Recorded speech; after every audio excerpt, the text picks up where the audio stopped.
everybody, and welcome. My name is Casey, and happy Saturday. Happy Saturday. Oh my goodness. Is it working? It's working. Uh-oh. Okay. All right. We're live. It's working. Finally. Oh my goodness. Welcome on in, everybody. Unforgiven. Thank you for that resub. 42. It's the number. You said the magic number. That's the one. Oh my gosh. But yes, welcome on in. Big, long Saturday is actually a little bit respectable and girthy. You know what the problem's been? What has the problem been? I have to know. What has the problem been? Oh, lack of facial hair. You're so right. You know, I was shaving this morning and I thought, you know, I might be able to leave a little bit there. You know, give it a little test drive again since it's been a while. But I was weak. I was cowardly. I didn't let it happen. Oh, my mistake. I should have actually let the gods dictate how my facial hair should actually look. And they would have said, leave the mustache. You have to. We decree. But unfortunately, my will wasn't strong enough. And so therefore, I shaved it. Shamefully shaved it. But what can you do other than put the razor away? For my, okay. At my office, there are many guys who have explored the mustache and then they've shaved it off. But there's one guy. He's an older gentleman. He's pushing 83, I think. He sports the mustache and the Hawaiian shirts, and he's proud of it. I need to learn from him. That's what really needs to happen. But I digress. Welcome on in. Today, we are going to be doing Roast My Build. This is very special. This is something that I've been working on to do a little fun thing before Tuesday comes around and the game actually launches. EverQuest Legends, for those who are wondering. Because we can't play it, we're going to do the second best thing, which is roast everybody's builds, mine included. We have set up a system here where you can submit your build if you go to EQLbuilds.com. The link is pinned right here. Over on this side. Right there. You can see there. So you submit you build your build on the website, and then you post the link, and then you post what you want to do with the build, what your goal is. And then we've set up a system on screen, hopefully it works, where we show you the build. We roast it. I haven't played yet, but I was thinking Druid, Ranger, Cleric. Well, go to EQL Builds. Link is in the pinned comment. Create your build. It doesn't take very long. And then you will submit it using !build. Put the link, and then put what you want it to do or what your goal is. And then we've set up a queue system where we're going to talk about each build, and then you guys get to vote on it and give your opinion on what the build is, how it will perform, and what the final verdict is. And we're going to keep track of all of these today. So we're just going to get right into it, I think, and start this up. So I'm going to bring it on over to this screen right here. Now, let's get this started. I've got a whole command center that has been created here by our resident robot. And we will see, we will hopefully have this work the way that we want it to. So we're going to go ahead and pull in the first build here. I think this is how it works. I'm going to approve. Okay, I've approved this build, and I'm selecting this build now. Okay. I have selected my build. Let's see. So this is a Halfling, Bard, Shaman, Enchanter. Okay. Open the exact build. Here we go. Okay. We have opened it up.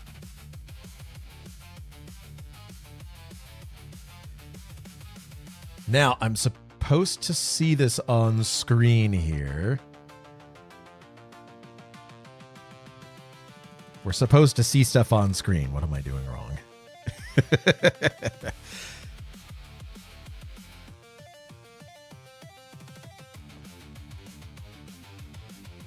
Let's see. Open call. Okay. So we're calling for builds now, I believe. This is what we're doing now. So we're on air. Okay, I'm approving. I hope this is working. I'm approving. All right. So, it's supposed to be showing the docket. Is this working? We're testing in production here, as you do. Okay. So let's check here. Where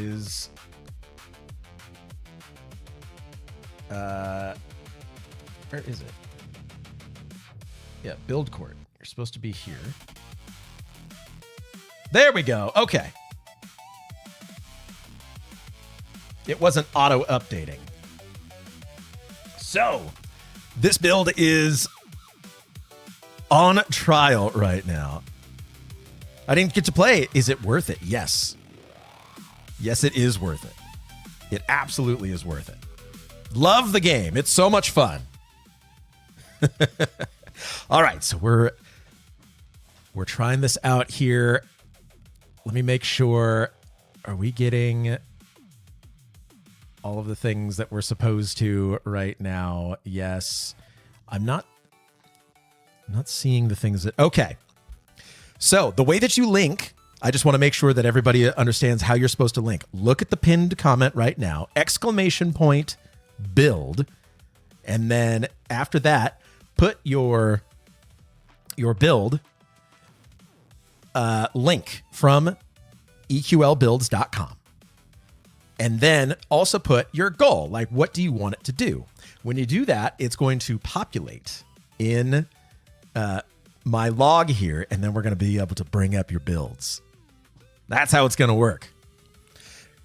So, this isn't the correct build. I don't know why. Let's see. Stop it. I know. I'm trying. Oh, all right. So the build is supposed to be Bard, Shaman, Enchanter. Bard, Shaman, and then Enchanter. Where are you? There you are. Okay. Now we have the right build up here. So sustained solo and small group AA grinding with low health, mana, and endurance downtime. It should be. Wibbly Foo, you got it right. I'm going to make sure that that's populating here. Let's see. Overlay, knocket, open call. Okay, try it again. Roasted. There we go. Right there. It's working. All right. So I apologize, but send the command again, and now it's supposed to be we're supposed to be getting more builds. That's what it's supposed to be. At least it's supposed to be working here. Just got back from Aruba yesterday. Cinnamon roll. That's awesome. How was it?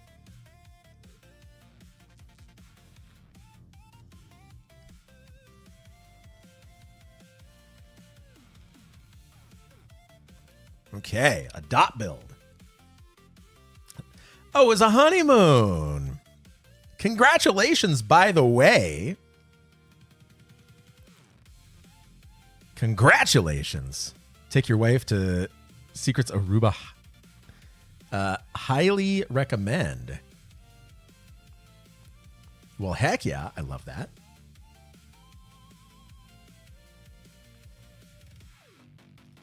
Okay. So let's see.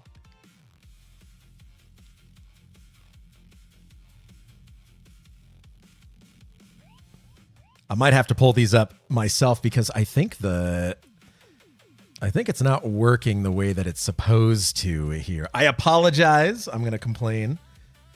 Let's see. The build command isn't populating the builds into the dashboard. Can you fix it? There we go. All right. We'll see if our robot can fix it. Also, thank you. Congrats again. Seriously. Okay.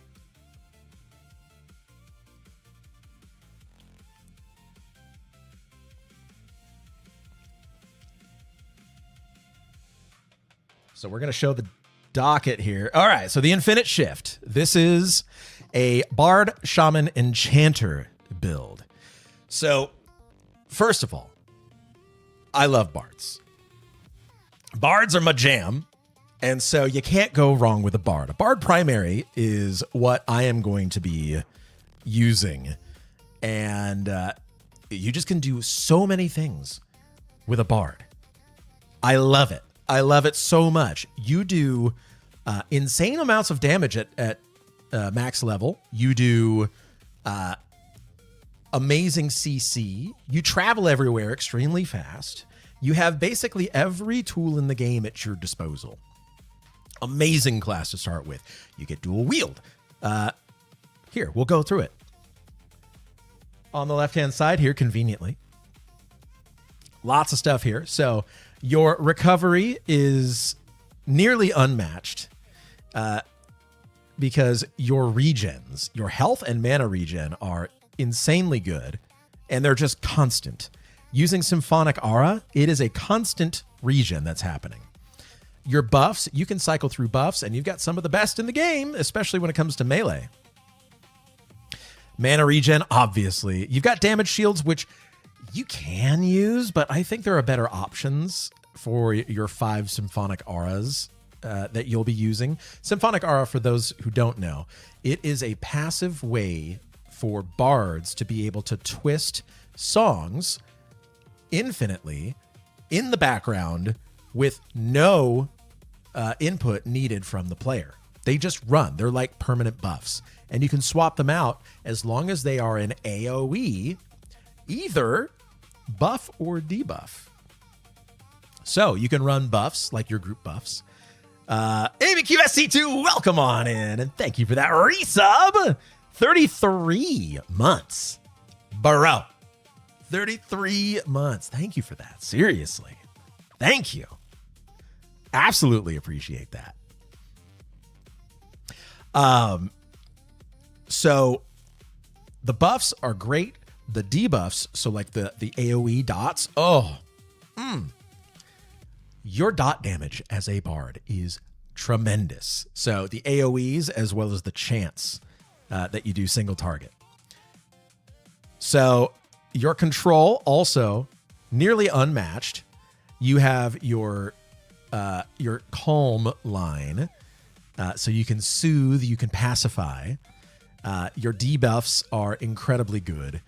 You can fear, yeah. You can mez, yeah. You don't really need either of those for the game. Your slows and amazing. Snares don't really need. So your offensive dots, incredibly good. And then also your nukes. Denon's Desperate Dirge, incredibly good.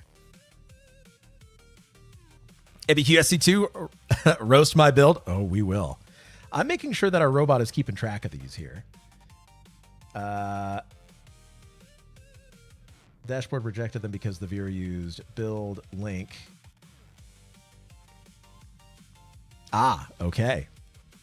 So our robot is saying that the reason that they're not populating is because people are supposed to use a specific way of submitting.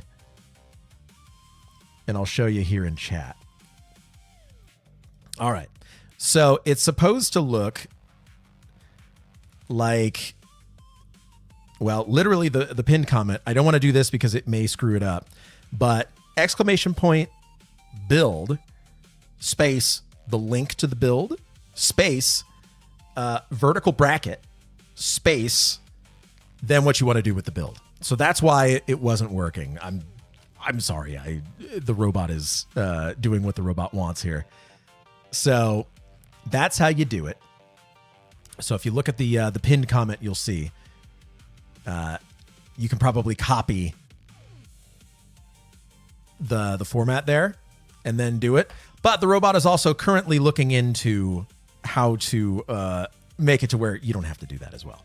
So that was the only problem happening here.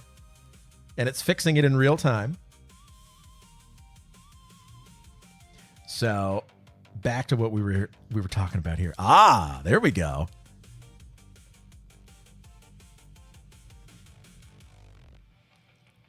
Wibbly Foo, thank you for that. I'm making sure that the robot caught that. Let's see.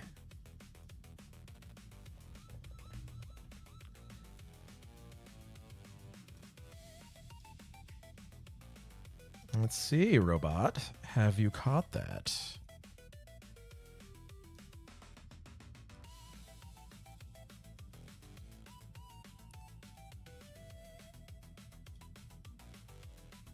Build URL is missing required parameters.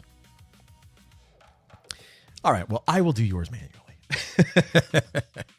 So once we finish here, then we will move on. So we had, Bard, tremendously good as a starting primary. Absolutely recommend if you want to play a Bard for all of the benefits, absolutely lock it in as your primary. Secondary, Shaman. Here's where the build starts getting kind of fun. So Shaman gets access to some AAs, which are incredibly good.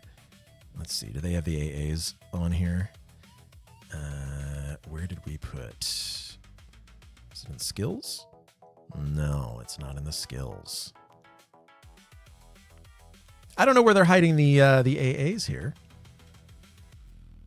But some of the AAs that Shaman gets access to along with Bard are your dot increase and dot crit chance, which are super, super good. The amount of damage that you're going to be doing with a Shaman Bard combo through dots is incredible. The dots themselves from Bard get increased with the use of instruments. Instruments will augment the power of your songs. And once you get a really good lute and you get a really good drum, you do a ton of damage.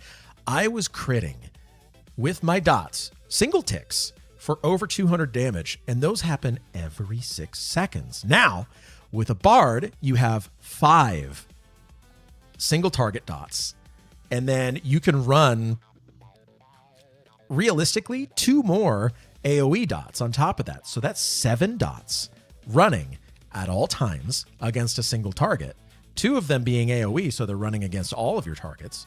They all have an increased chance to crit. I think it's 9% crit chance, along with an increased damage through the, what was it called? Something Cascade?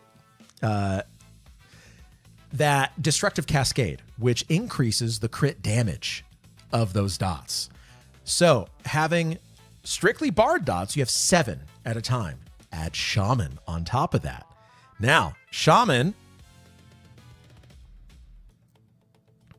you have, let's see here, where is it? Plague, which is a decent duration. You can increase the duration upgrading your spells, along with initial damage, which is great, but then 156 damage every 6 seconds. Once that starts critting, you're probably doing 400, 500 damage per tick. Combine that with E-Bolt, which has a shorter duration, but it still can be increased. And it's doing 351 base damage.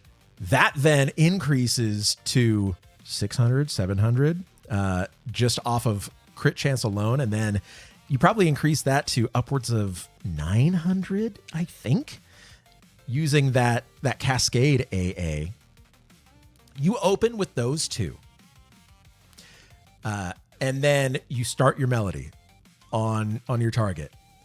The melody, those are infinite dot songs that are going on your target, combined with the shaman's 2 dots, and you are just melting targets. Not to mention the shaman has great regen and heal over times, which keep you up forever. You're just never going to die. Now, let's add in, the enchanter on top of that. Enchanters get access to so many incredible buffs. You get stuns, you get mana drains, you get slows. This thing will not die. It just lives and melts, and nothing will kill it. The enchanter is just like the garnish on top, because the enchanter does so many things really well, including being able to charm things. Now, something that I learned recently is that the enchanter charm has a duration that is variable. The bard charm has a fixed duration. However, if you keep the charm song running on a target, then it lasts indefinitely as long as that song is still running. So you just hit the charm song, and then it just lasts until you stop singing that. It doesn't combine well with using a melody, because the melody is going to stop that song. So as you're leveling up and you don't have access to the single target songs, charm a mob and just keep it running. You already have your symphonic aura running, 5 songs once you get the AAs for it. So you're fine to keep going. Add in the enchanter on top of that, where you're now able to buff your charm pet. Whereas you could normally use your AoE song buffs on a summoned pet. Charm pets don't get that same AA. It's something companion. It's 5 points, and your pet will be able to benefit from group buffs and songs, which is really nice if you have a pet class that summons their pet. But for enchanter, not the case. So I love this build. This build is great. Bard, Shaman, Enchanter is a fantastic build. You're going to be sitting, let's go down to the invocations here. So you're going to be sitting in Channeler stance, because that does a 40% reduced damage, and it helps your channeling as well. But you have so much endurance regen that you're going to be able to sit in this forever. You combine that with the probably the recovery, or honestly, recovery or inviolable. You can just sit in any arcane invocation stance. I mean, arcane mastery, sure, but if songs benefit, actually, maybe empowering stance. Yeah, honestly, maybe empowering stance. You have your choice for the spellcasting stance that you want to be in. But very, very, very good build. I love this build. So, let's see. How do I...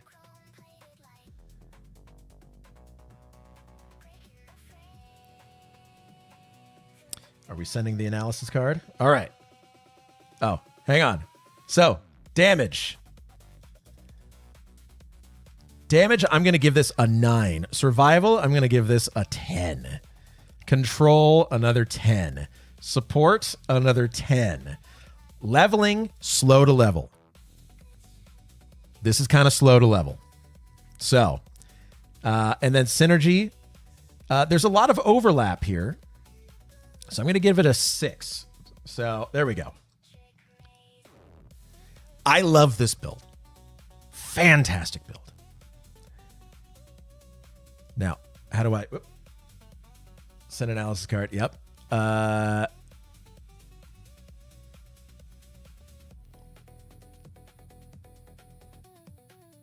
Oh, there we go.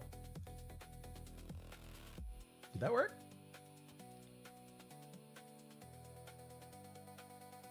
Okay, I'm trying to figure out how do I get... Kyrix, next stage.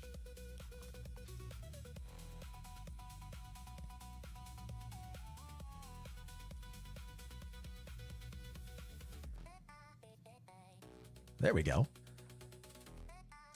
Did that work? Okay, I'm trying to figure out how to get this to work.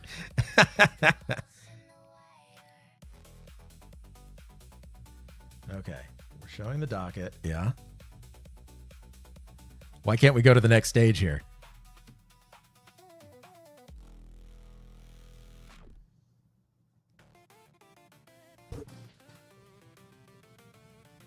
Oh, all right.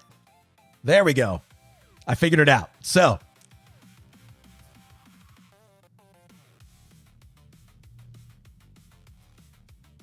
all right, we figured it out. Now, we're going to start the poll on what everybody thinks. There we go. All right. So, you have time here. You get to vote. There should be a poll up now.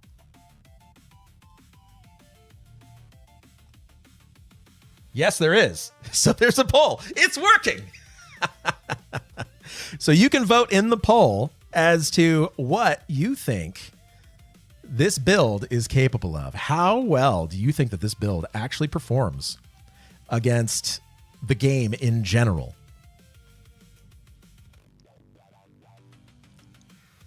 So you've got some time here. The jury has the floor.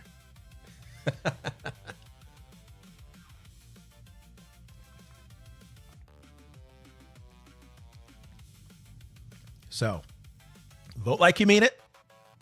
You can find the poll in the chat.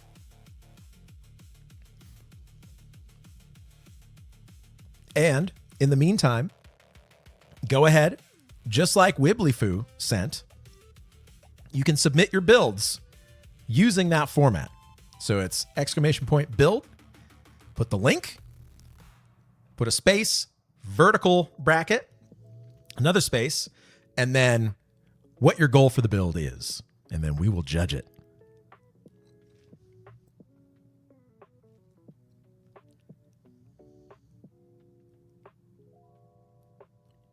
Okay. Looks like the votes are in. And once the dashboard is ready here,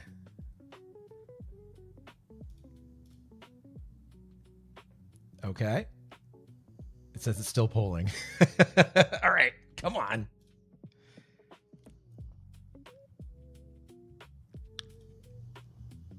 I'm trying to...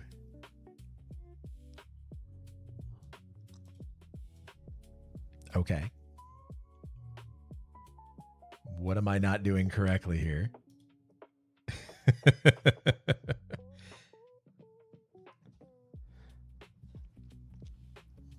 Am I supposed to do something with this?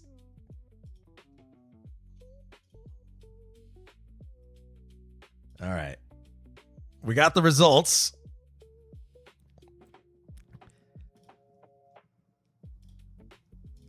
this isn't working now. Kyrix, I'm trying to reveal the results of the poll.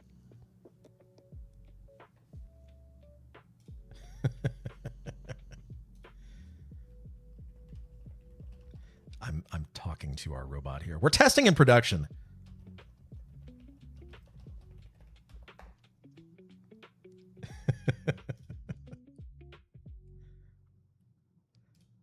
At least the robot is responding. See, I'm trying to use our... There's a whole dashboard here. So we're trying to get this to work.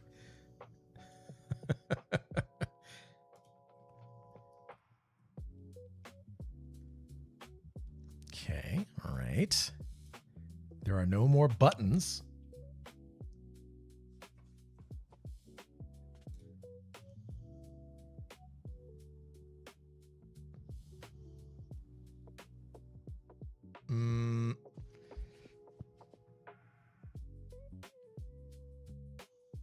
Okay.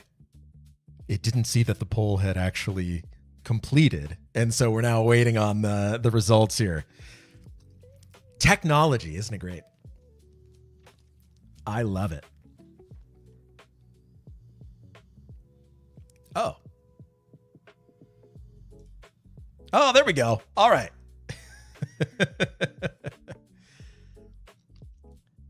So the jury found that the build was valid, and our read on it was that it was let them cook. So we're going to add that to our... Do we have a confirmed launch time? I believe it is 12 noon PST. Yes, I do believe it's then. It may... Is it earlier? No, it's 12 noon PST. Yes, that is absolutely right. All right. So, the Infinite Shift, the Bard, Shaman, Enchanter. Let them cook. I think it's top tier. But we will see also what everybody else thinks. For more builds here. Do you think EQ Legends is easy to play? Yes and no. It's easy in that, by the way, Olatoffen, welcome in. It's easy in that we are able to do things in the game that we normally wouldn't be able to do in the base game. All right, there we go. All right, here we go. Next build that's on trial, Wibbly Foo. Let's go ahead and open up your exact build here. So Shaman, Bard, Necromancer. I don't know why it came across as any. But Shaman, Bard, Necromancer. So we're going to go Ogre. Shaman is your base. Oh, oops. We're going to go Necromancer, Shaman, Bard. Okay. So, Wibbly Foo, your build is now on trial. So an Ogre, Shaman, Bard, Necromancer. Very similar to the build that we just reviewed. This one is for D4 farming using dots. Already, you are on the right track. Can you make all zones your own? Can I farm Elguk alone? Yes, you can make instances in the game. In fact, that is the main game loop right there, is creating instances. So, fantastic build. Yet again, Shaman Bard using dots. Incredibly good. I love that combo right there. Now, instead of the Enchanter, we're adding on the Necromancer. What makes this interesting is now you have a summoned pet, which is a very good pet. I have to double check on the pets that you get for Necromancer and whether or not they are certain classes, kind of like the magicians are at higher levels, or if they stay warrior Shadow Knight. Because I believe your your necromancer pets are warrior Shadow Knight combos, which make them very good.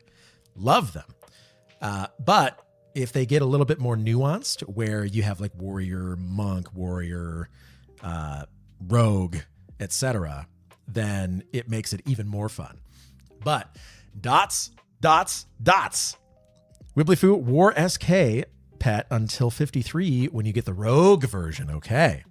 So for this build right here, because you have access to a rogue pet, that increases the horsepower of this build.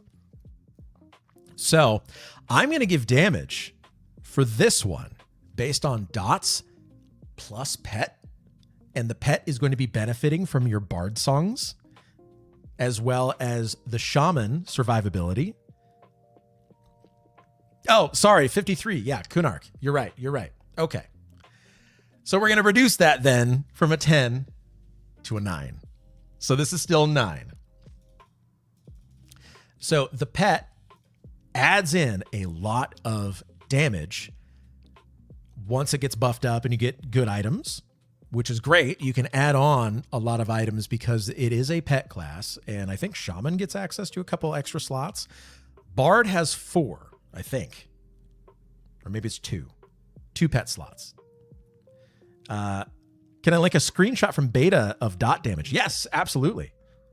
Absolutely. Send that link. So I'm going to give this a 9. Once it gets that pet to be a rogue, it increases to a 10. All right, let's see here.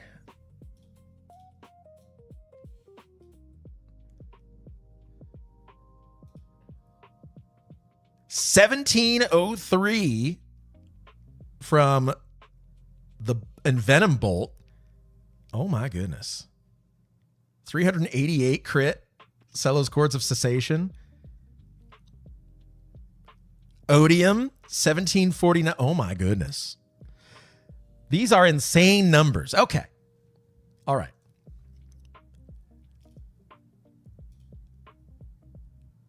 I'm still going to give it a 9. It gets a 10 once it gets the rogue pet. Survival for this build, 10 out of 10. Easy to survive with anything using this build. Control, I'm going to give it a 7 because you have access to like roots and snares and whatnot. You can still charm, you can still mez,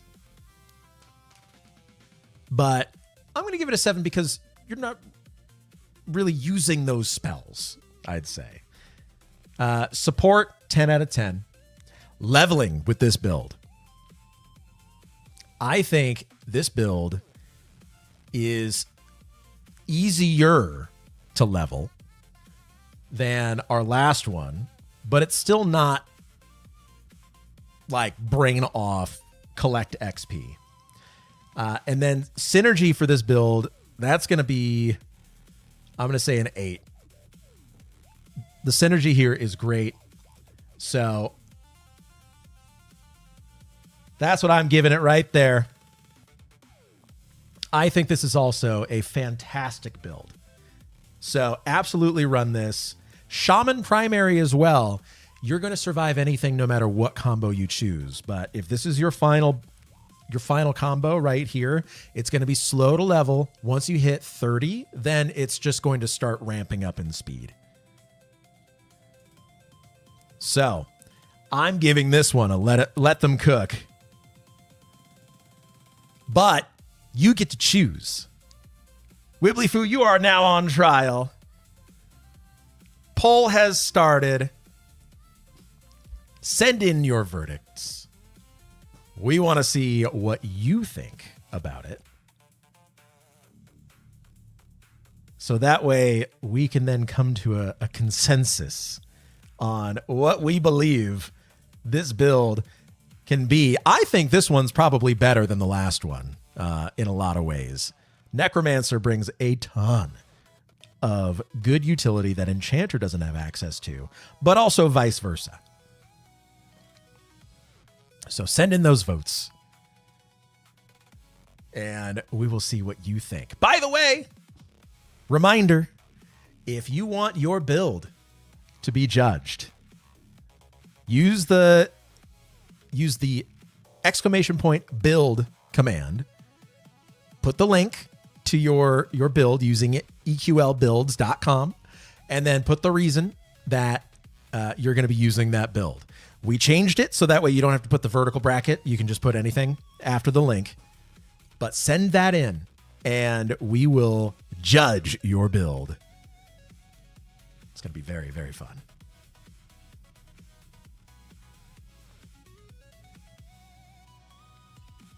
Oh, yeah. We're going through this iced tea. Olatoffen, what about Monk, Enchanter, and Druid?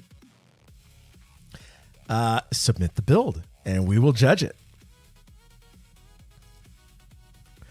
All right. The poll has ended. You can already see the results here. I think we have to wait a little bit here before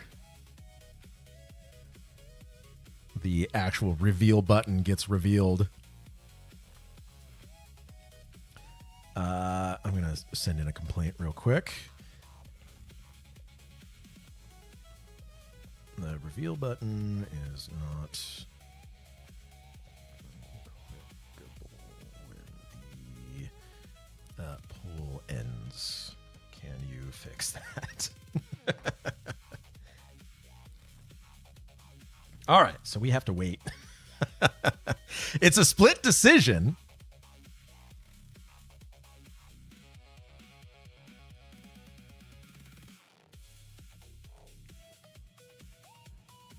Smeagol, welcome on in.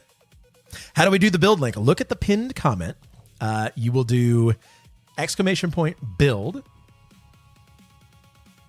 And then the link from EQL builds. And then the reason that you want to use it. Hanzo main, that's right. Hanzo main. Let's see. We're dealing with the pains of. Let's see. All right, come on. I want to see the reveal here. It's not letting me. It's still trapped in the poll.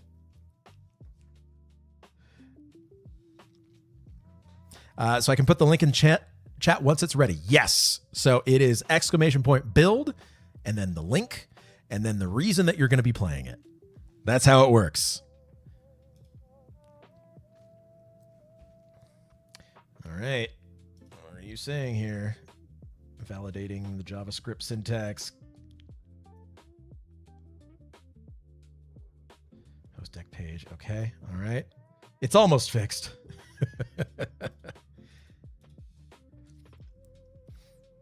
It's just not letting me click the next button. This was supposed to be cool. It was supposed to be fun. But yes, so put !build, and then the link from EQLbuilds.com, and then what you want that build to do. So, like Wibblyfoo said, that build is for D4 dot farming, or I'm sorry, D4 farming, and it's a dot build, which is very good. I think it's an excellent build. And then we're still waiting on the fix here. I apologize. I can't advance it. I can't advance until the patch is in.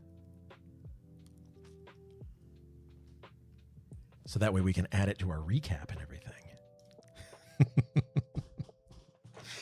So yes, go to EQLbuilds.com. Create your build. It's super quick. And then you hit share. And when you hit share, you'll get the build link. And then we'll be able to do it.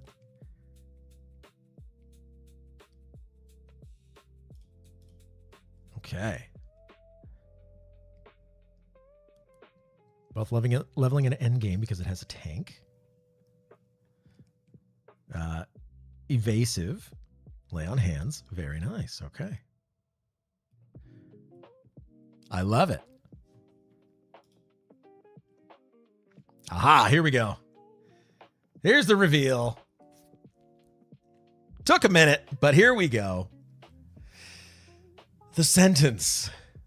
The jury and our robot decided the exact same thing.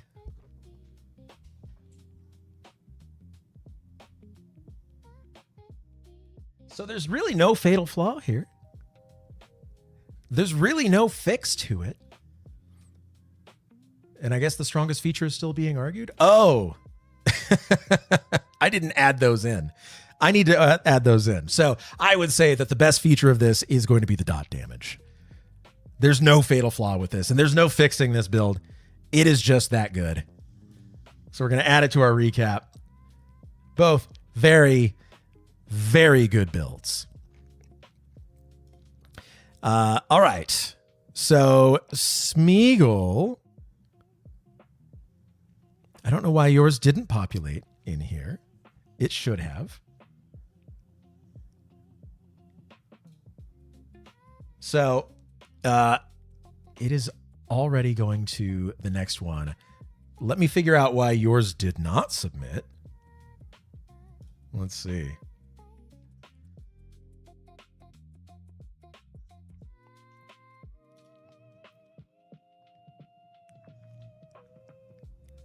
All right.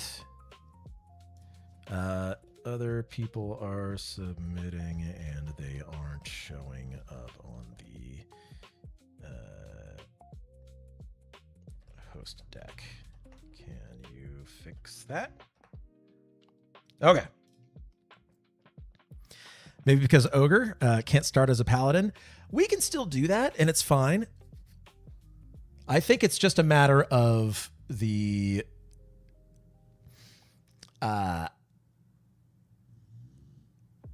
robot didn't catch it. I think that's the only reason. All right. So we'll do this one while the fix is coming in. So this is the 3 health bars.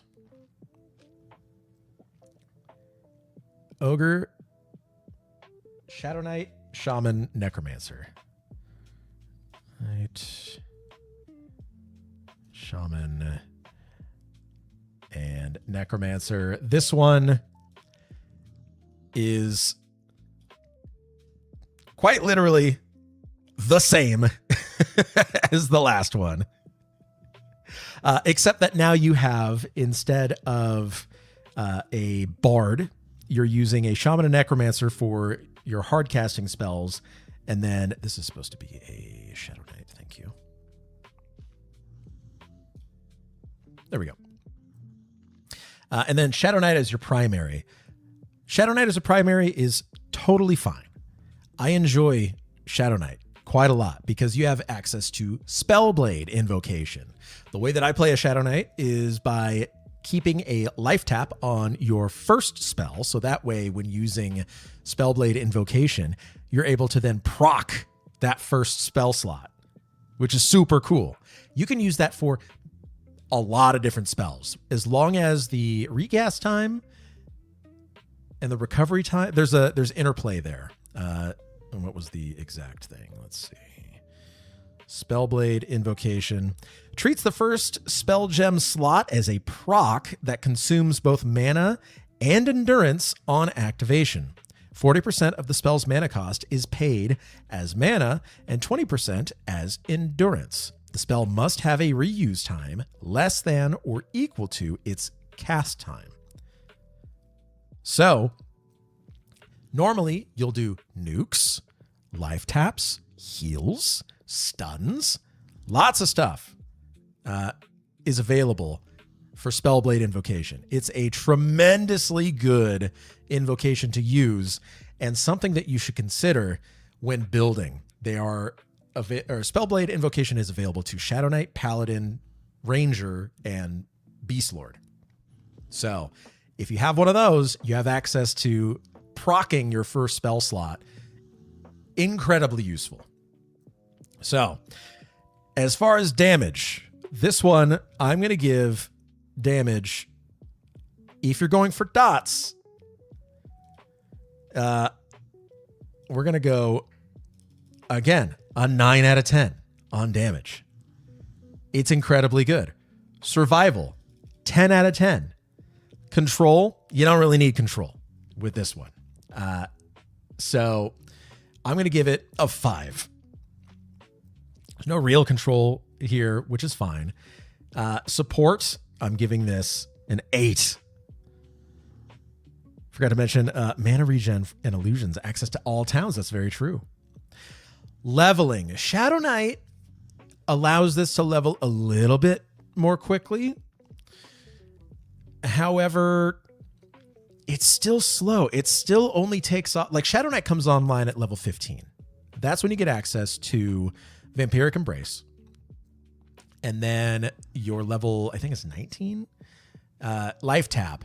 You actually start doing damage and healing with it. So leveling, it can take a while to get off the ground. So we're going to give it we'll give it a 6 for leveling. And then synergy, this is great synergy. You just have a lot of hard casting in order for it to actually work. So I'm going to give it a 7. So its best feature is going to be its dot damage and survivability. Its fatal flaw is leveling speed and hard casting. The fix to this build,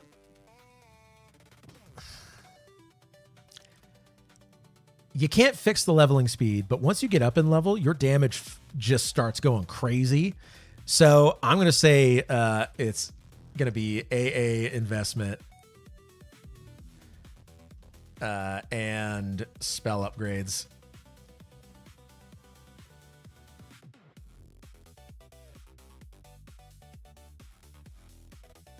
Yeah. All right. So choosing a sentence for this one. I have locked my verdict in. So we're going to go ahead and start the poll. Here we go. Let's make sure that this works. Smeagol, I see your build has populated here. So that's good. You're now in here.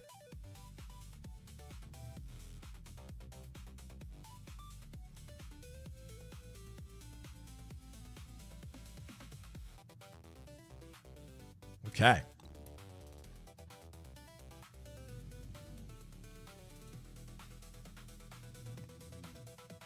So the poll is running. Where can you vote? The poll populates in Twitch. So just look for the poll. There's a current poll running. EQL build court verdict. So you vote there.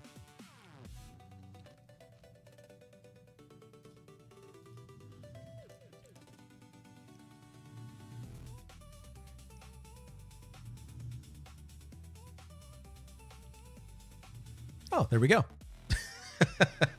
You know, Kyrix is being especially helpful today. I like that.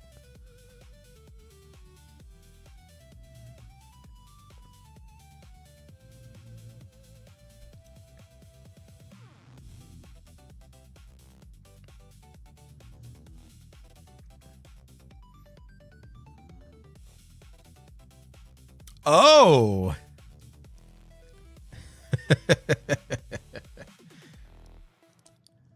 Well, well. Is that website yours? No, this is not my website.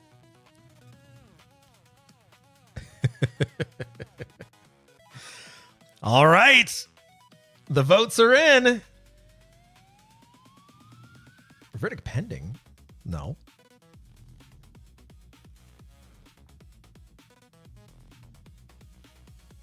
Oh, it's showing the wrong one.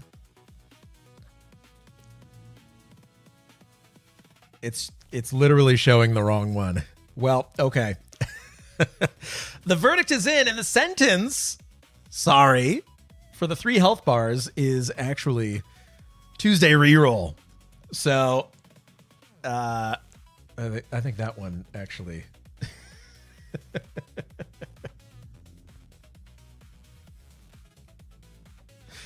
That one didn't work the right way.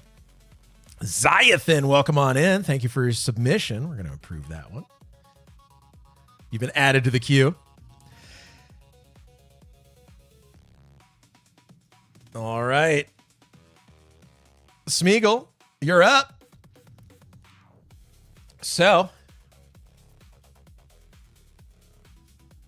Smeagol, you are playing a Paladin Primary Ranger Enchanter, playing it for both leveling and endgame because it has a tank. It has Lay on Hands, decent healing. It has haste, slow, AoE mez control, Ranger track. It has striker stance and many other things. So you are now on trial. So let's take a look at this. I want to open the exact build. It keeps doing that. Let's see. Copy link address. Would that work?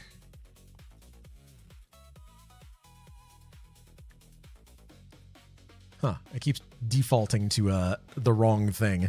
So we're going to go Ogre. And we're going to go Paladin. Because you can be an Ogre Paladin, surprisingly. Ranger. Enchanter. Here we go. Now, when you're submitting a build, you need to submit the build command, the link, and then you put the reason why you want to play the build, and we're going to judge the build against that. So, Olatafen, if you want to resubmit, do the same thing that you did, but then after the link, put your reason for the link. And that's what we're going to judge you by. All right. So you are now on trial. Let's take a look at your damage here first. Paladin. Very specialized in damage.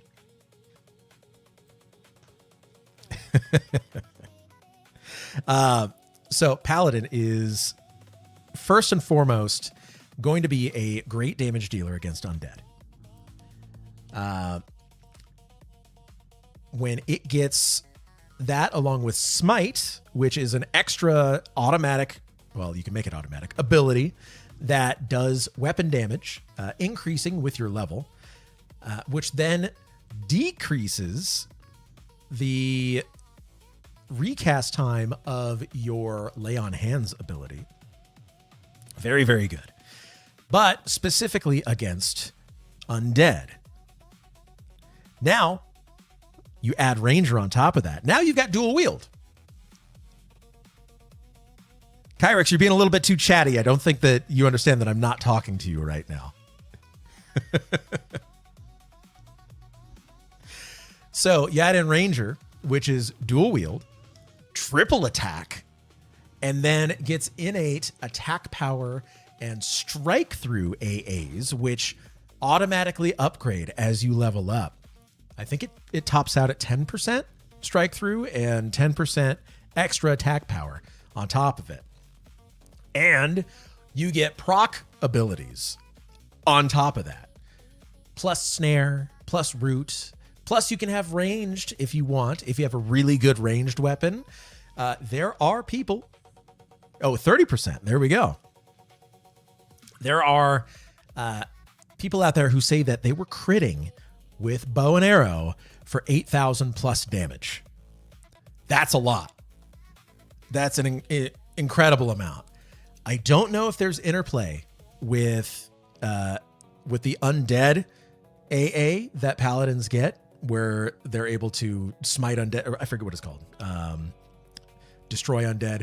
It's a proc, or it's a chance, like your crit chance, to do an exceptional amount of damage to undead. You can one-shot undead things if you're using ranged and it actually does damage off of your ranged ability. Incredible amount. So Ranger adds a lot of damage on top of that. So you've got your survivability already with the Paladin, but your damage, I'm going to say that damage here is, there's a caveat. Your damage outside of undead is low until you get really good weapons. So I'm going to put the damage at a 6 with a caveat. If you're fighting undead, it's a 10 out of 10. Your survival, Paladin, with already your tanking stances.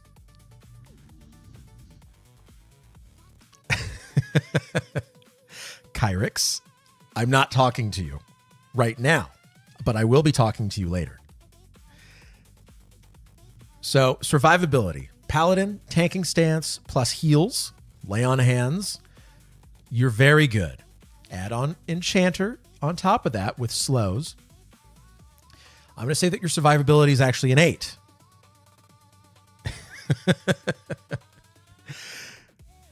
Your control with this. You have a lot of control with Enchanter. Navix, welcome on in. How are you? Your control is very good with this. I'm going to say that your control is actually a 10 out of 10 with this. With your pacifies, with your mezzes, with your stuns, using both the Enchanter and the Paladin. Incredibly good. I'm more controlling than my wife. So now we go on to support. Enchanter brings a ton of support, which is very good. Paladin also brings in a ton of support. Also incredibly good. However, you don't have access to like the top of the line buffs that you would stat-wise and HP and AC-wise. So, moving to Toledo next month. Congrats. Ohio is great. I love Ohio. Love to hear that. So I'm going to give this an 8 out of 10. The haste that you get alone is incredibly useful. Leveling. Here's the fun one. Leveling for this build, 10 out of 10. This is going to be very, very fast leveling. Highly recommend. Especially in the early levels. You get dual wield right off the bat, and then you start investing into your undead. Banish undead. I forget the name of it. It's out there. Somebody knows it. I just don't have access to the AAs here. But incredibly good. Now, synergy between the classes. Here's what... haste at 15. Very nice. You're running a warrior SK Pally just to be different. All 3 tanks. So the synergy between these builds. Here's where you try to think of, does each class complement the others, or do they try and step on each other's toes too much? Here's where I think this one actually starts to shine a little bit, because you've got Paladin with the tanking, you've got Ranger with the melee damage, as well as all of the procs. And then you've got Enchanter, which has really good melee buffs, as well as really good control, and you can charm on top of that. So this synergy, it's almost perfect.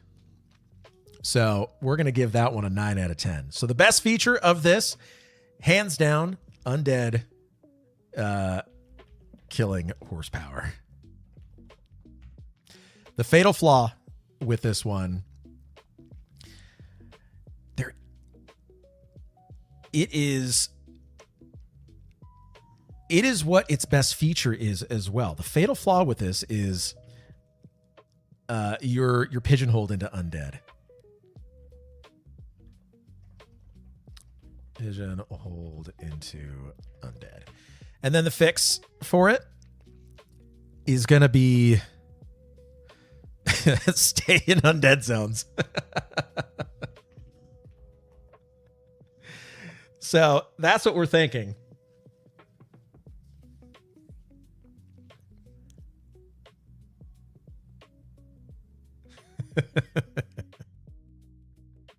Yep, Guck, L-Guck. I agree. So this is a very good build for undead, and pretty much undead only. Kyrix, you're too chatty. So I think we're going to lock the verdict here, Smeagol. And it's time to start a poll. So vote now. On Twitch, by the way. Vote now.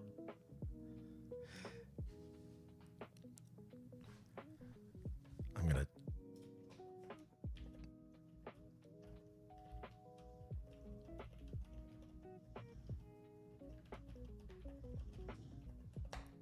There. Listen to me, robot. But don't.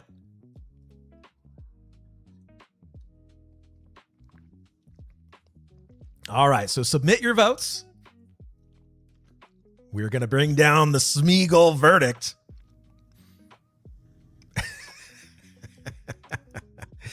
The update to Harm Touch is amazing. Yes, it is. It's very good. And we'll talk about that in the next build that contains an SK. So yes, lock those votes in right now. And we're going to pass sentencing down onto Smeagol's build. I think it's pretty good.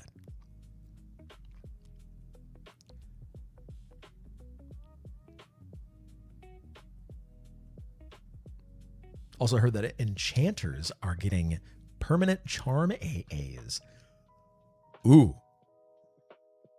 If it's dire charm, that's one thing. Oh, here we go. The votes are in. And we're waiting on my button to become available. There we go. All right. Jury said, let them cook. Very, very, very good build. Absolutely tremendous in undead zones. Stick to undead zones. That's it. And you're going to flourish.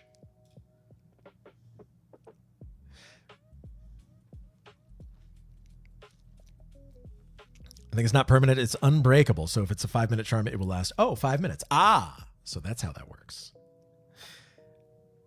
All right. So let's start moving people up. Let's see. There we go. All the Toffin. I'm going to move you up here. I have to move everybody up to, or up in the queue.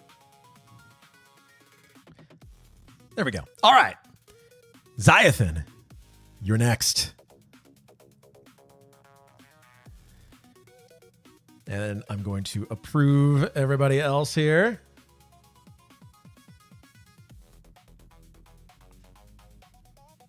I think it's not permanent, it's just unbreakable. Oh, whoop. But I'm not an EQologist, so don't hold me to that. Hey, no worries. It's probably coming. All right. So, Zyathan, you're playing a warrior primary with monk and necromancer. You're playing an ogre. Okay. And your reasoning, playing to level and for killing bosses. Warrior Monk give crazy defensive capability. Monk for passive, white melee damage, and Necromancer for spell damage, dots, healing, life tap, etc. Okay. All right. Well, let's talk about it. So let me go ahead and do this. So you are Warrior Monk Necromancer. There we go. All right. So right off the bat, I got to say, this combo, you have lots of white damage from Monk, as well as from Warrior, surprisingly. So Warrior, with their cleave ability, is able to hit, is it 4 targets, 5 targets? So multiple targets in front of you. It's an ability that cleaves in front. 3 or 4, yeah. And then Monk with Round Kick also hits 3 targets in front of you. So you're doing AoE melee damage, which, hey, that's great. So your damage output is very good. You add in Necromancer with your dots and your pet.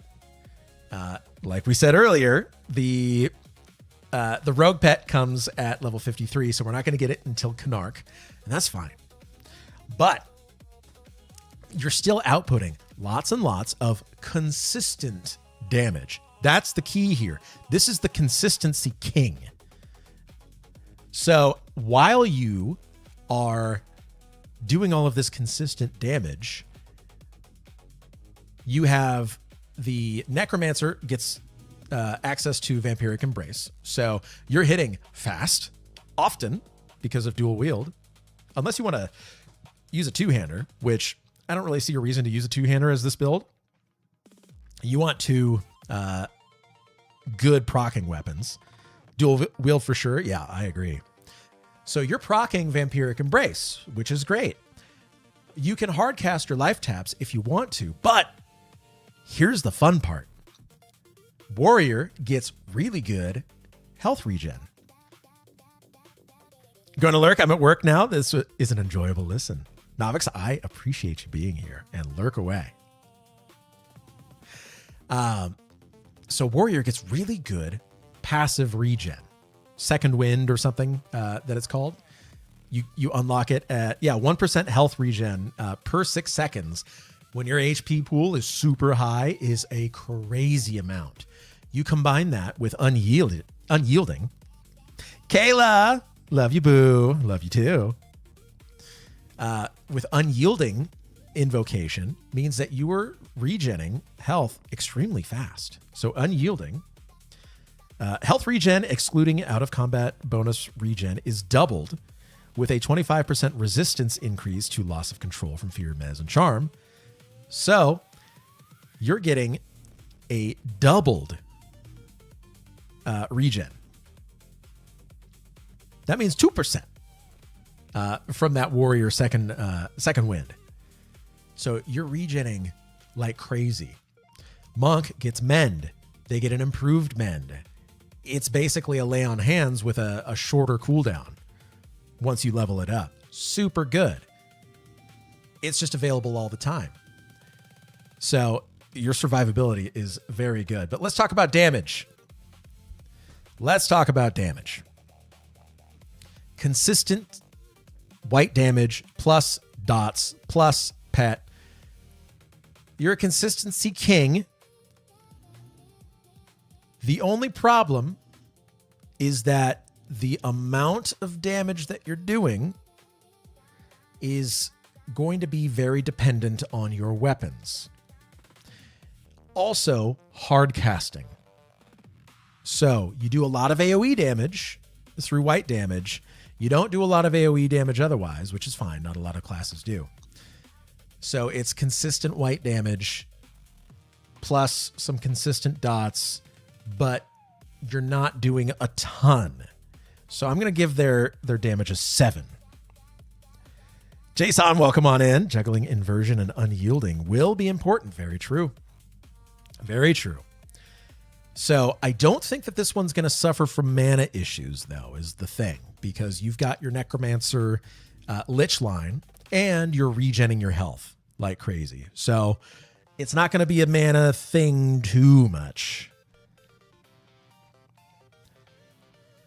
So survival of this build, I think this one's pretty survivable, but it's not brain off.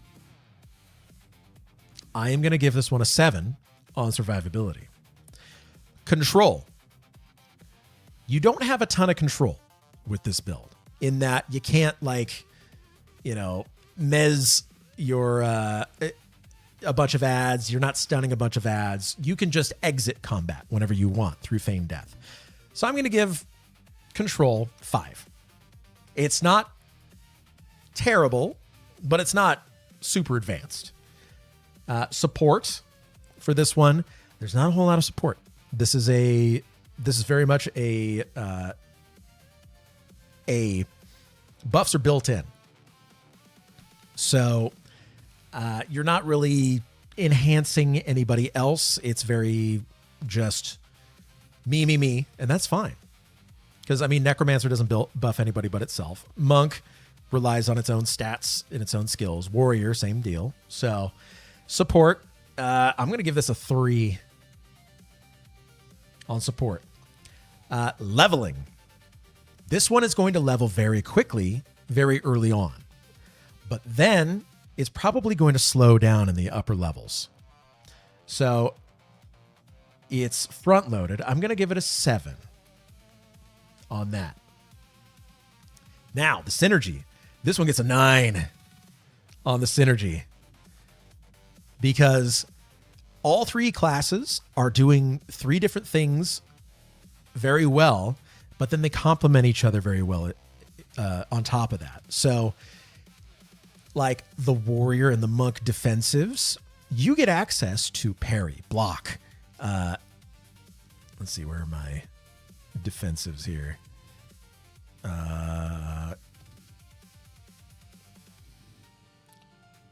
Let's see. There we go.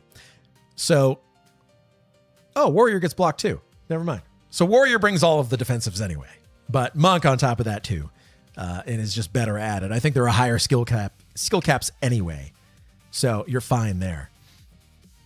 But you get everything. You get all martial abilities with this.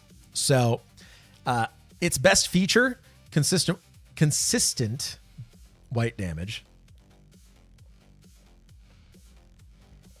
Its fatal flaw is consistent white damage. No burst. There's no real burst with this build, and that's fine. And then the fix to this build is going to be just get big weapons. I think once you pass the level 50,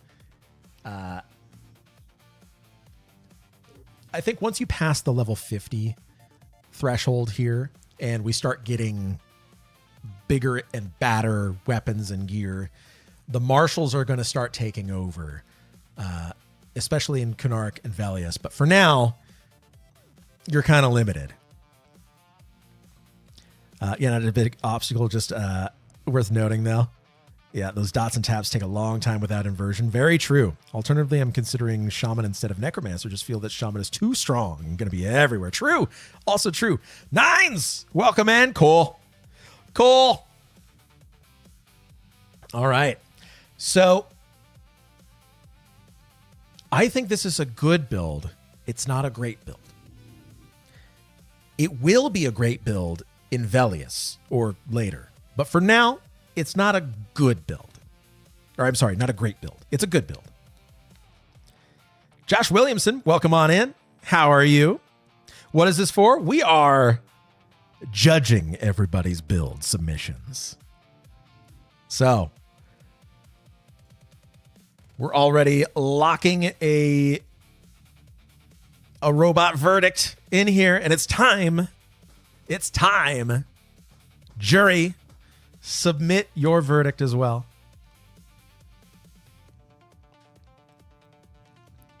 And we will judge.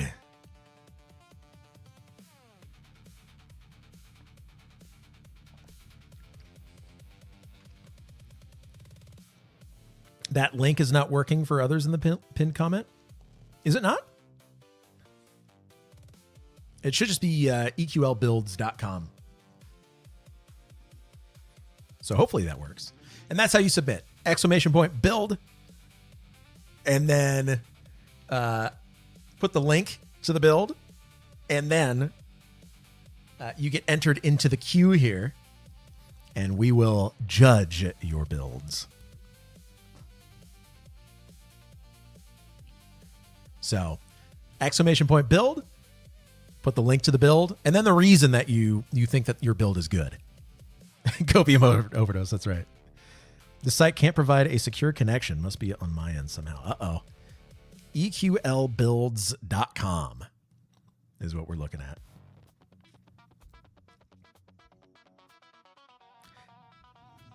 So, Jason, you almost got it. So, !build. Then makes our resident robot see it. But you have to put the link after that and then put the reason that you think your build is good.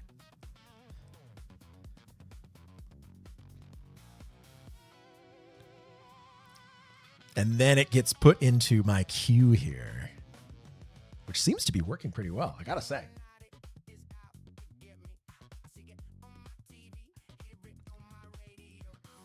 All right, time for the reveal.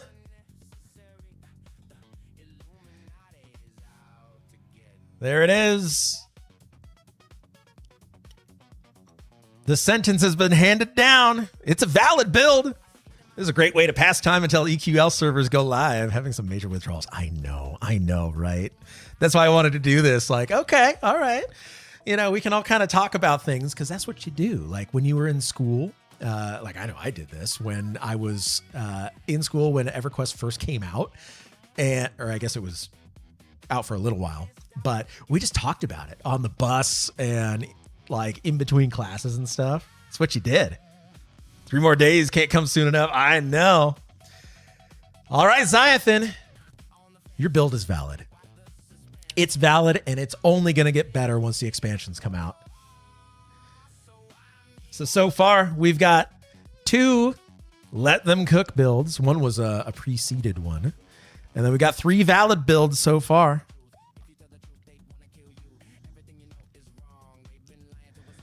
So, on to the next one.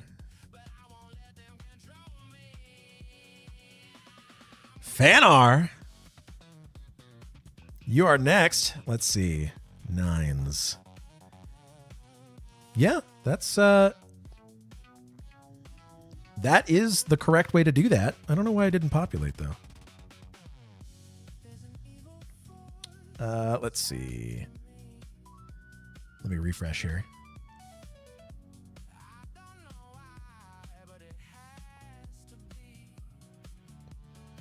Looks like the submission from 9s didn't populate.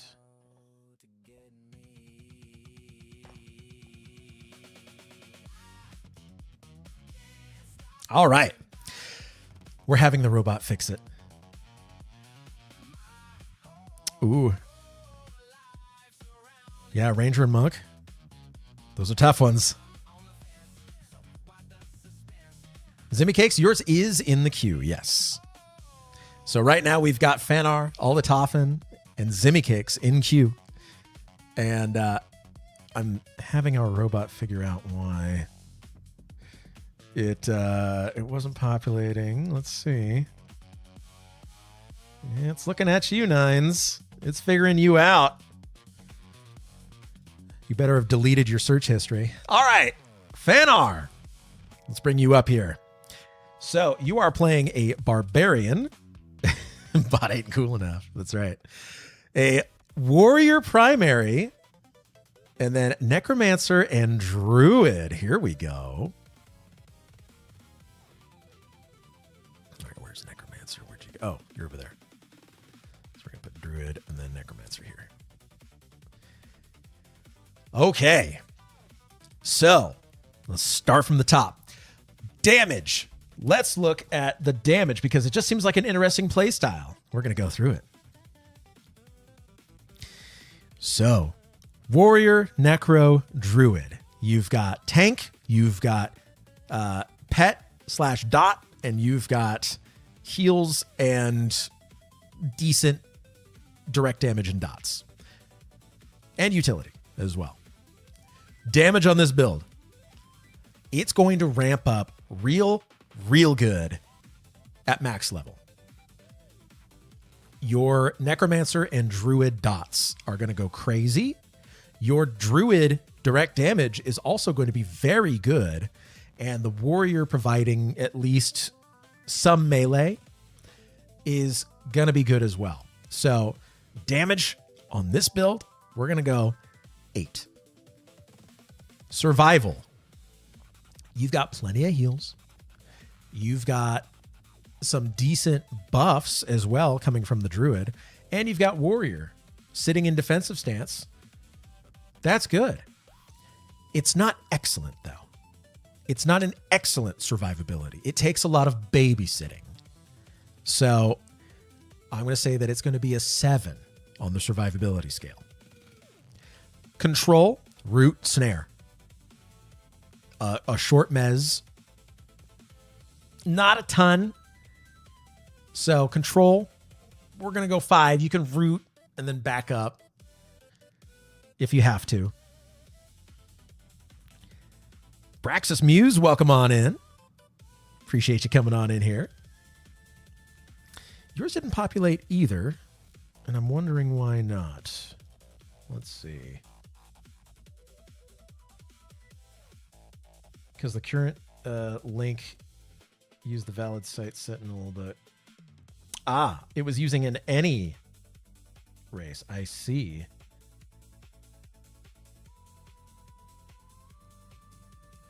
Okay. Can you add 9s? Q. Then. All right. Let's see here. Erudite, Paladin, Enchanter, Berserker. Ooh, that one's going to be good. Let me refresh here. Uh-oh. Uh-oh. Of course something breaks.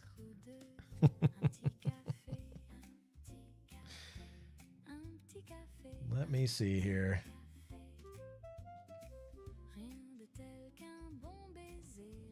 I tried to refresh the host deck and I'm getting this now.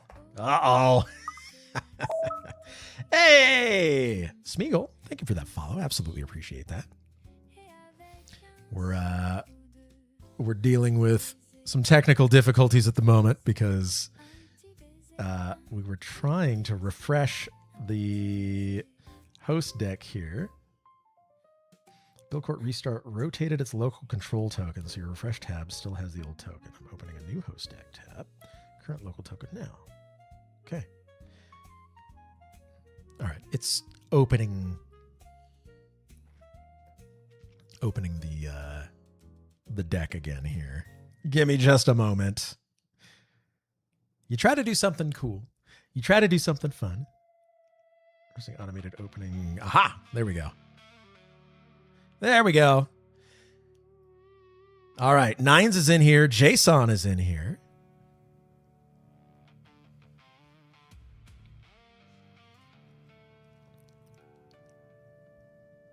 There we go. And then Braxis Muse needs to get in here as well. Why wasn't yours added? It should have been. Oh, you need a reason. Braxis Muse, can you resend your submittal? And just the way that you did it, except after the link, put in the reason that you think that your build is good. That's how it works. So, like 9s, we're going to approve you. And then JSON, we're going to approve you as well. All right. So, Fanar, you're currently on trial. So, we said that the damage was 7. Survival was... I'm sorry. Damage was 8. Survival was 7. Control is a 4. I'm going to say control is a 4 on this. Support is decent with the druid, so we're going to give it a 6. Leveling. This one is going to be slow to get off the ground, but then once it passes like level 30, it's going to get better. So I'm going to give it a 6 on the leveling. Now the synergy, very good synergy here between the 3 classes, because you've got your tank, you've got your damage dealer, and then you've got a damage/heal. So very good synergy. Along with the buffs, Druid has decent damage shields, HP buffs. So I'm going to give it an 8 on the synergy. Its best feature, I think the best feature on something like this is going to be its dot damage.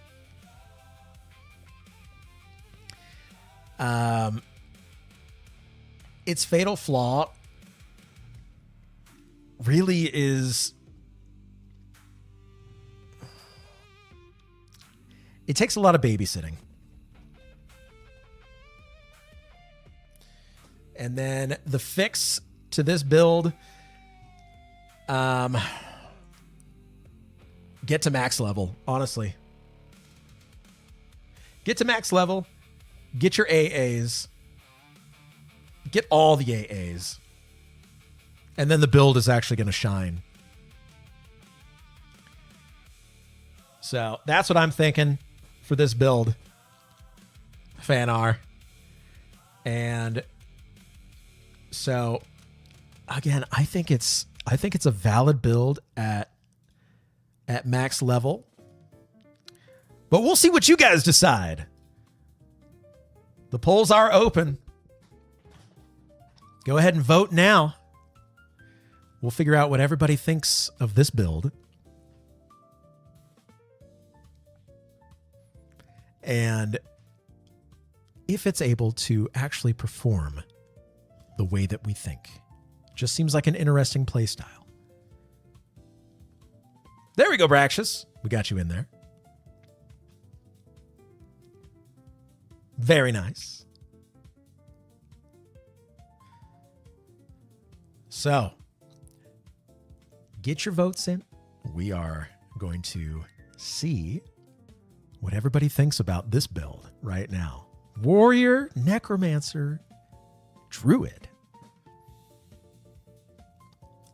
Very much a natural and death and just interesting flavor of trio. Has a tank, heals, and mana regen, but no haste and slow, and control is low. Yeah, I agree.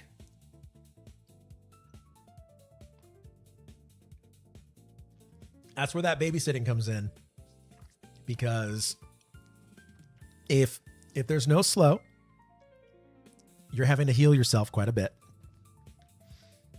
And so it makes it a little tougher. All right. I know the poll is finished, but my reveal button is not active quite yet. It's about to be, though. There we go. All right. The sentence. Everybody thinks it's valid. Best features, dot damage. The fatal flaw is it takes a lot of babysitting. And the fix is get to max level and get all of the AAs. Your verdict has been handed down. It's a valid build. We love a good valid build.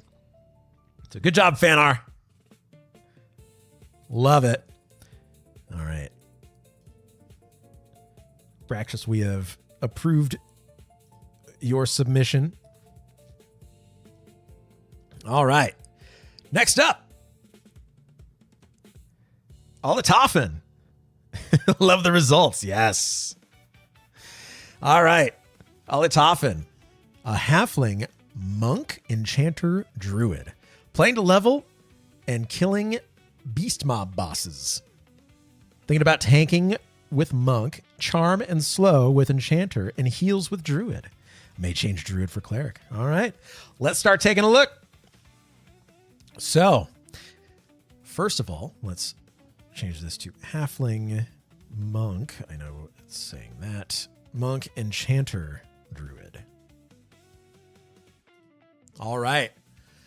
So, first of all, your damage. Monk, white damage, fantastic. Love the amount of damage coming from that. Druid with your damage shields, dots, and direct damage has access to very good stuff. So let's stop talking about it and let's show it. So dots, you have a 131 max dot there. There are more. Let's see. I know there's more.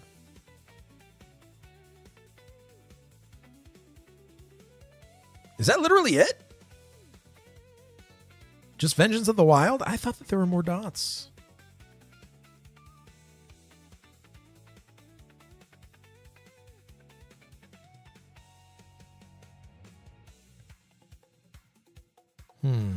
Drifting Death. Okay. Yeah.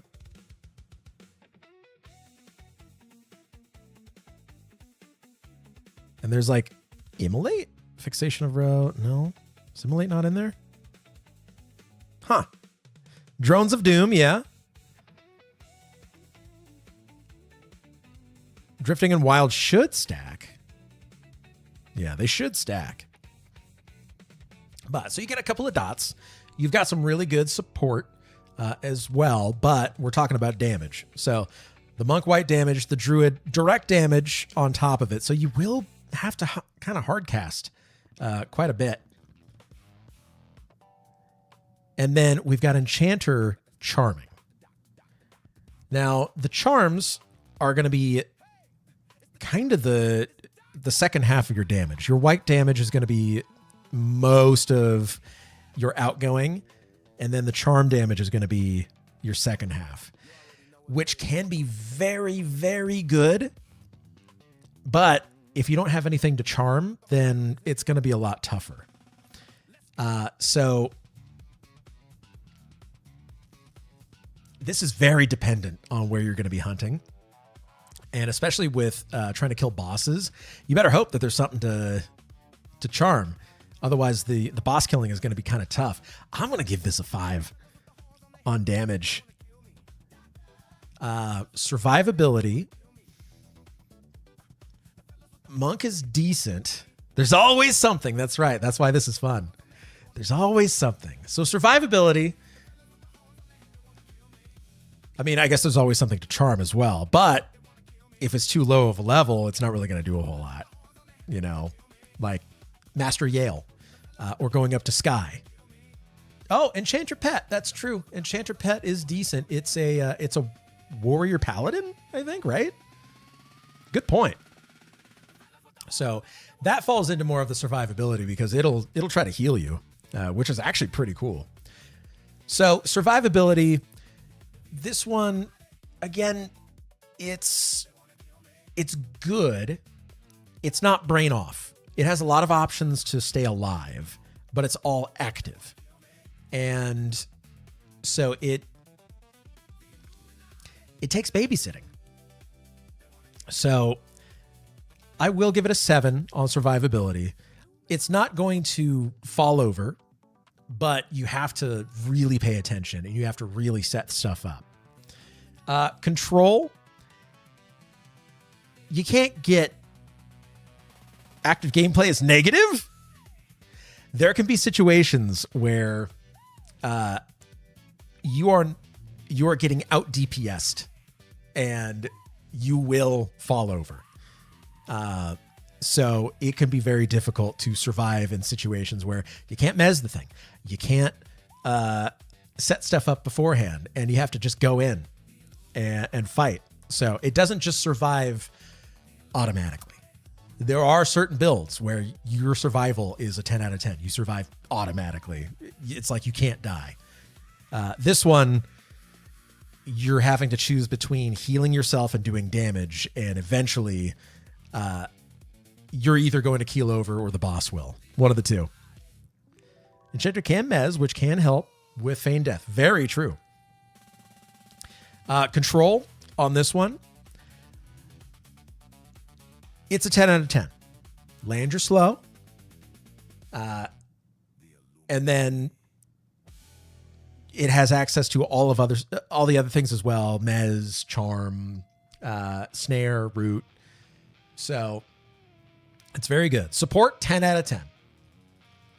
You have access to both enhancements as well as buffs, like stat buffs. Very good for both of them. 10 out of 10. Leveling. This one's tough.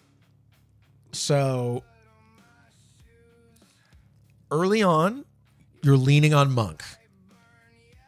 And your outgoing damage is completely reliant on white damage until, again, kind of your 30s. And with that, you can start charming, and then it starts to speed up a bit. But its damage output can still be really annoying. Or I'm sorry, its killing speed can be really annoying. So I'll give it a 6 on the leveling. And then the synergy, it's like a 9. You've got charm starts at level 11. It does, but the stuff that you're charming and the maintenance of it, up to level 25, which is very good. The maintenance of it slows your leveling down, which is the tough part. You're having to manage the pet. You have to go in, you're hard casting, pet may break, or pet may get killed. So the maintenance of that, you don't have enough damage output otherwise in your early levels to forego the pet until later levels. Wonder how it would hold up on harder content without plate or defensive stance. Also true. You do have Channeler's Invocation, Channeler's Stance. Yeah, Channeler's Stance. So you're reducing your damage by 40%, but it eats into your endurance and your mana. For solo play, what is the advantage of a warrior over a knight class? We can get into that. So it's not bad. It's doable. Did D4 with Enchanter Wiz Necromancer on beta. Honestly, so many things are doable. So many things are very doable once you get the AAs and the gear. The ones that are able to enter that content earlier are the ones where you're taking advantage of the classes and their synergies. So the best feature about this is going to be your... What's the best feature you think of this one? You're doing melee. You've got lots of control. Like...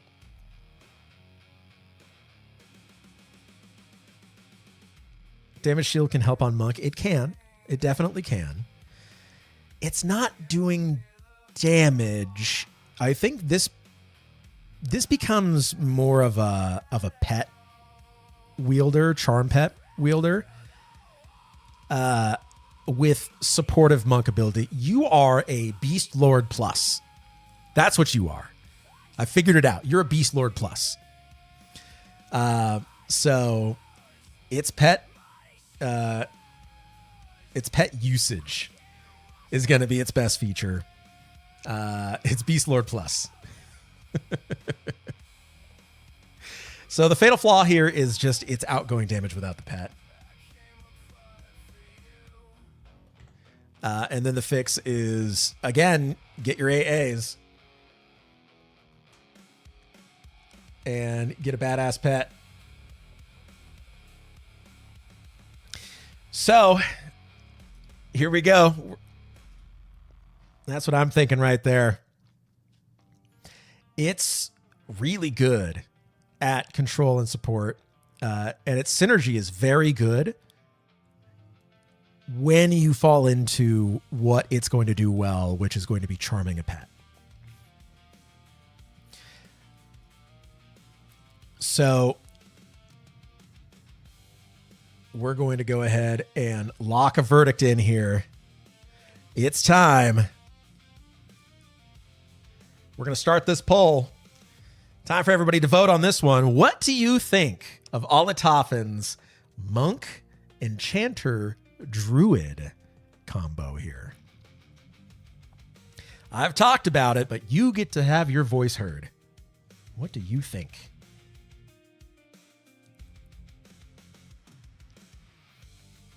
I think it's fun. I think it's definitely fun.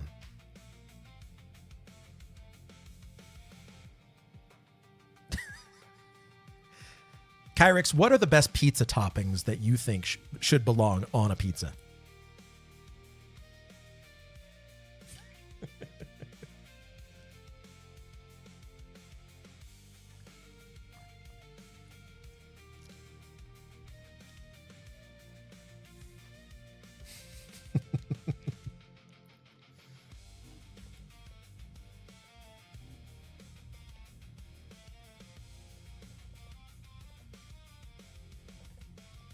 There we go.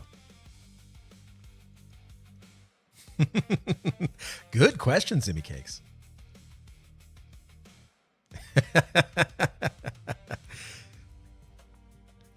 Our robot overlord has spoken.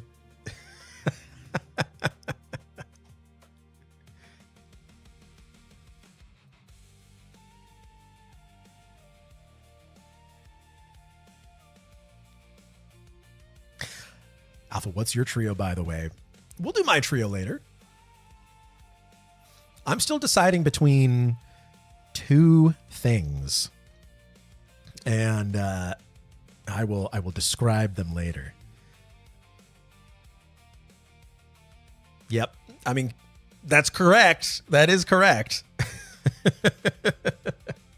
All right, time for the reveal. The sentence. The jury found it valid. Kyrix found it as a copium overdose.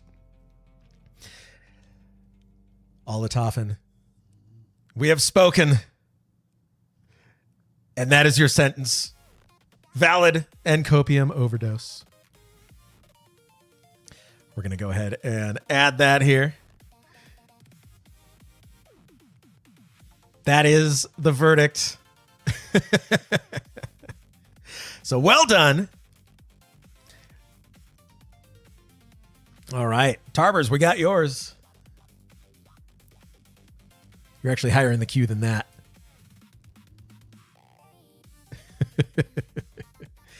Next up, Zimmy Cakes. You are now on trial. Going to be playing an Ixar Shadow Knight Shaman Rogue. Oh, baby. I've got some stuff to say about this one. Oh, my goodness. All right. And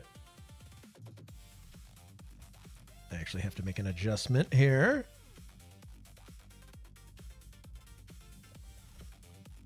There we go. All right. Zimmy Cakes. Let's take you through this. So you're going to be playing an Ixar Shadow Knight Shaman Rogue. All right. This one I have particular experience with. Tangentially, I guess. This build right here is going to do very good damage through both dots and white damage. You have Backstab, which uses your weapon damage. If you're using a two-hander, which you can, you'll backstab with the two-hander, which is a lot of fun. You have access to all of the Shadow Knight spells. So all of the Shadow Knight spells, which are actually tuned to the Shadow Knight, unlike in base EverQuest where it isn't necessarily like its own identity. It's just kind of like a worse necromancer. Shadow Knight get their own. Rogue skill can be good to get into locked areas. That's true. Kyrix, I am not talking to you right now.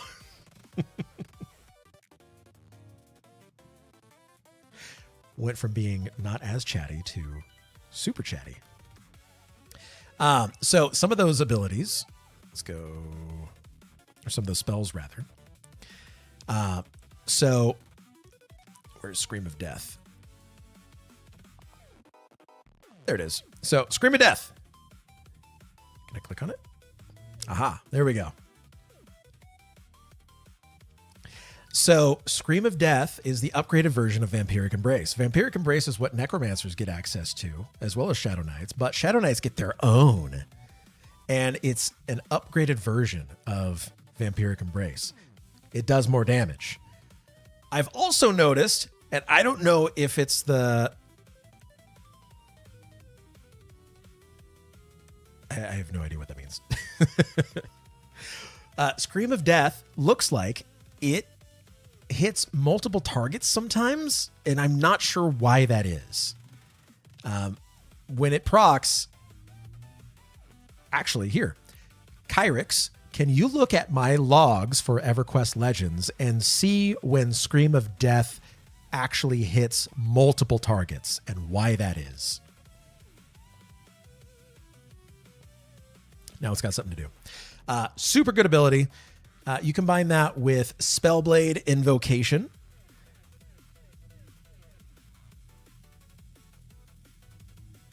That's not what I asked. So we're still working on it. So Spellblade Invocation, you use that with a life tap. You get Scream of Death, as well as the Harm Touch, upgrade Leech Touch. You're doing a ton of damage. I like Shaman ability to have a Shaman pet plus the buffs that Shamans get. Yes.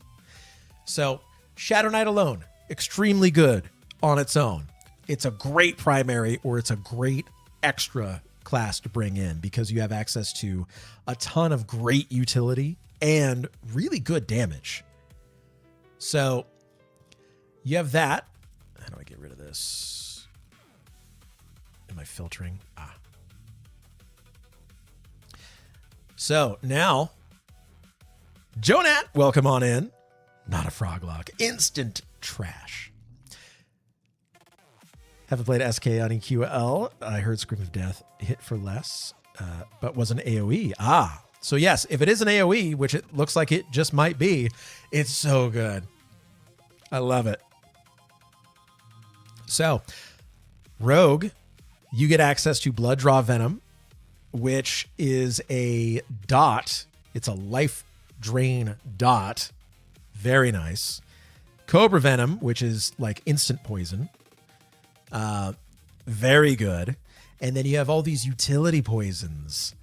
The ones that I like to run are Mage Bane because it's a combination of a couple of the utility poisons that you get earlier on.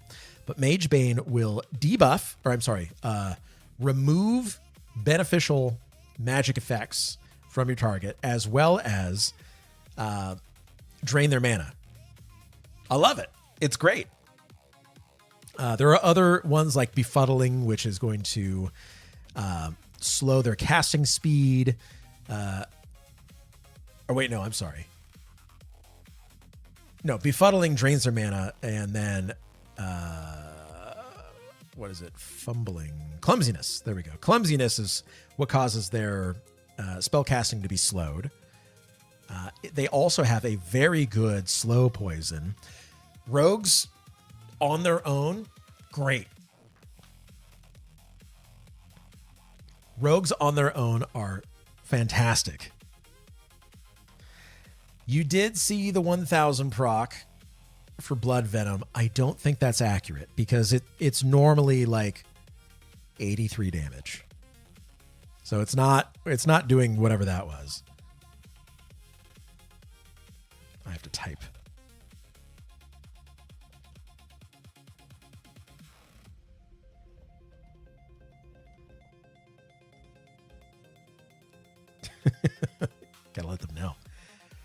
The Wombat Man, welcome on in. How are you?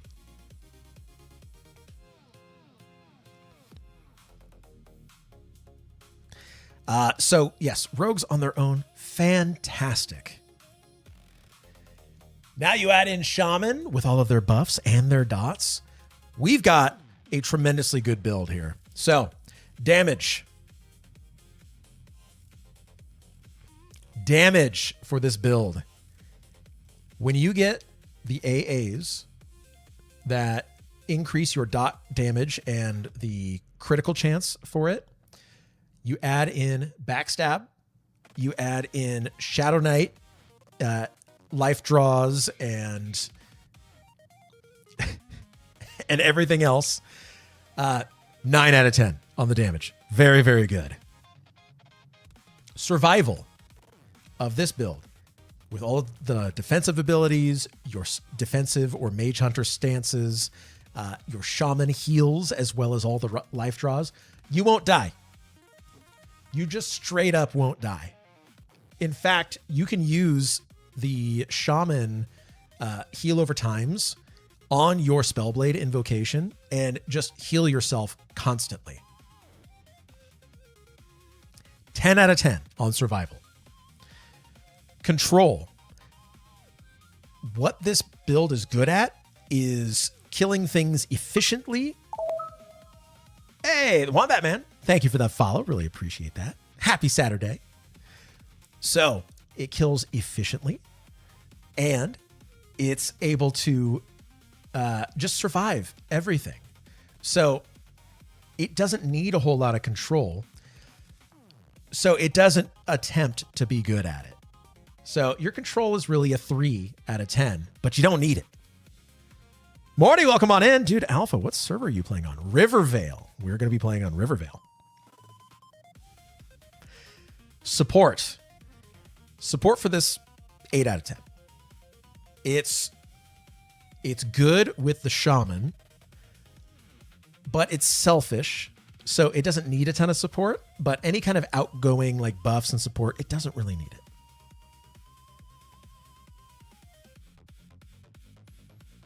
I recall pretty well being forced to take on a lot of enemies all at once or whatever. Just bring it on. Yep. So 8 out of 10 just because you've got shaman. Leveling. Because you have rogue and because your downtime is super good combined with the leeches and using the regen spells, they actually regenerate. Oh my gosh. So if we look at shaman, here's something that I learned that I didn't know. Let's see. Where are you? Where are you? Not you. Not you. Not you.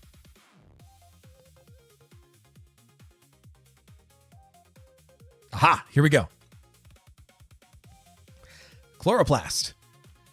Chloroplast normally, or at least I thought, only increased your health regeneration. This increases your endurance as well. So your endurance is going to be staying pretty high as you're leveling. Leveling is a 10 out of 10. Absolute monster leveler right here. 10 out of 10. Easy. And then synergy for this build. Also 10 out of 10. This thing slaps. So its best feature is uptime, damage, survivability. Its fatal flaw, I think its kill time can be better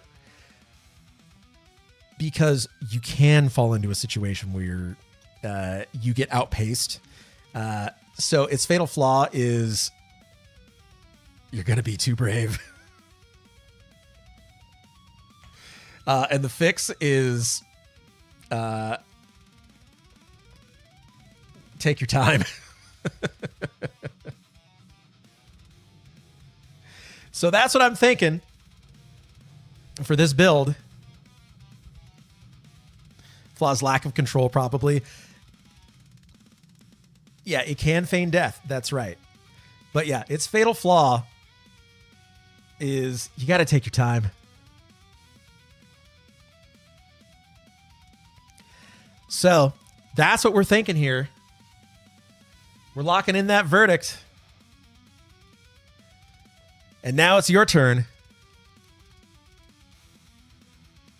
I think this build slaps.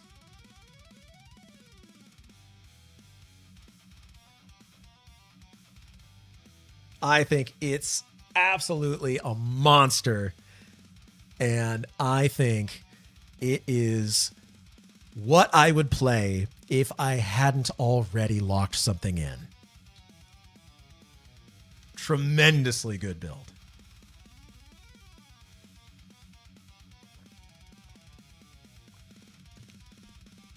This build will kill every boss on D4.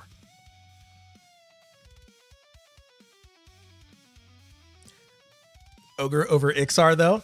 No. Well, I mean, if you're willing to spend 30 AA points for the universal stun protection, which you should, then it won't matter. And then Ixar gets the extra AC and regen on top of that. Frontal stun and good stats, great early on. So maybe go Ogre to start with and then unlock Ixar. That's probably the play there.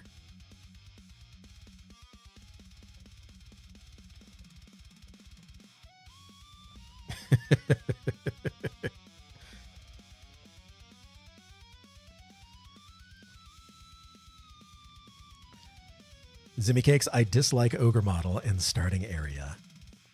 It's fair. Hey, you can be whatever you want, right? All right. Verdict's in. Everybody agrees. Zimmy Cakes, your build is... It belongs on the refrigerator. It is a great build. And that one, lock it in. That thing is going to be an absolute beast. So it belongs right there on Let Them Cook. So good job there. Absolutely love it. By the way, if you want your build to be judged, look at the pinned comment there. ! Build. Put the EQLbuilds.com link to your build. And then the reason that you think your build is good, and we'll judge it.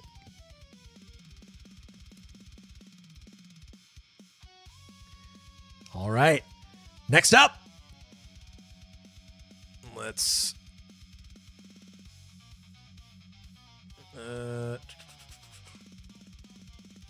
get everybody up here in the queue. All right. Yep.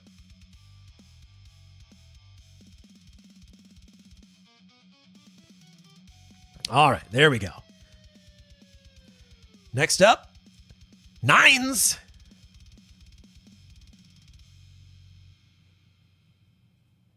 Here we go. Nines, you're next up. Your build, any race, Enchanter, Paladin, Monk. Well, well. D-Loves, welcome on in. What on earth is this garbage? How are you? All right. So we're going to go any race. You get Gnome. Enjoy it. Enchanter, Paladin, and then Monk.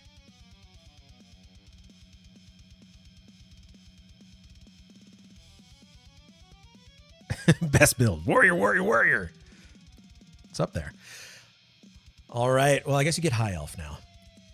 So, Enchanter, Paladin, Monk. Let's get into this.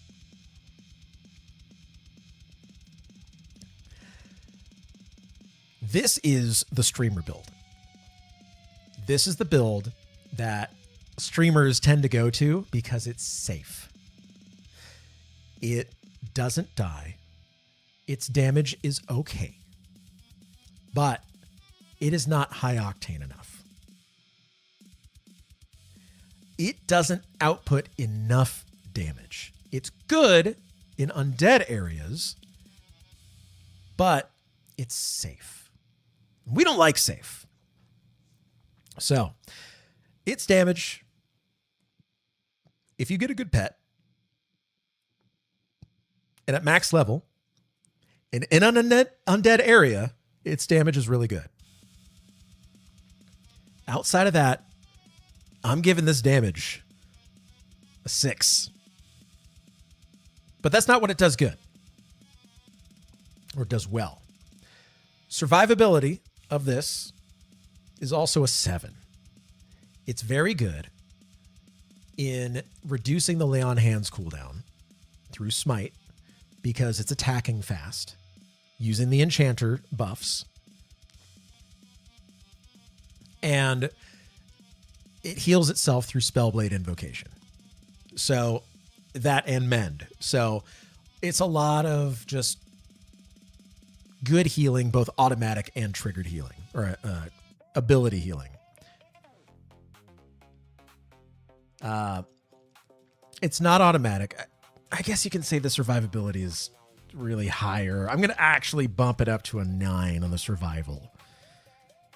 Thinking about it, it's better. Control for this thing, it's 10 on control. It really is. Support, because you've got the enchanter buffs and the paladin buffs. It's up there. It's very good for that. Not so much for the monk. Leveling with this build. You go to undead areas, you're going to level like crazy. It's pretty good at leveling. Probably an 8 on the leveling scale. Synergy of this build is also very good. It could be better, though. It could be better. So I'm going to give it an 8. So the best feature of this, it's safe and boring. It's safe and boring. Its fatal flaw is that it's boring.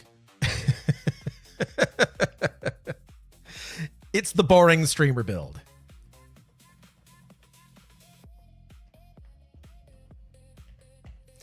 And the fix for this is going to be go to undead areas for big booms.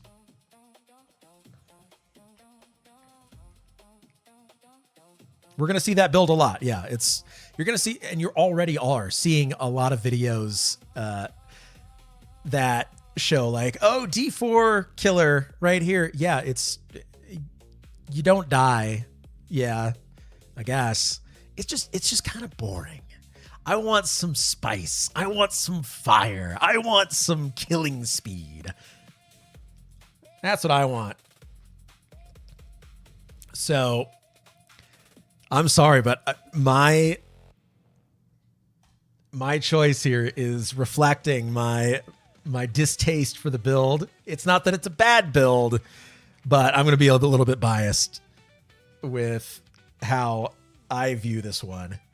So 9s, that's what I'm giving you right there. Those are my scores for your build. So we're going to go ahead and start the poll. Go ahead and vote right here in Twitch. Give us your verdict for what you think the streamer build is able to accomplish. How well does it perform? How much do you like it?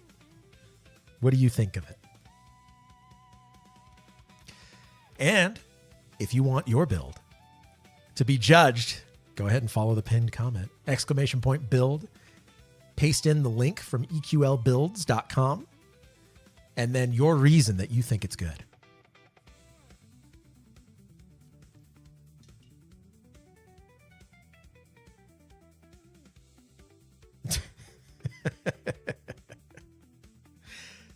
So we've got a few builds in the queue right now. If you want to submit yours, you can submit another one as well. If you already submitted, submit more. And we'll go through them.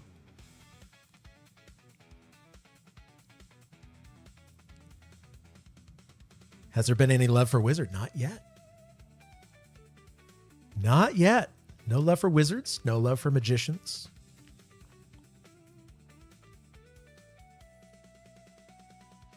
Yeah. No love for Beast Lords either.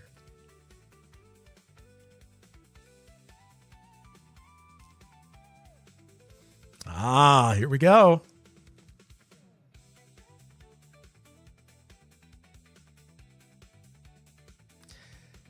All right. Well, the jury has spoken, and so have I. So, Jerry thinks, let them cook. It's a good build. It's very good. However, I think it's just so boring. It's just too safe. We'll take it. All right. Yeah, you get relegated to copium overdose 9s. I'm sorry. The jury loved it. That's saying something. All right. Get those submissions in. Zert Bard, welcome on in. Wiz Ranger Bard is an insane build. Well, go ahead and submit it over here on Twitch. You can find a method to do that if you want to join us over there. Or somebody else can submit that in your name. Next build up for debate. Jason. A Gnome Enchanter Shaman Wizard. Here we go. Enchanter Shaman Wizard. Here we go. Now, we've got something interesting here because this is the first wizard to be submitted. And combining that with two other casters, this is pretty good. Noctune, welcome on in, and thank you for that follow. Really appreciate that. Happy Saturday. So, wizards. Wizard love. Wizards are really good. Wizards are really good when you can stand and deliver your spells. This build, combined with Enchanter and Shaman, you have some great damage potential. You're just going to be dependent on those Enchanter pets. However, if you are destroying mobs up front, your limiting factor then becomes mana. If mana is your limiting factor and you then dump in the Shaman, you have Cannibalize. So now your limiting factor becomes health. Shaman also has really good heal over times. And Clarity. Clarity is great as well. But if you're trying to kill over and over and over and over again, Clarity only does so much. That's why... Oh, Unbound Clarity. Hang on. What is Unbound Clarity?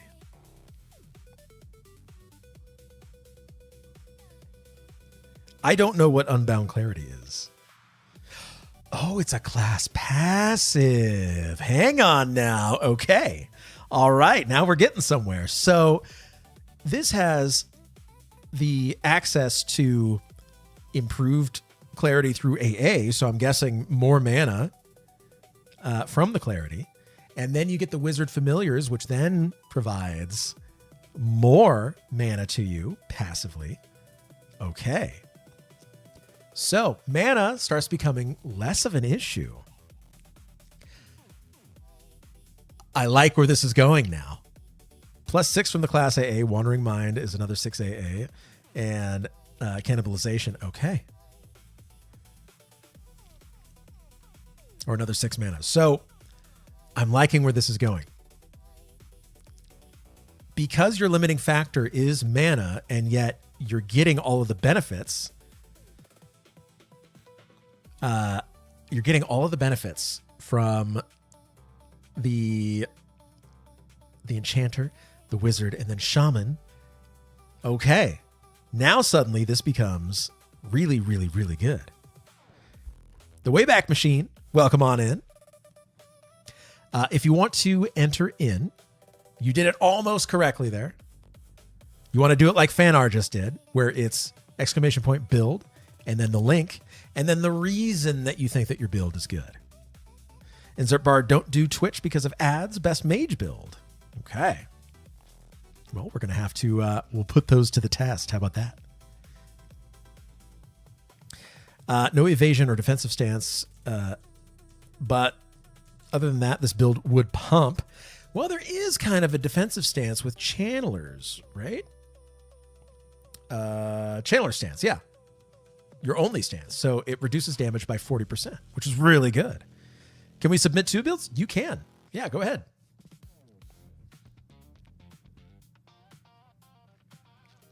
So Channeler stance, very good.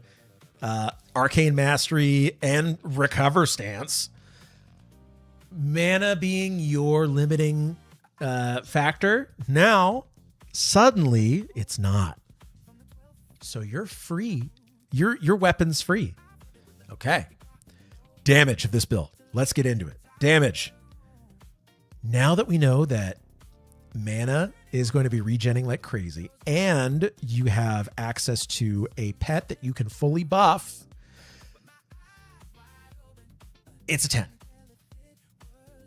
Damage is a 10. I don't think we've had a 10 yet on damage, but damage is a 10. Survivability. This one might be a little shaky on survivability. If your pet breaks or if you don't have access to a pet,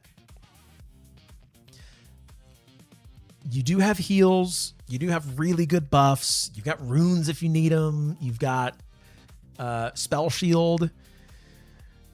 It's not bad. It's decent. I'm going to give survivability of this one a 6 because you could get overrun and just fall over. The case for those interested, this should be an enjoyable first build with a smooth path to endgame. Wizard damage carries early grinding, while Shaman provides heals, buffs, and the best slow. Keep Wizard ports, strong mana sustain through Familiar, Unbound Clarity, Wandering Mind, Uncanny, plus Puma. Heck yeah. Chase in Omaha, welcome on in. Thank you for bringing the party on over this way. Raiders, welcome on in. Glad to have everybody on in here. For those who are coping with no EQL for now, if you haven't already, please give Chase in Omaha a big old wet follow just for me. Hey guys, how goes the EQL waiting room? That's right. Langley, thank you for that follow. Absolutely appreciate that. And Chazen, absolutely. I'm laying a follow on you right now. Boom. Thank you for bringing the party on over this way. We are doing a judge or roast your build. You've gotten better at waiting. Yeah, exactly. Did some AA priority planning and class tier list nonsense today. I love it. I love it. What was the verdict? What was the best AA? Gotta hear. Also, for those who are wondering, look at the pinned comment right now. If you want your build to be judged, !build, put the EQL builds link, and then the reason that you think your build is good, and we're going to judge it. Paladin is the best AA. Can't argue that. Can't argue that at all. Mental clarity for my first AA. Okay. Because Wiz slaps. Very, very pertinent to what we're talking about right here. Shaman will use all mana trying to slow dot heal pet, leaving no mana for Wiz to end the mob with. Well, that's just it. There's a lot of mana regen here that you have access to. So I think this is really good. So back to what we were talking about. Control, 10 out of 10. There you go. Zimmy Cake's got it right. That's how you submit. Support for this one, 10 out of 10 as well. Can you have familiar up and a pet? Never tried. I actually don't know. Saren, thank you for that follow as well. Absolutely appreciate it. Leveling. This one has wizard to help with leveling. However, it is it's a graph. It's a whatever that graph go up, exponential graph. So it starts off probably pretty slow, because if you dump your mana, then you have to wait, dump your mana, wait, dump your mana, wait. But as you get up higher in level, you start getting access to those AAs, then suddenly you are starting to take things down at rapid speed. So I think we give this one for leveling, if we average and equate based off of the variables of the logarithms, I think this is going to be an 8 out of 10 for leveling. There we go. And then synergy, 10 out of 10 on the synergy for this one. Absolute. We talked through it. This is an amazing synergistic build. I'm jealous. I love this build. We need to see this in action.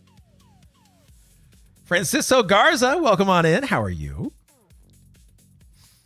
All right. Best feature. It's just go, go, go. Go, go, go damage. The fatal flaw is early leveling. That's it. The fix, just level. Just level, baby. That's all it is. This is an incredible build. Talking through it, fantastic. Absolutely fantastic build. I want to play this build. This one looks incredible. Bard passive healing, Necro life taps, so probably not bad. Oh, to that one, we're going to talk through it. So, I love this build, and we're locking my verdict in, but we need to hear from everybody else. It's time to vote. Go ahead, use the Twitch voting feature, and you can vote on what you think this build is in your mind. How well does it perform? How good of a build is it? And then we're going to show the verdict right here. Jason, I love it, but let's see what everybody else thinks. And I'm going to be right back. I'm going to use the restroom. So 1 second while everybody's voting.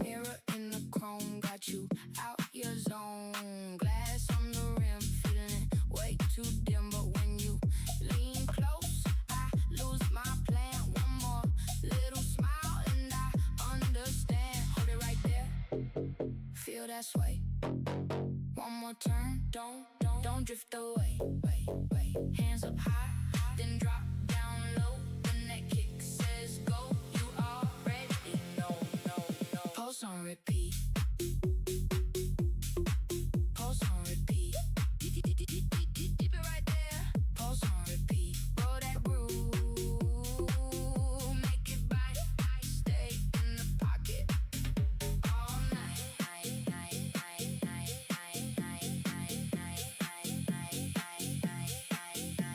Now the room goes thin. Just a clap and grin. Breathe in, breathe out. Pull me back in. And the floor comes back. Like a wave of All right, we're back. Oh my goodness. Okay. Can I just say that I worry about this build for bossing? You're going to take a metric ton of damage.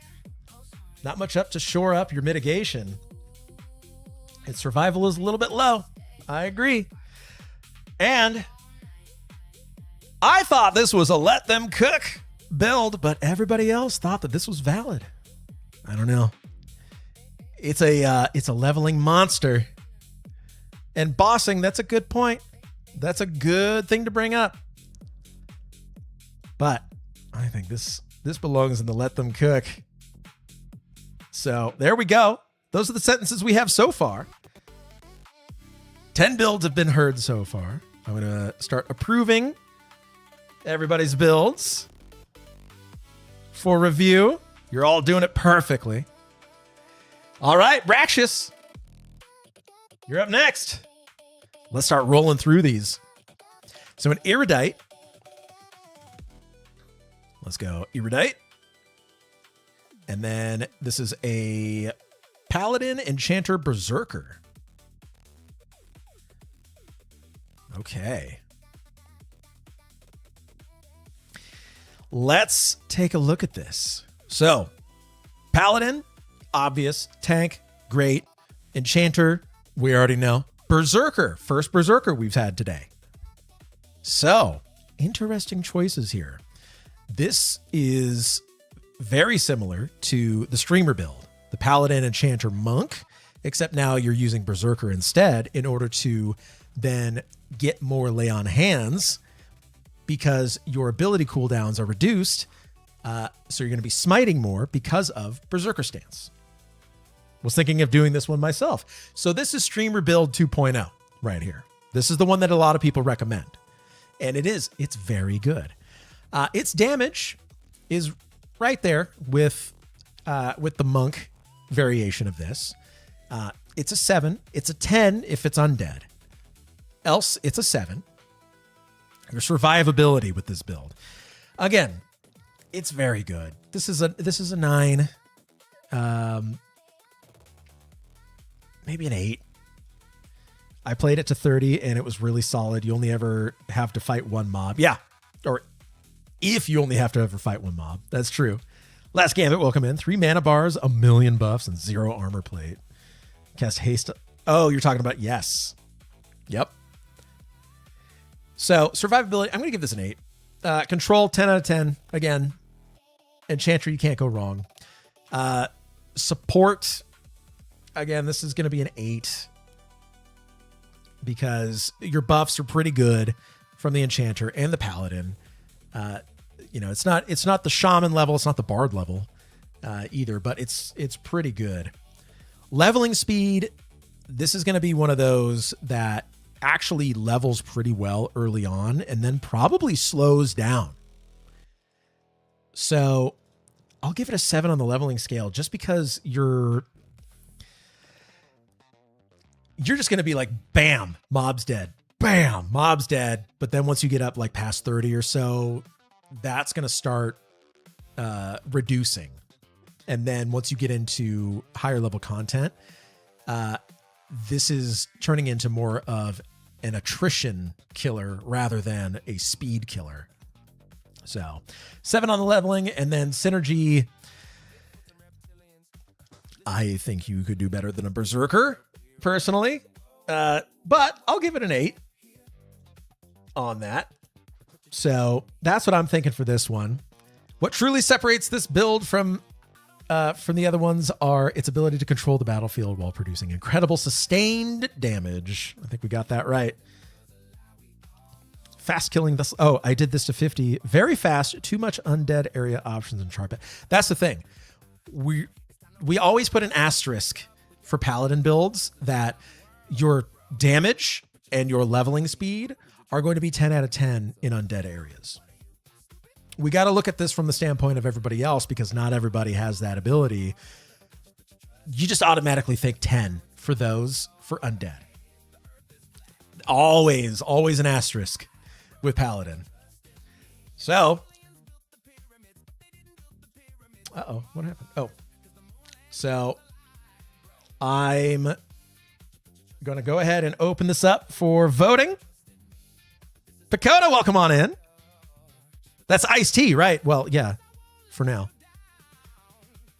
For now. Don't question it, just trust.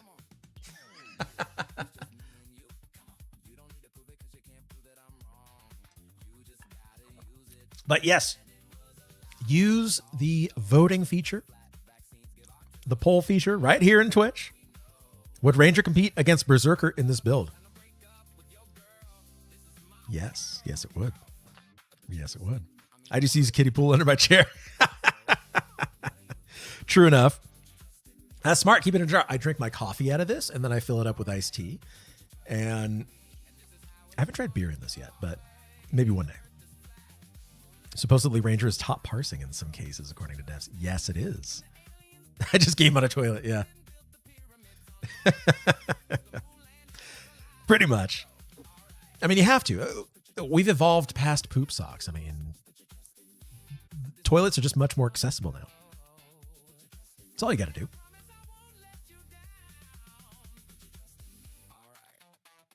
Hey, Slab Quest. Thank you for that sub. Holy moly, that Prime sub. Those Bezos bucks. Thank you for that. You could have spent that anywhere and you chose to do it right here. I appreciate that. Seriously, I do. Thank you. Thank you. That's my build. Paladin, Ranger, Enchanter. It's good. Oh, yeah. Hey, oh, History Haunts. Streaming with my kid, opening Pokemon cards and playing Form. Oh, my goodness. Well, History Haunts, thanks for that Prime. Appreciate you. Hope all is well. Yes. Yes, we're having some fun, and we're about to reveal the sentence. Everybody thought that this was a very valid build right here. Yep, it's a valid build. Fractious Muse, good job. This one's valid. No going to jail on this one. So migrated over to this channel. Okay, there we go. All right. So we've had a few builds that have been very, very good. Some very valid builds. And then a little bit of copium on a couple of builds. But nobody's gone to jail yet. I want to see if we can change that. All right. Next up, Tarbers.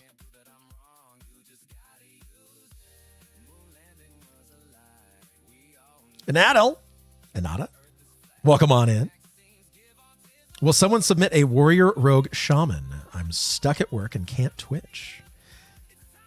So over on YouTube, we've got some requests to add because it's a Twitch only feature, a bard shaman monk and a warrior rogue shaman, if anybody feels inclined. But Tarbers, you're up. Time to pass down judgment. Uh-oh. So a high elf. OG Possum, welcome on in. Use the command !build, and then the build, and then the reason that you think the build is good. That's how you submit it. That way we can judge you. So Tarbers, a high elf. Paladin, druid, Beast Lord. This one's going to be interesting. First Beast Lord love we've gotten. Can someone submit a third build to see if it can be sent to jail? Yes, you can submit any builds you want. All right, Tarbers, you think that this one is just strong enough to solo, or it is strong enough to solo D4. All right, let's talk about that. So, let's look at your damage. Major Deity, follow the pinned comment. You can see how to structure your submittal. It's !build space the EQL builds link space your reason that you think that your build should be judged. Of course. All right, damage. Paladin, always an asterisk. Undead, automatic 10 out of 10, but that's not what we're judging this on. So we've got decent damage coming from the Paladin. You add in Beast Lord. Beast Lord with the dual wield, obviously going to be good. As well as slows and pet damage. Well, I guess slows don't factor into the damage, but still. So you've got 2 decent melee, and then you've got the pet damage on top of that, buffing the pet. And then you've got Druid, Spellblade Invocation. With a build like this, you could potentially just use a Druid nuke in your Spellblade slot. I want to see if this is going to go to jail. Yes. Yes. So, let's see. Perfect. Everybody's submitting perfectly. So I'm going to say that the damage on this one is pretty good. It's not excellent, but it's pretty good. I'm going to give this one an 8 on the damage. based on the pet adding to it. And interestingly, your Beast Lord pet is also a Beast Lord, which then would it get a pet, which is also a Beast Lord? If not, it should.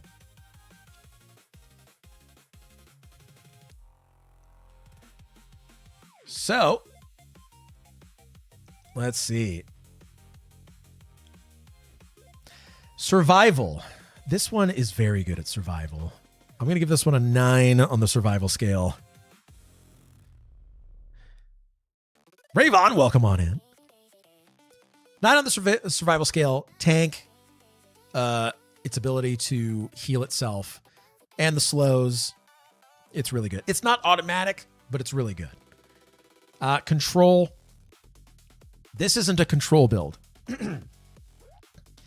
It's got a little bit of control in the slows and the snares and the roots and some pacify, but that's not why you play this. No, but it does cast slows. I mean, hey, if your pet is casting slows, that's pretty cool. Support on this build. This is an 8, maybe. Actually, no, it's a 9. This one's a 9 on support. This one's very good. Has very good utility. Yeah. I like this. I like this one for utility. It's also very safe. I like the combination of Druid Beast Lord over Enchanter Melee to go along with the Paladin. Divine Stance is broken with this. Oh, good point. So Divine Stance being that you cast spells and then you are healed for the mana cost of that spell, or it heals the lowest party member. If you're soloing, it's you. So if you're casting big nukes, you're getting healed for the mana cost. If you're casting big heals, you're getting healed for the mana cost. It's really good. Yes, pet slows everything in combat with you too. So it can also run out of mana. Interesting. I see. Leveling with this one. This one's going to be pretty good on leveling because you've got Beast Lord. In fact, I recommend your first primary class be a Beast Lord. When you're leveling, you get a pet at level 1 and you're just going to jump up to level 10 and then you can pick your trio. Beast Lord, absolutely great for that. Leveling, this one's a 9 on the leveling scale. And then synergy for this. This one is almost perfect. I would want to see more damage out of this to have it be a 10 out of 10, but this one's a 9 out of 10. Her Beast wasn't good in beta, but I hope that changes. Yep, love Beast Lord. I agree. So that's what I'm thinking right here for this build. Best feature, it's utility. It has a lot of layered utility from all three classes. Why do I see so few builds running Warrior? I was planning on going Necromancer, Warrior, Shaman. There's a reason for that. And we'll get into that. So I think the fatal flaw with this one is just that its melee damage will kind of slow down.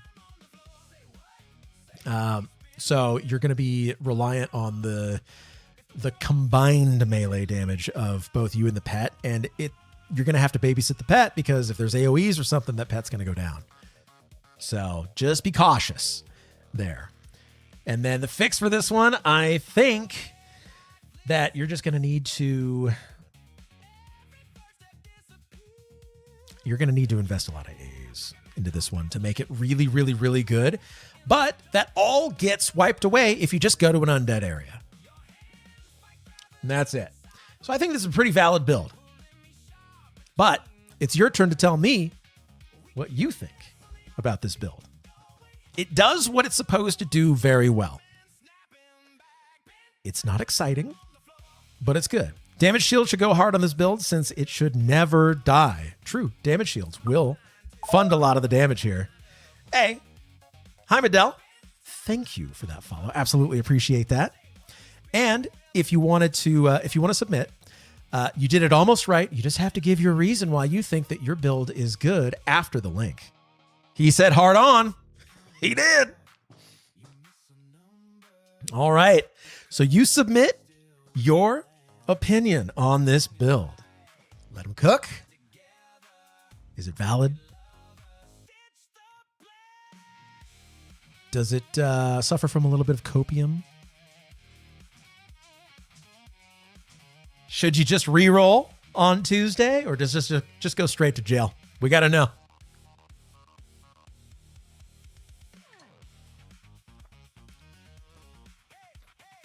Hoping for good melee DPS utility that can hopefully solo D3 and up. Yep.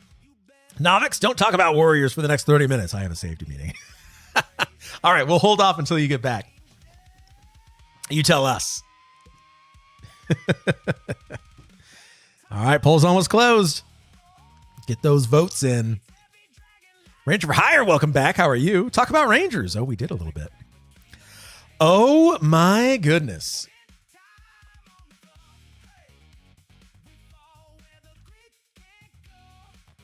Oh, my goodness.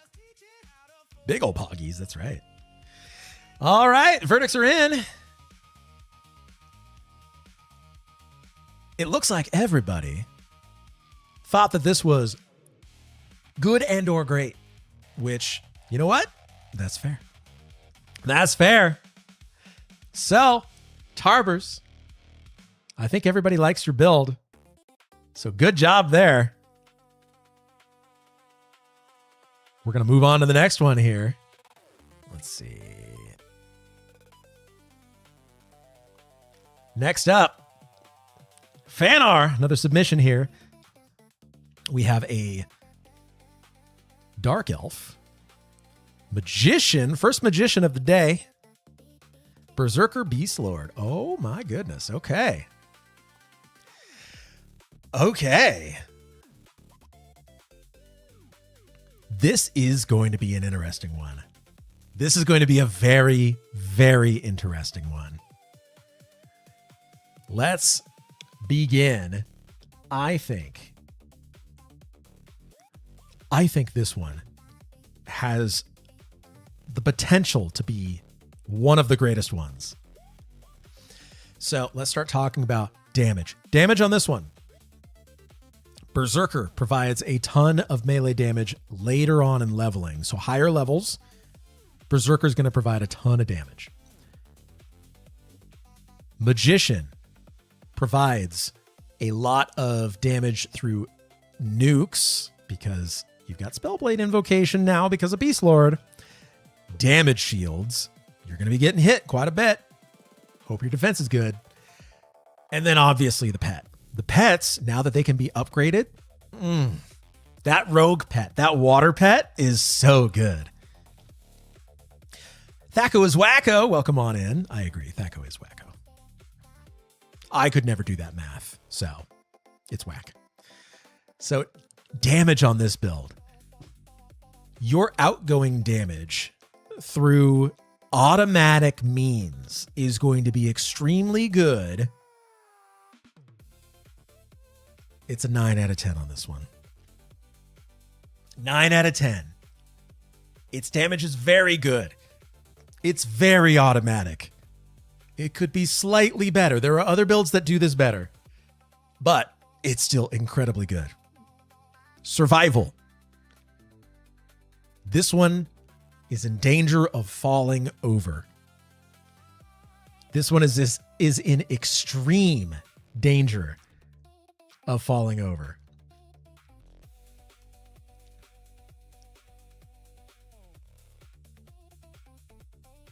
Hard to do damage when you're dead. You're not wrong. You're not wrong. So this one might die fast.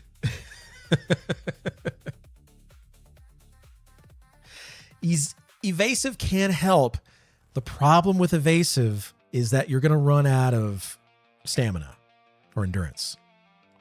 Yeah, it'll help for 30 seconds. It's another health bar. So Yeah, you gotta burn. And you're not doing damage while you're doing it. Yeah. So you gotta do your damage and you gotta do it quick. Otherwise, you might fall over. Its survivability is a 2. It's not a 1 because you have the Beast Lord slow, but you don't really have a lot to survive with. Control on this thing, it has a slow. So another 2 on this one. Support. I'm going to give this a 5. It's got some Beast Lord buffs. It's got some magician stuff. So summoning items and armor and everything like that.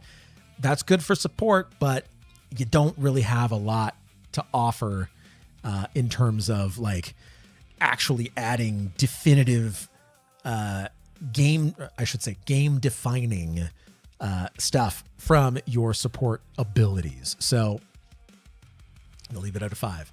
Leveling, a little bit of Beast Lord self heals, but pretty mid. Yeah. Leveling. This thing will level quick. And then you have to be careful that you don't overpull. So early on, this thing is going to fly.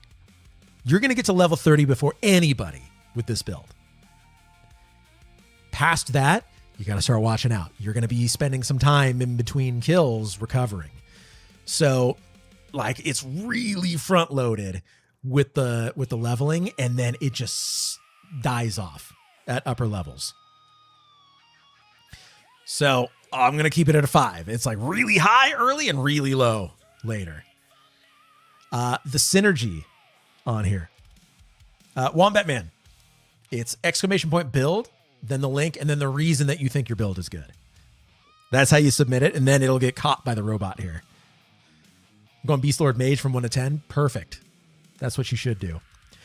Synergy here. There's a little bit of pet synergy.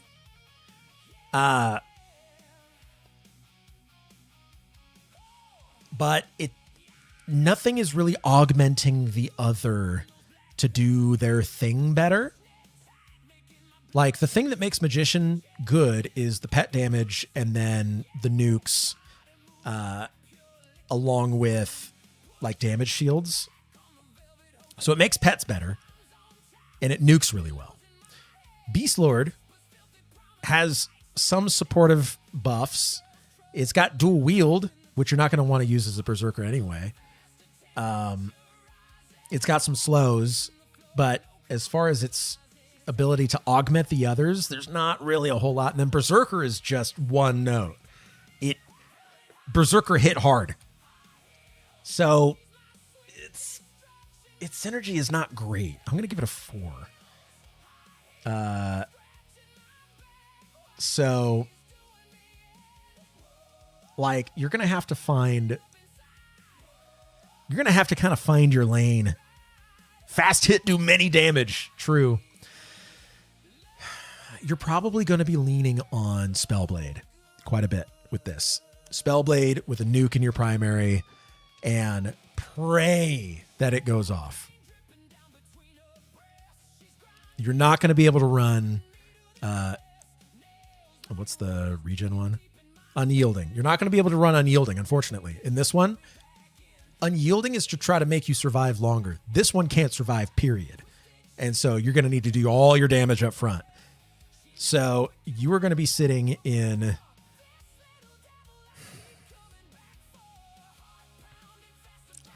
Channeler if you need to reduce the damage. But again, your ability to survive is strictly based on your ability to kill fast. So it's Berserker stance. Your endurance is going to get depleted, and you're going to be in Spellblade Invocation the entire time. It's pray for procs, pray for big hits, pray for crits. Yeah, I think I know what my verdict is here, but let's see what everybody else thinks. Oh, that didn't send.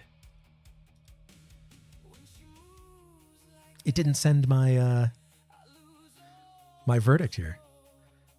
I'd like this a lot more if Berserker was Ranger. Agreed.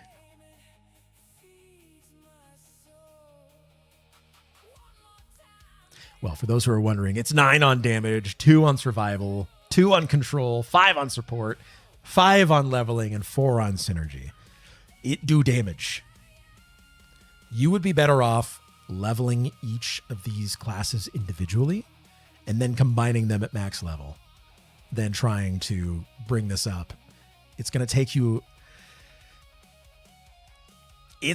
12 weeks to level this thing up, unfortunately.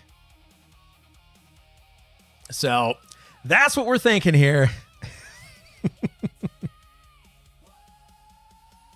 Also, I didn't say hi to you yet, Setver. How are you? Welcome on in.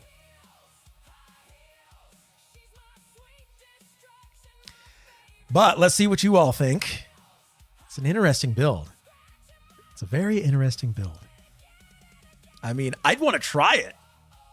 Don't get me wrong. I think it'd be interesting one to try, but given that the downtime is probably really, really bad on this build. Okay.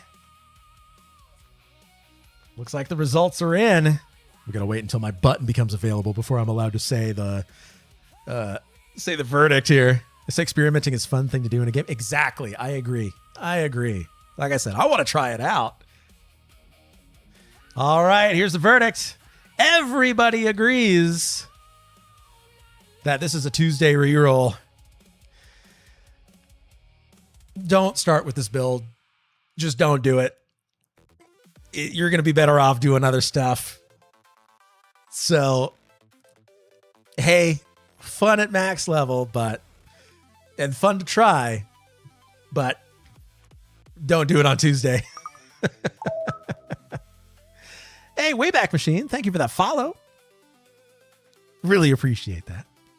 So that's our very first Tuesday reroll here. Congrats, Fanar. Hatchku, let's get to the Warrior talk. We will. Muffin Chat, welcome on in, and thank you for that follow. Really appreciate that. Happy Saturday. Let's approve the other builds that are flowing in here. Major Deity. Fanar with another one. Bollywood Symmetra, long time no see. Kyle Breezy. Thaco is Wacko. The Wombat Man. Muffin Chat. Love it. Apical. If you do exclamation point build space your build link like you did there, space the reason that you think your build is good, it will then be picked up by our resident robot, and then we'll be able to judge your build. I just realized the build I put in was already on your list. Oh, was it? Shaman Necromancer Bard. Did we already do that one? We already did. You're right. Neospring, did mine go through? Let's see. Neospring. Yes, it did. You're third in the list right now. OG Possum. There we go. Messed up the first time. My bad. No worries. Go ahead and get you in here. Approve. All right. Wayback Machine. It is your turn. Let's get it set up here. We're going Ogre. And Warrior Monk Bard. Okay. I have personal experience with this one. Ogre, I like it already. That's right. All right. Warrior Monk Bard. This is a very, very interesting build. I genuinely want to do this build, but I can't get over no heals. And we're going to talk about that. You might be surprised. So, Warrior, already starting off. We'll do a little bit of Warrior talk. Sorry, Novix. We'll do a little bit here. So, Warrior, their damage just gets better and better and better and better. And the reason for that is because of two different lanes. One being Cleave. Cleave, as it gets higher in skill, does more damage. You hit a lot of targets around you. It's great. Oh, Kyle, we're gonna get to that. Add in their passive AA of their crits and their crit damage increasing, and then you add in extra crit on top of that. Add in all of your other melee abilities. Let's see, things like should have been in here.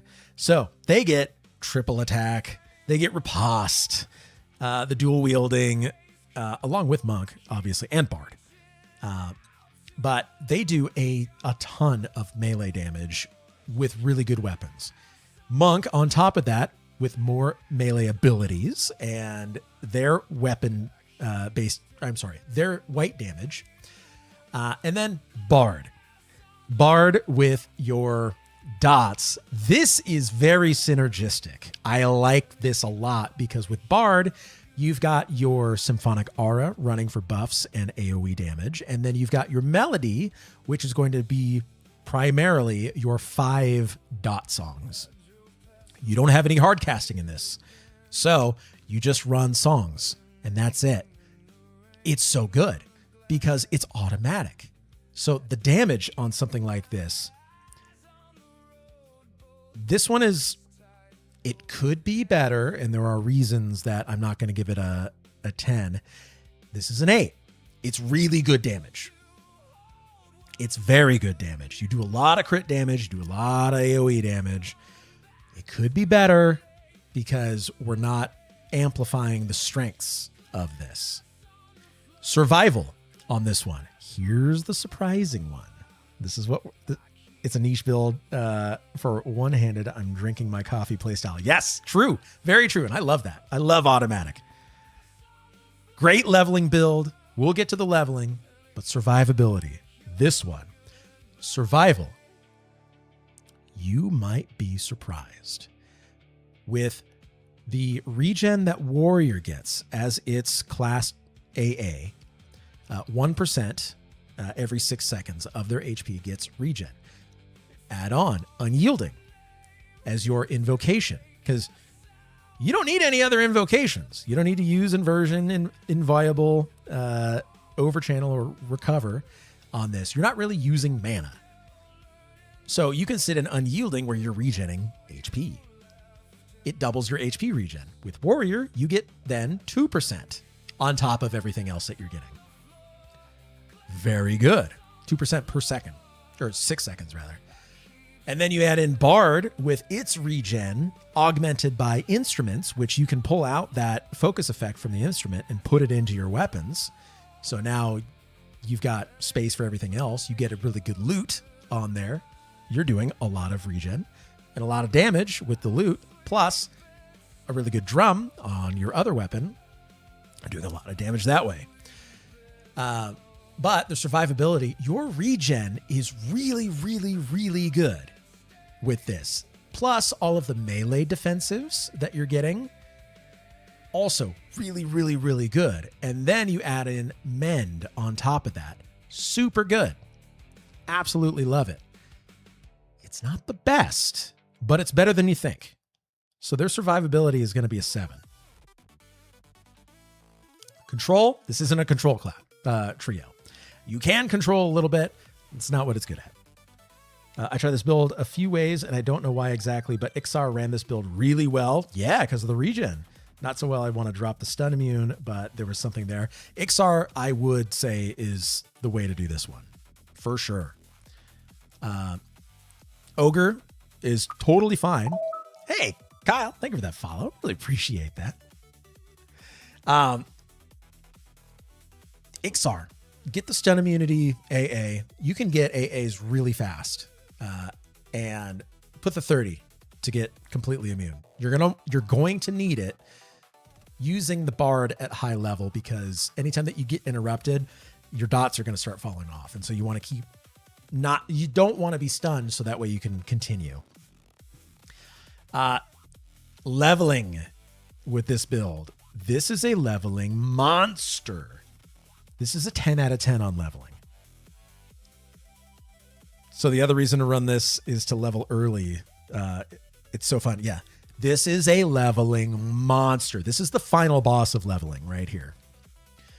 So good. Your downtime is incredibly short with this. You regen constantly.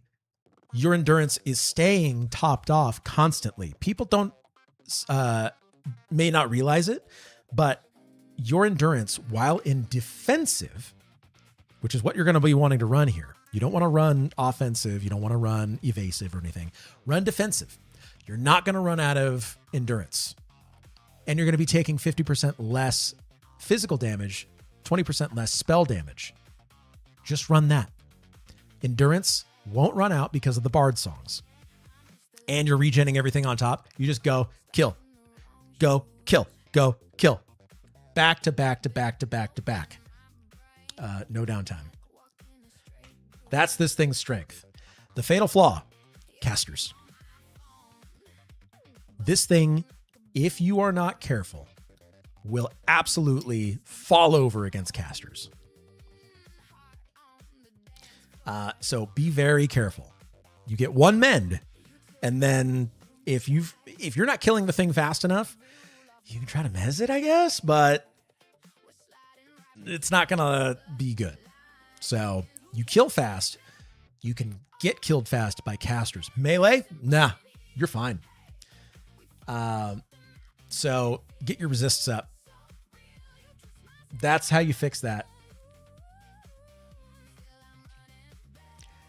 So that's what I'm thinking. Watch out for those ice comets. That's right. Bard resist is pretty nuts too. Yeah, that's right. It is. So you can weave that into your symphonic aura and then you'll be pretty good. But yeah, casters, you got to be careful. So I really, really like this build. But let's see what everybody else thinks. Let's get some voting going. I am going to slam a bite of food real fast while the vote's going. So I'll be right back.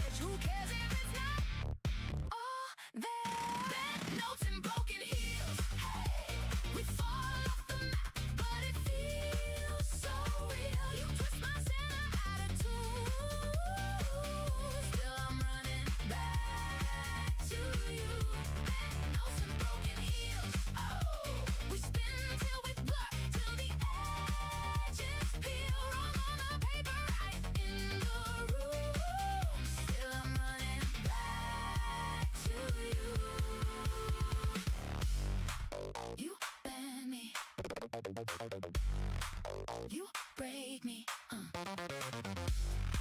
you shake me, don't save me. Off key, on fire, off key, go higher, too sharp, too flat, still I want it like that, too sharp, too flat.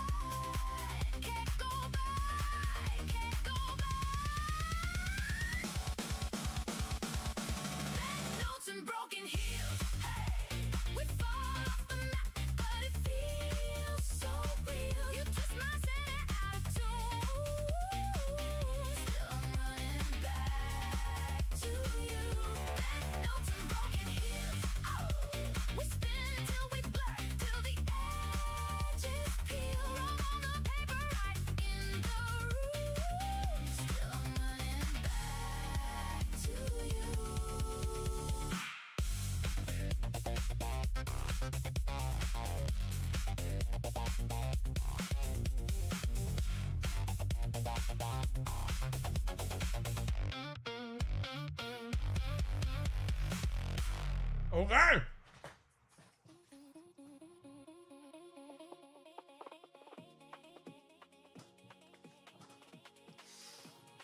Just meat and cheese. That's what I'm slamming here. All right.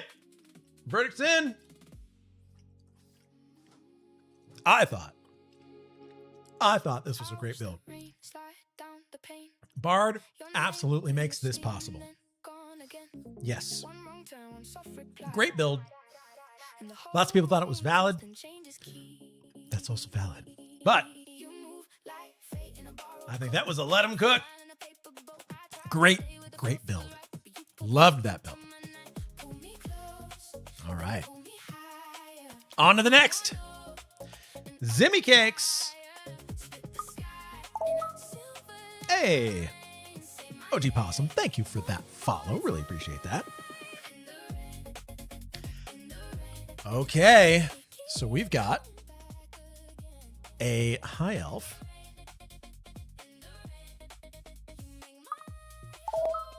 Hey, and Thaco is Wacko. Thank you for that follow as well. Really appreciate that. So, a high elf, magician. Here we go. Monk, bard. Oh, baby.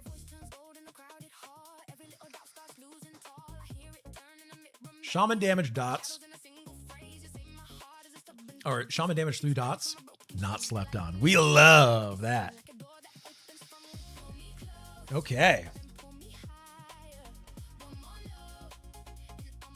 Bandage heal strats. That's right. That's right. Get yourself in a corner.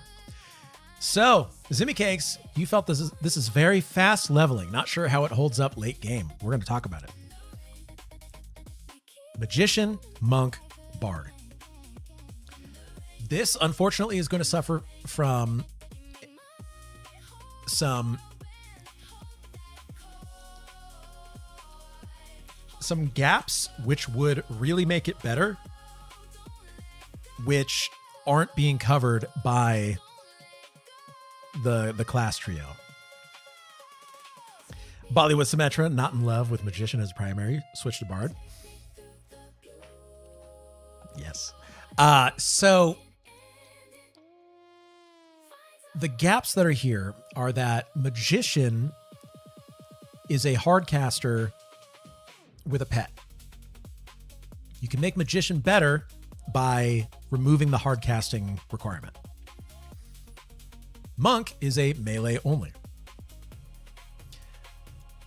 That does not provide Spellblade. So the hardcasting of the nukes can get circumvented by Spellblade. Monk does not provide that. Monk provides straight damage and some healing and feign death, obviously. Decent defensives as well. So we've got pet damage that does the best while you are face tanking, because the pet is going to be a rogue. That is the best pet, period. Nox, welcome back. Hope I didn't miss the difference in tank review. Not yet. We're going to get there, though. So Monk has to face tank. Add in Bard. Bard augments a little bit and can kind of increase the pet damage because of group buffs. But it also doesn't provide Spellblade and really help out with the Magician. It helps out with the Monk a little bit because of haste and regen. And then the damage output, if you're hardcasting, you're not dotting.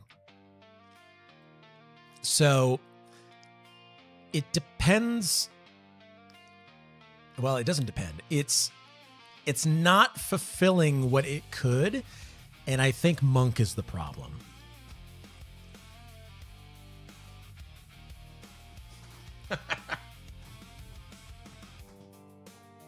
Monk is the problem in this build.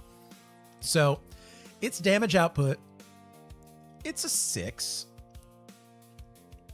And it's a 6 because the sum of the parts is less than the individual parts themselves. Or the combination is less than the sum of the individual parts. So yeah, damage is 6. It can do damage, but then it trips over itself. Survivability is a 4. Monk can kind of keep you up. Bard Regen can also kind of keep you up. Magician doesn't keep you up.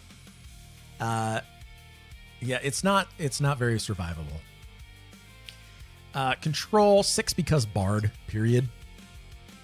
Bard is the only thing that's really keeping this thing in the control lane at all.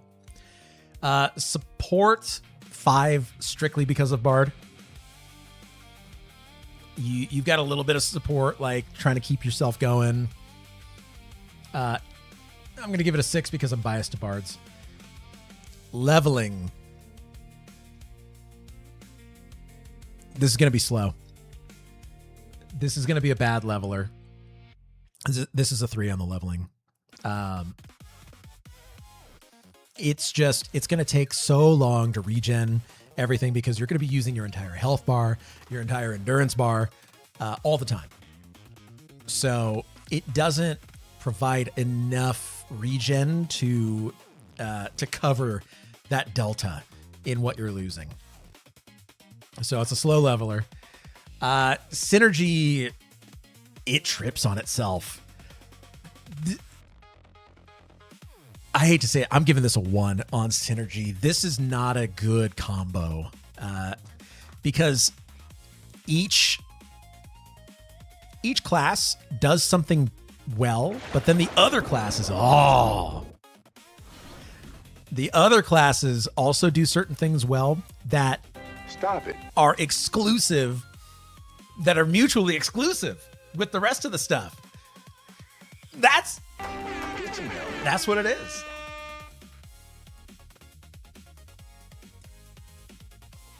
So I can't get this higher than a 1 on the synergy.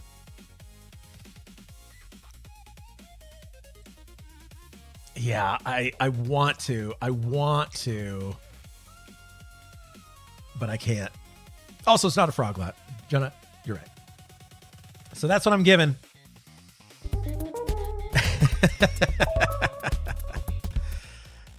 Legoza, welcome on in, and thank you for that follow. Really appreciate that. Happy Saturday.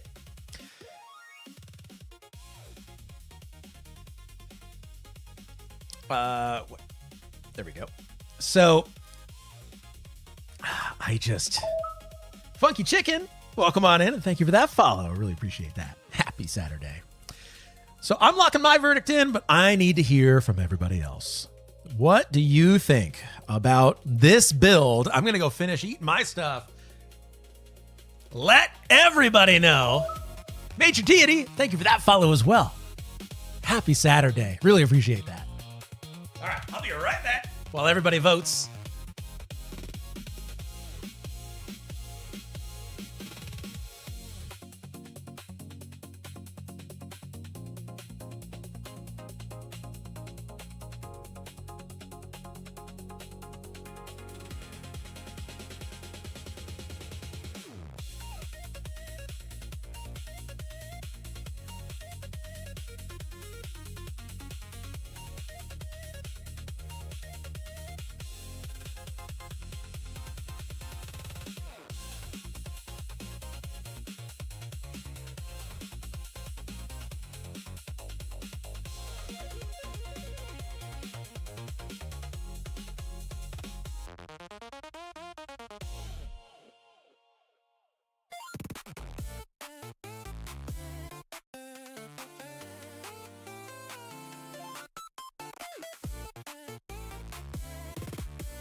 All right, we're back.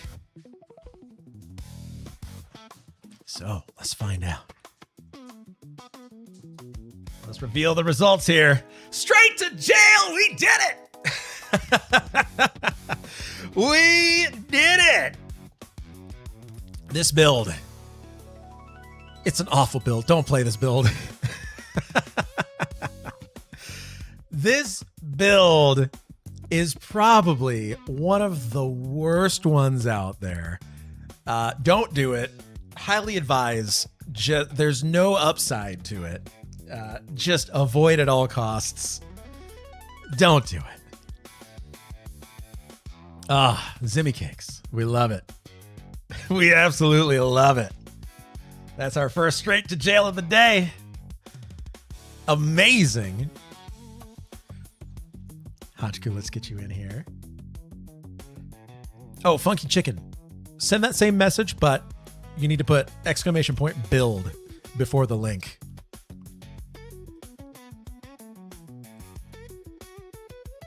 We're approving all of these in here. There we go. All right, next up.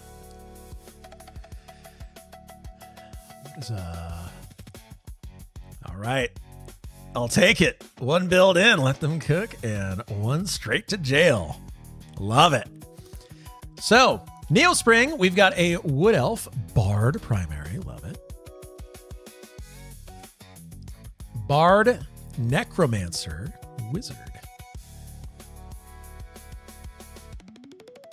There you go. All right, let's start talking about this one. So, first of all, feel free to roast me on it. This is what I leveled and played in open beta. Okay. All right. So the first thing, Bard primary. Love it. Capable of doing many, many, many things, except saving that last Mage Monk Bard build. So very good there. But let's talk about damage first. I'm just a Bard stan. I love Bards. So damage from dots via both the Bard and the Necromancer, very good. However, we now have Wizard. The Wizard is the strange one in this combo here. You've got two very synergistic classes with Bard and Necromancer, and then Wizard, which is hard casting, direct damage. You're then taking away dots from the Bard if you're hard casting with the Wizard. So then the Bard gets relegated to just a regen battery with some utility. And so does the Necromancer. So you have to make, also made a YouTube video on Nagy with this build. Oh, very nice. I love it. So we are caught between two styles of play here. Evasive is pretty good for 30 seconds. It's true. We're caught between two styles of play. It is either a melt through dots, or it is a hard nuke while foregoing the dots. From the Bard, at least. You can pre-dot with the Necromancer, obviously. Bard Necro works in a lot of ways that Enchanter doesn't. It's better than people think. I think you're right.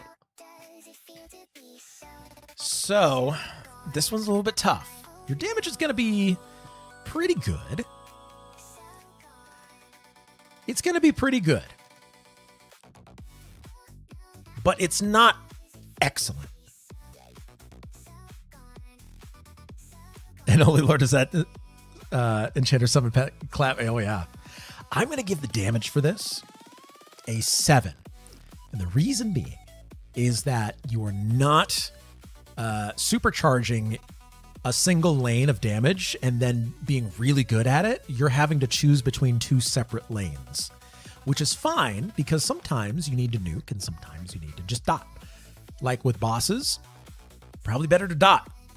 and stay alive than it would be to try and straight nuke. But then the wizard loses its entire reason that it's there.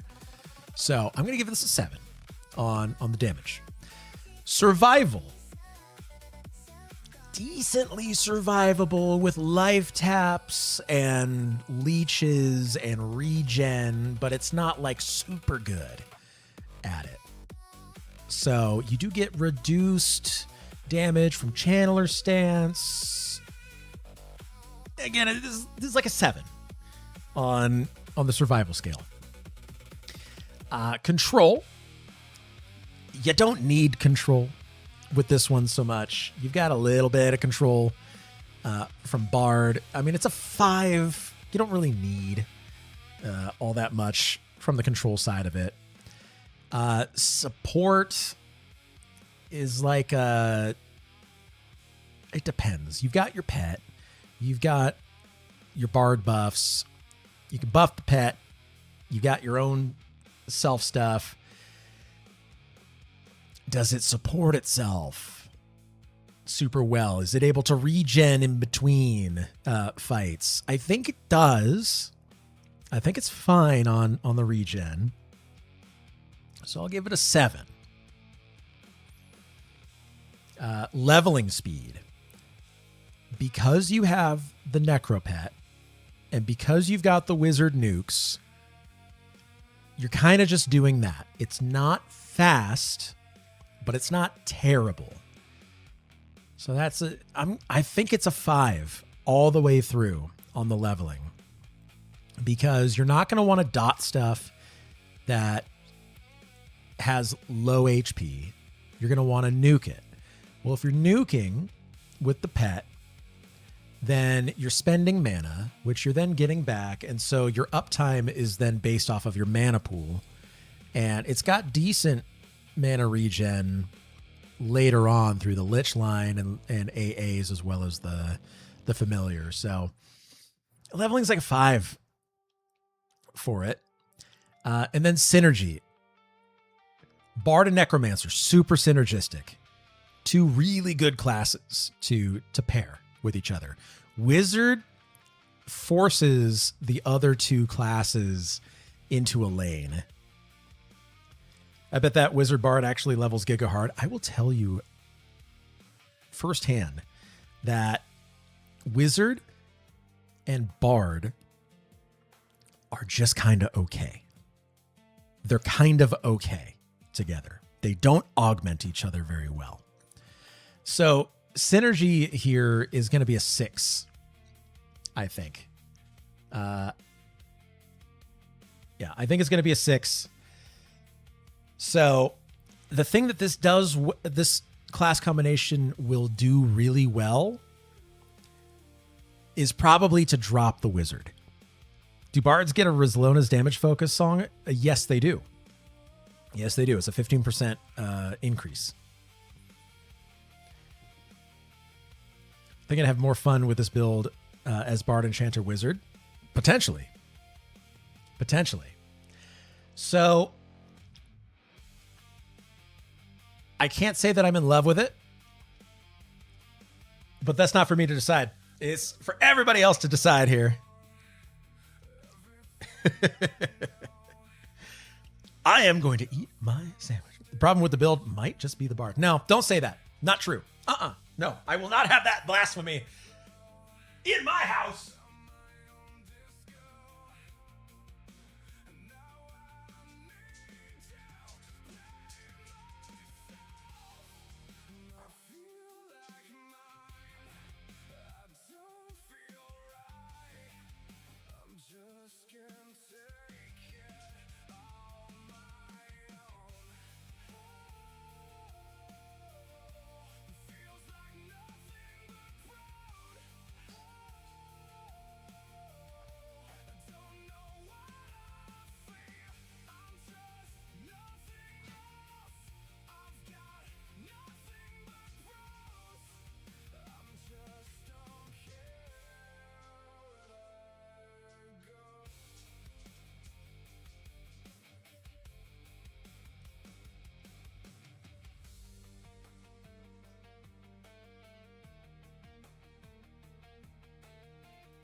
The votes are in. The sentence, everybody agrees. You're suffering from copium. Copium overdose. It can be better. It can be a lot better. You don't necessarily need to reroll. It can still kill. You're right. But, oh boy, it can be a lot better. So, here's tonight's sentences so far.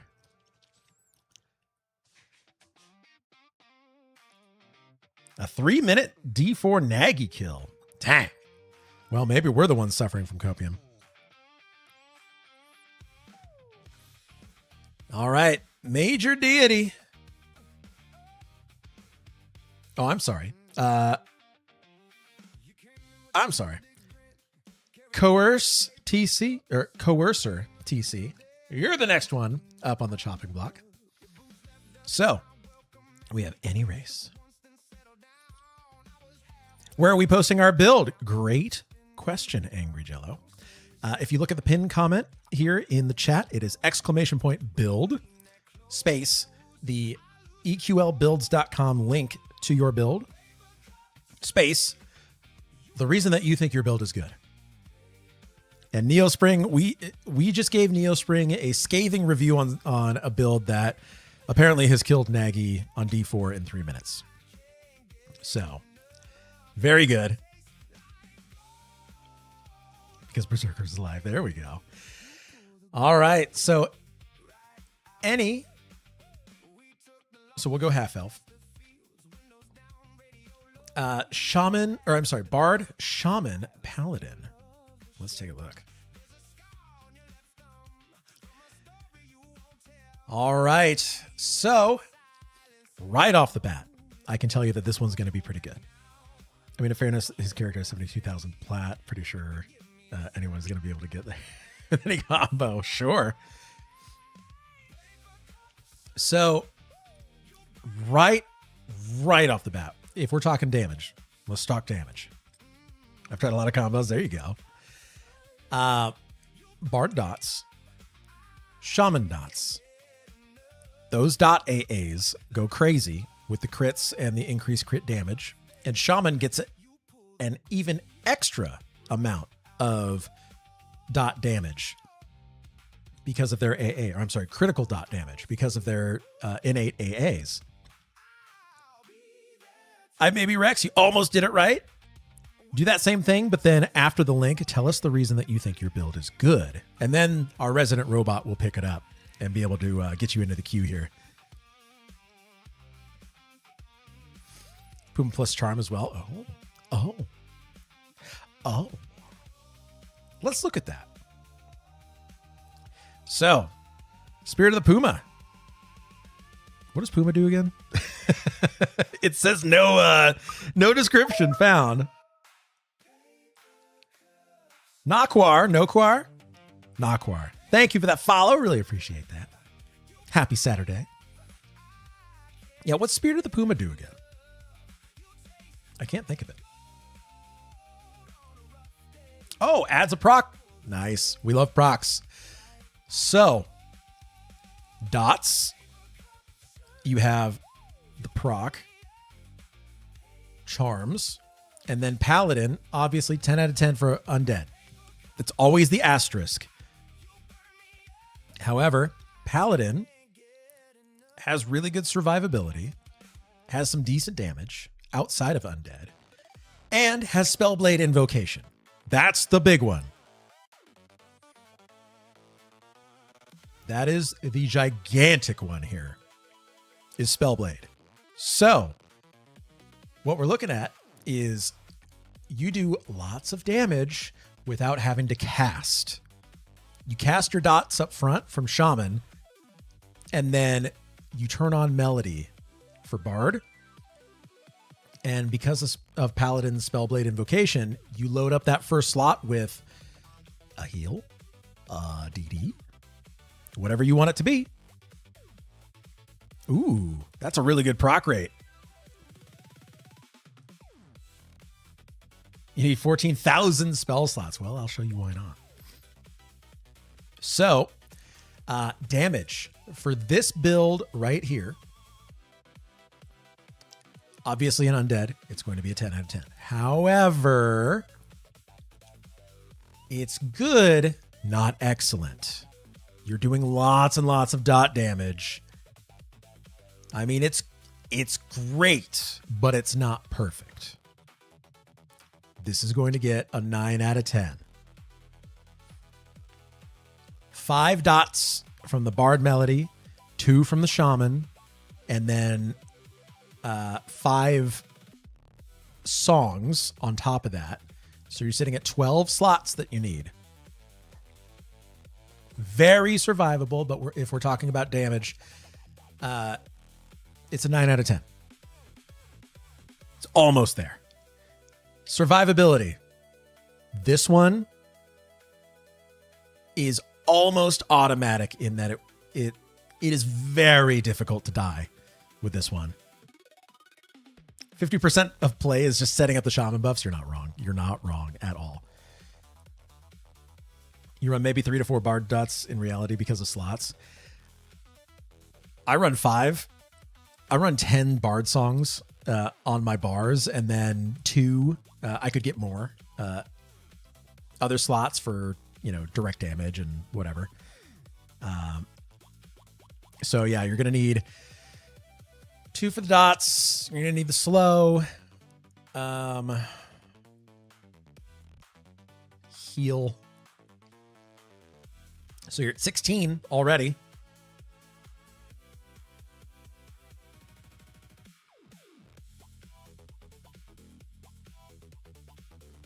Wait, 10 plus 4 is 14, not 16.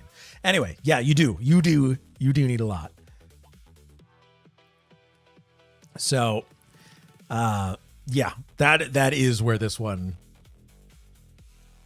kind of falls flat. Not enough spell slots. So, really good damage. Really, really good survivability. Almost perfect, because it's not automatic, but it just about is. Control, you don't need a lot of control. This is, if you count slow is both control and support. I mean, it's a 6. Support, this one's a 10 out of 10 on support. Can't be beat. Leveling with this one. This one comes online later. Early levels on this one, not great. Leveling on this one later, especially an undead, always the asterisk because of paladin, super fast. Leveling on this one because it is backloaded rather than front loaded.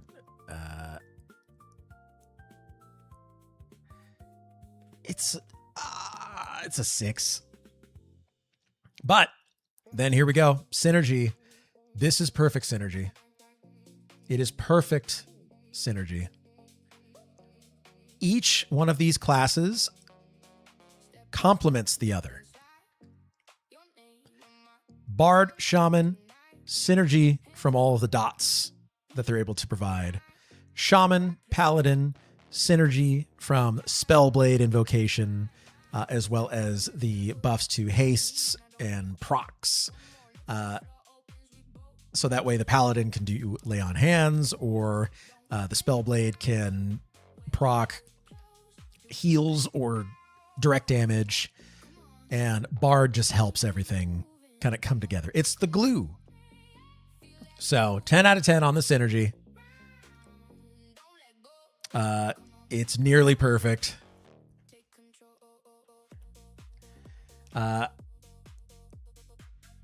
fix to this one, there's not really a fix. It's not even applicable here. So I think this is close to perfect. But let's hear what you have to say about it. Well, I eat the second half of my sandwich before cracking a beer.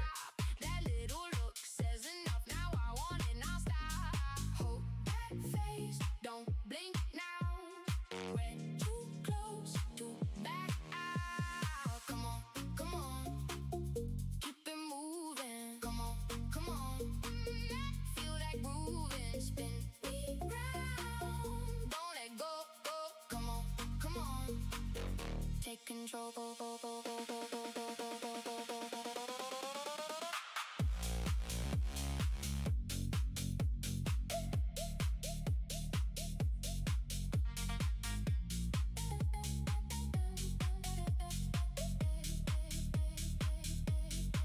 Break it down.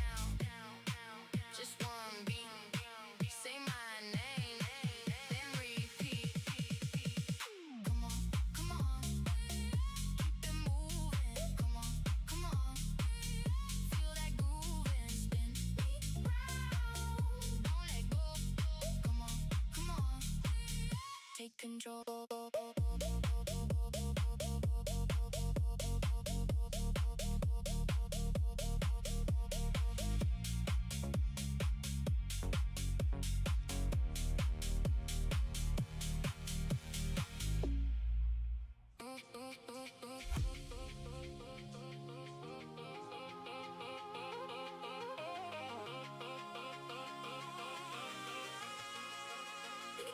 You call, I answer fast. Bare feet on tiled glass. Cards on the table, spun.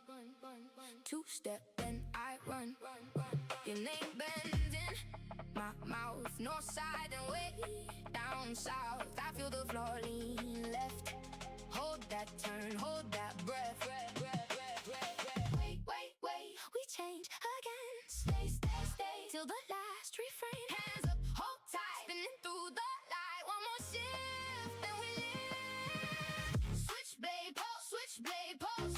Cut through the night, I don't lose. Switchblade pulse. Hold that note and let it bruise. Switchblade pulse. Hearts in sync in a pie. Switchblade pulse. Say my name in the dark.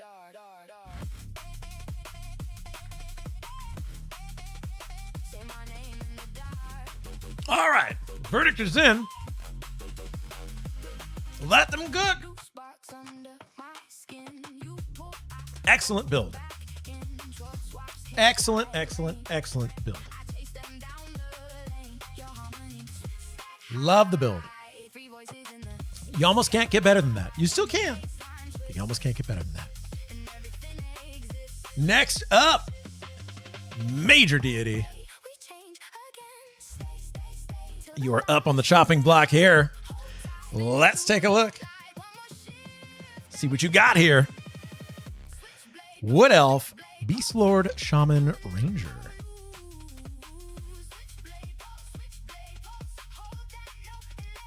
All right, Beast Lord, Shaman, Ranger.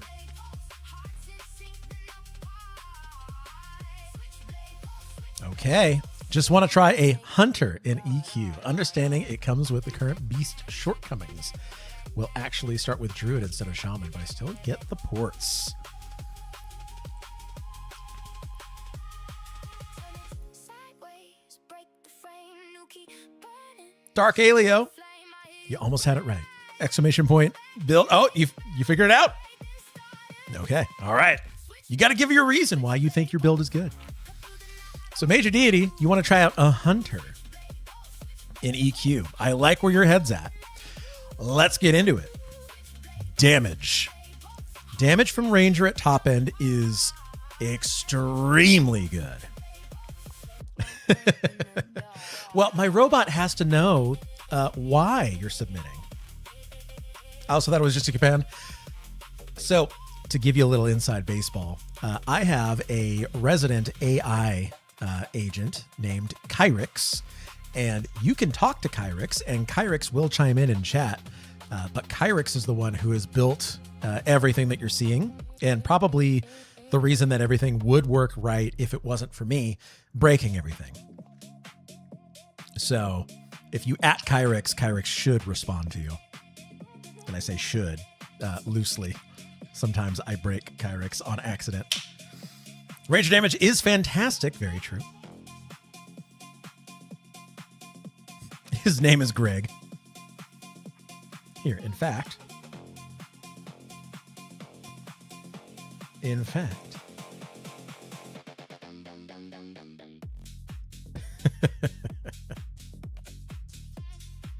There you are. Okay. All right. I'm sorry. So, and it's got an attitude too, which I love. Yes. Yes. Now that link is okay. Okay. All right. All right. We get it. All right, Major Deity. Let's break your build down in front of everybody. So, trying out the Hunter build in EQ, which I love. So, sincerely hope they just delete range stance, and just make bows be able to hit point blank, or double and triple attack too. Yes, I agree.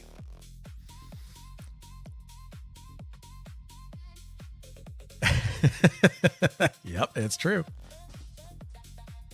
Just using bows for a little while is silly. It sure is. I agree. Yeah, totally agree.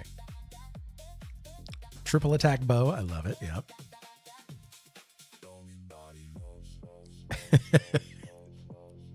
So this combo will do lots of damage at top end. At early levels, it won't, but that's okay. We're really just looking at this from a boss killing perspective. Hi. My dog is saying hi to me. Hi.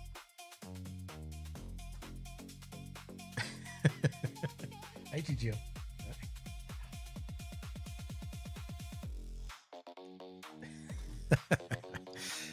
All right. So Ranger is really carrying the damage here along with Shaman. Shaman is going to get its dots, which is good.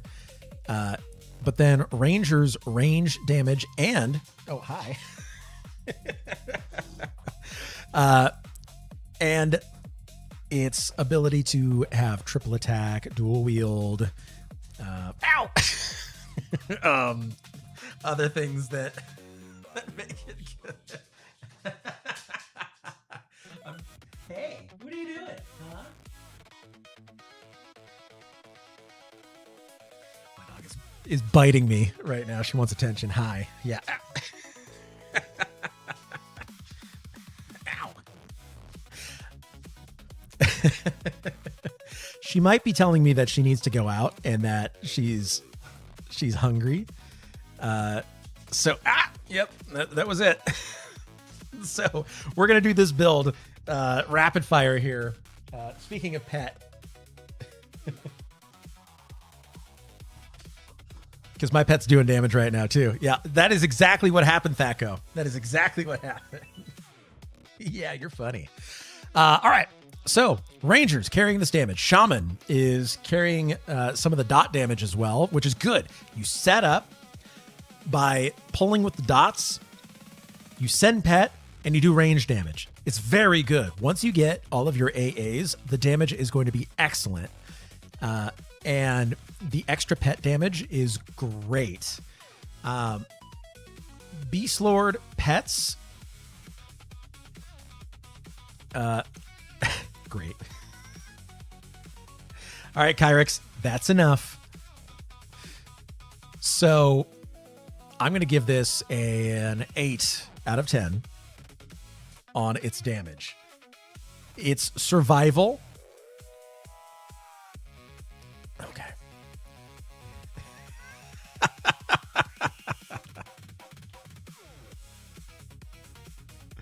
That's enough. Can't be quiet now. I think your puppy is carrying the stream right now. Yeah. Survival. Very, very, very good. You get Spellblade. And so that's going to be able to self-heal or do damage.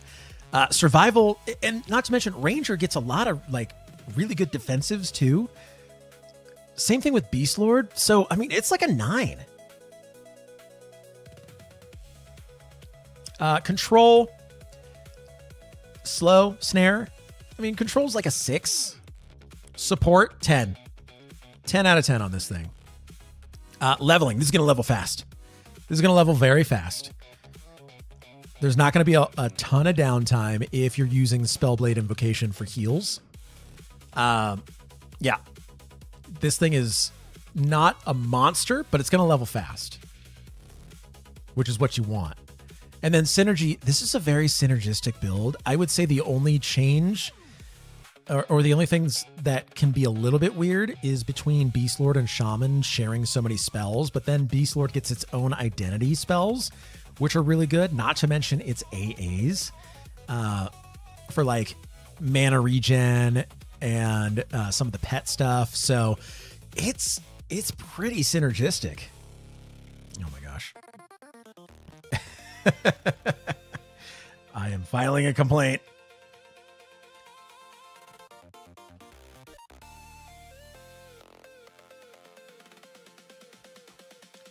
All right. Before it was too little and now it's too much. Put it back in the box. That's right. So for this one, its best feature is late game damage. Late game damage through AAs. That's its best feature. Its fatal flaw, potentially downtime. Before you get all your good AAs. Before your high level AAs. No, this is just a really good build. It's a solid build.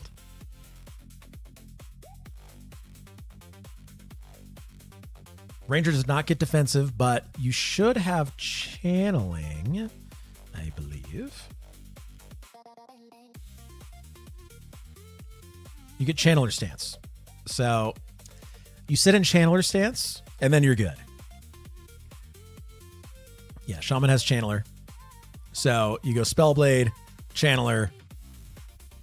Enjoy the unkillability while leveling.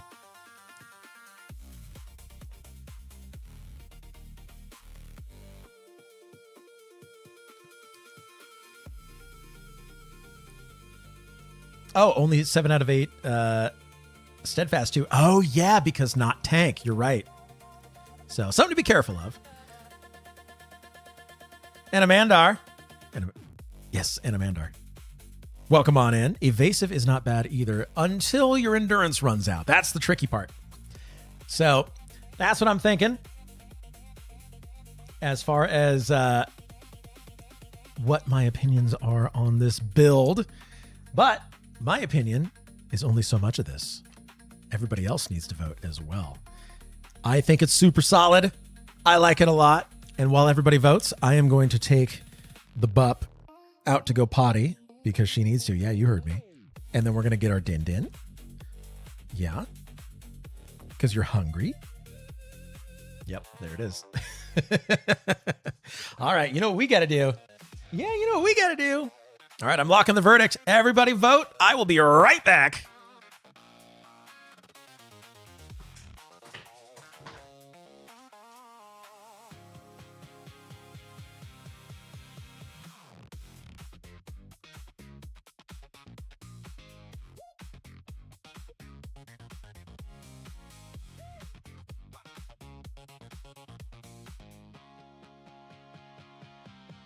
Static in my teeth. Bite down on the midnight fuse. You say, boy, you think too deep. I say I was built to bruise.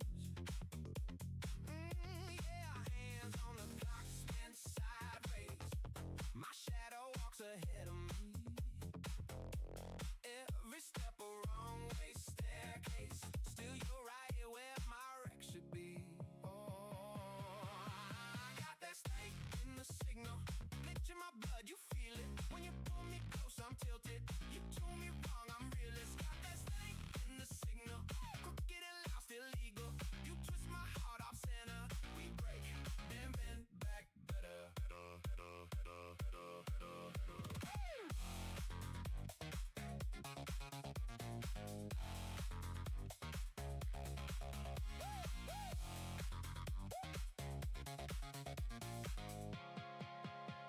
Hey, you laugh in augmented color.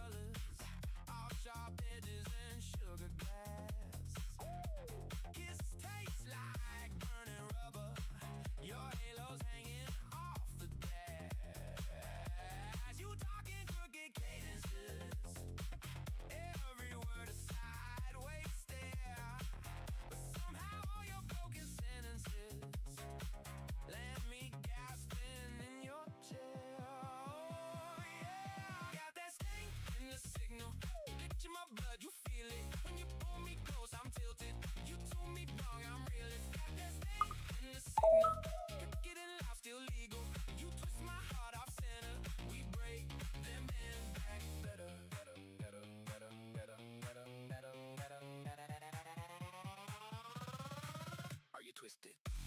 I'm twisted, I'm twisted. Are you lifted? So lifted, addicted. We don't fit in straight lines. Crooked heart still keep time. Are you in this? I'm in it, I'm in it, I'm in it, I'm in it, I'm in it, I'm in it, I'm in it. Bendy, bendy, bendy, bendy, bendy. Too far, too far, too far, too far. Still I jump back screaming your name, your name, your name, your name. Got that stank in the signal, slow and heavy, still lethal. When you pull me close, I'm tilted. Wrong way round, most vivid. Got that stank in the signal, crooked and loud, still legal. You twist my heart off center, we break, then bend.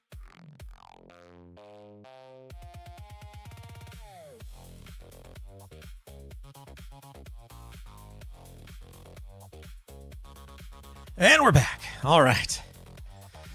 Whew. The verdict is in. Oh. Wow. Excuse me. I thought it was a solid build.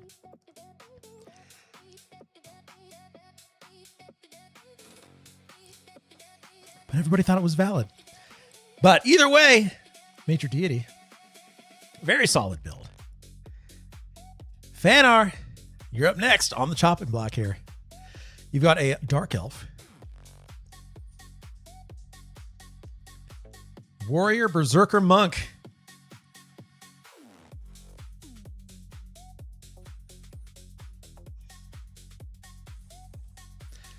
Okay, here we go. Want to see if this gets sent to jail? You never know. We'll see. The No Blue Legend. No, you're so right. You're so right. Also, easy jail for solo. Very true. What's up, kids? How are you? Downtime champ. Dark Elf, though. Always the right choice. All right. Well, let's talk about damage. So, first of all, this build, very good white damage.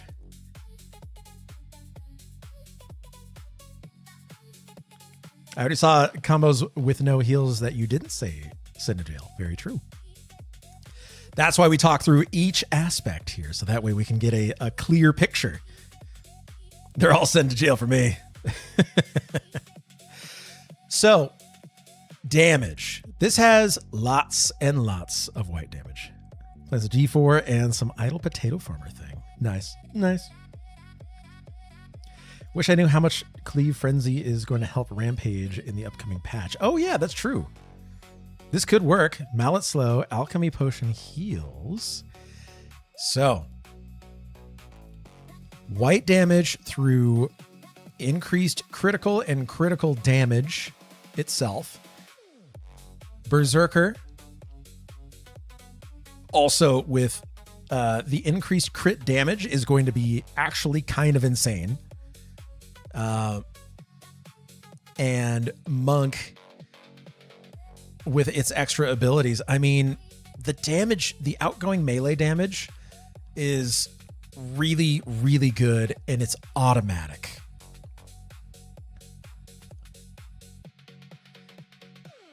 This is just solo. Yeah, that's right. So I like the damage of this quite a bit. The problem is you don't get the same kind of burst that you would if you combined a Spellblade with a nuke.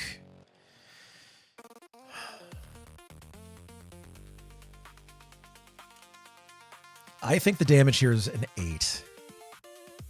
It's good. It's good damage. It's not excellent, but it's better than okay. I don't know how else to put it.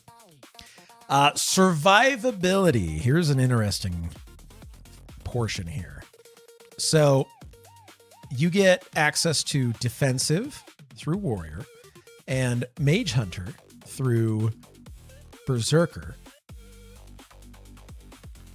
You have all of the melee defensive abilities, I believe. All the martial abilities. Yeah.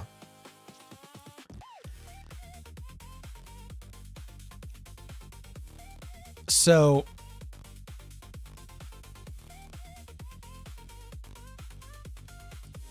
you have regen and mend. You're sitting in unyielding, so you're getting double your regen. From warrior, you're getting 2% every 6 seconds. You get your mend, improved mend. It's like a lay on hands, but with a faster reuse. And then berserker, you get your rune. Yeah, Zerk gets rune. So it's not terrible. However, your health bar will go down. There's no getting around it. It's just going to be slower.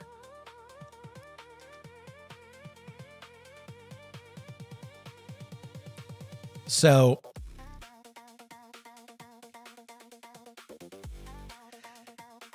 yeah, you're not going to get any tough stuff. You're right. So survivability, it's a 4. The good news is that your downtime when you're leveling or just trying to get AAs is going to be pretty low. Through use of maybe some extra items or clickies, you might reduce your downtime even further or increase your survivability. This is just a downtime, like, reducer. I don't know how else to put it. Like, you're as you get more AAs and everything, you're still going to have downtime, but it'll only just get better. But your survivability is not going to get better. It's another bind ritual kill. Yeah. Yep. Kill it, res kill. You're right. No slow, no heals, no haste. Next. Yeah. That's where we get to like the control. There's zero control with this. Support also 0 on the support. Leveling early on, this is going to be a monster. Later on, you're going to get overrun and it's going to be hard. I'm going to give it a 5. Synergy, it's synergistic, but it doesn't solve the problems that the other classes will have shortcomings with. That's for each of these classes. So synergy, I'm going to say it's a 3.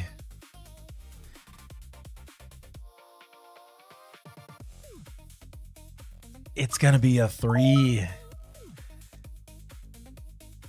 Ilkri HP. Am I saying that right? I like rep. Ferkley backwards.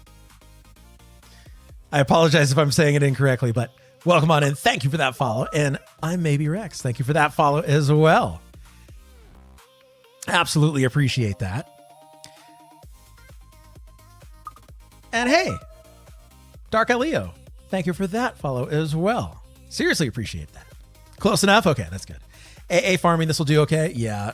The best feature of this one is just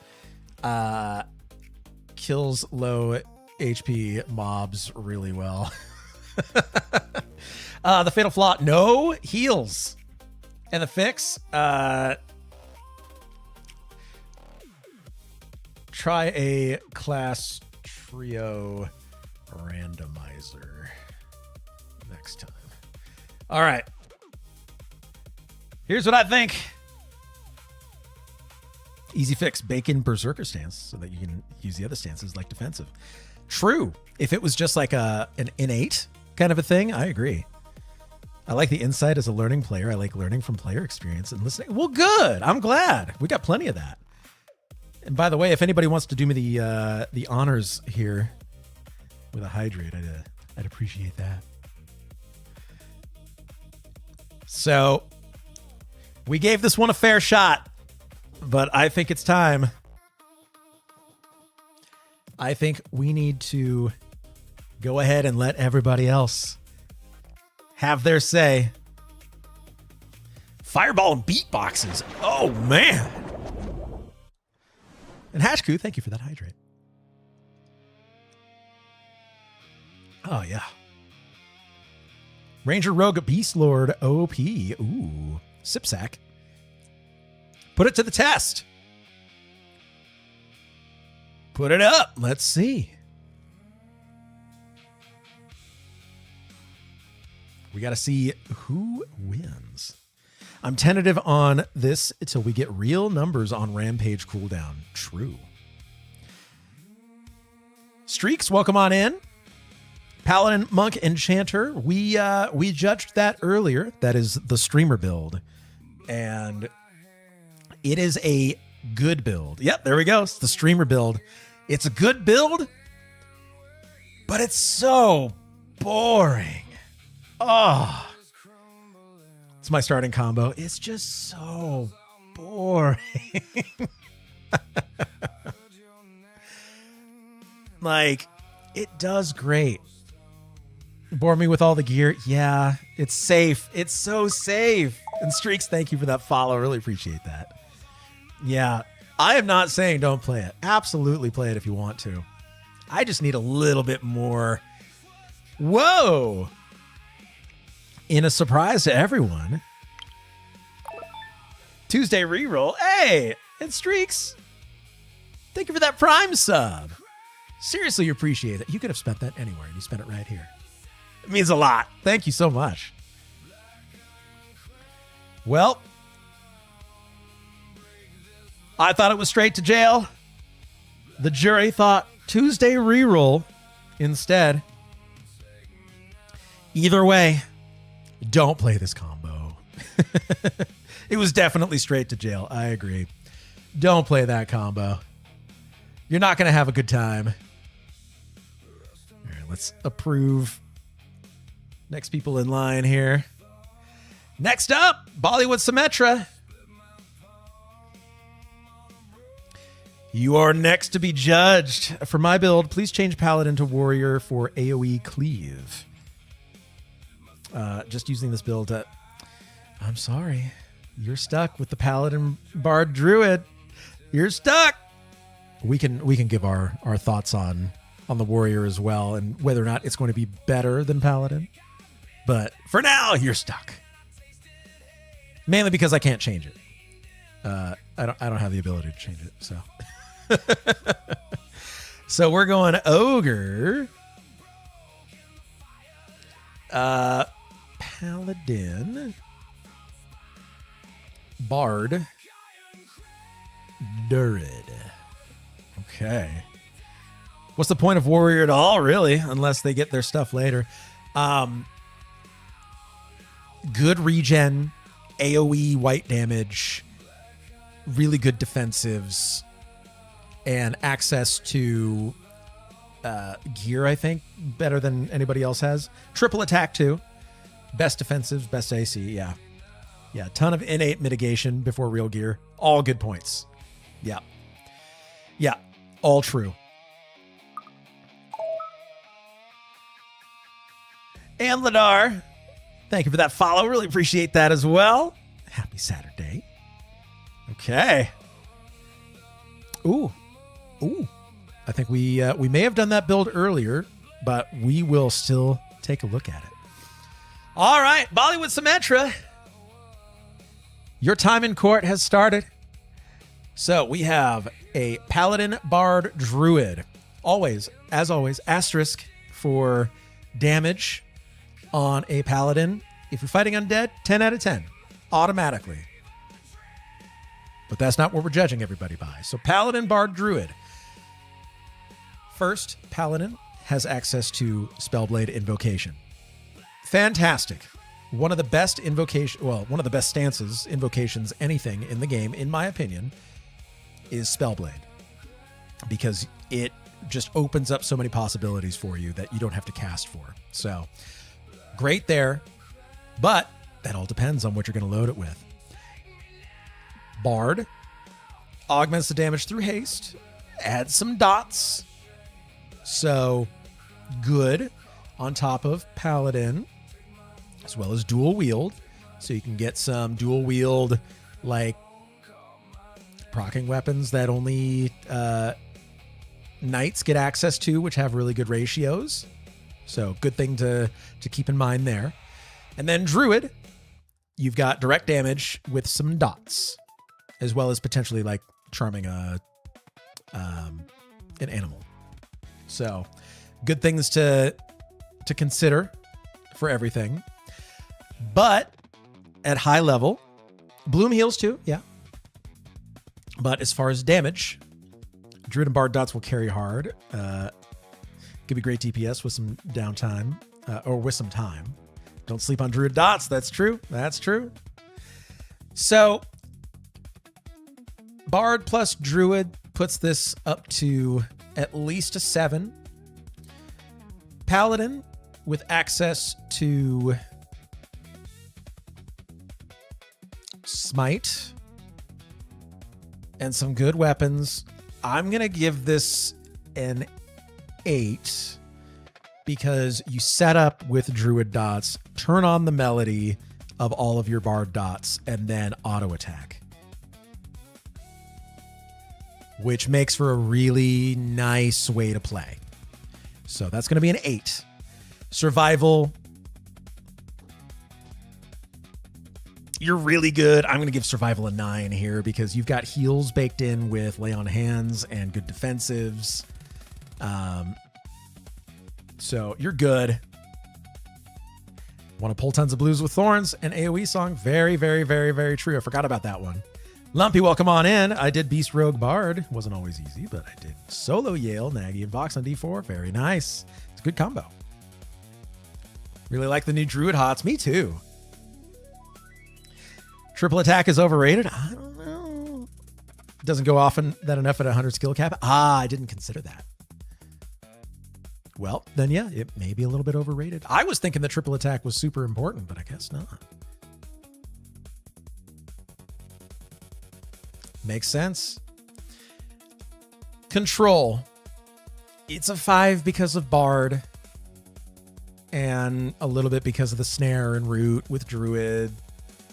And you get harmony as well with some pacifies. It's a 5. It's not meant for like high control anyway. So not a big deal. Leveling. It's going to be slow. This one's going to be a very slow leveler until you get access to all of your abilities. And by then you're level 50 and you're just farming AA anyway. It's a 5. Bard does everything good enough that I like it. Yeah, I agree. So yeah, leveling is a 5. Synergy, this is...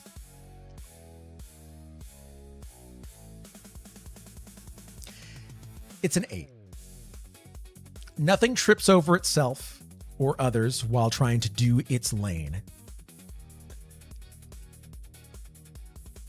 They don't augment each other like to the highest extent as maybe other class combos could.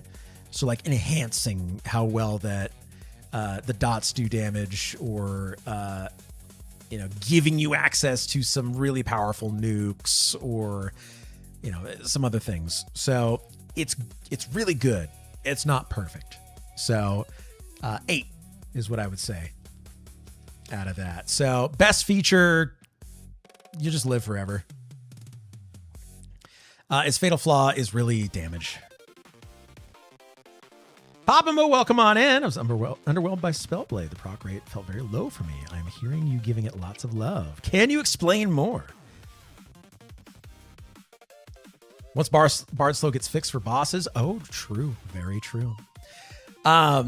Yes. So to give you a little insight into Spellblade and why I love it so much, it procs a lot. Like a lot. When you have enough decks, and when you're using certain ability or certain spells with Spellblade, which then kind of feed into your build, it becomes really powerful. So I'll give you an example. Shadow Knight with life tap procs that it already has access to, plus you get Vampiric Embrace or Scream of Death, you are proccing life taps constantly.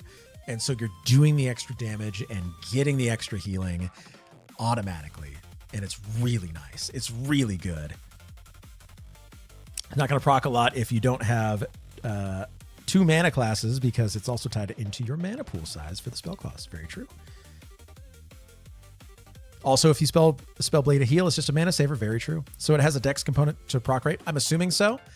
And reason being is that when I was using Spellblade along with Bard, using the proc buff plus proc song, or dex buff plus proc song, it increased my dexterity by 100, which is like an extra percent or an extra chance per minute.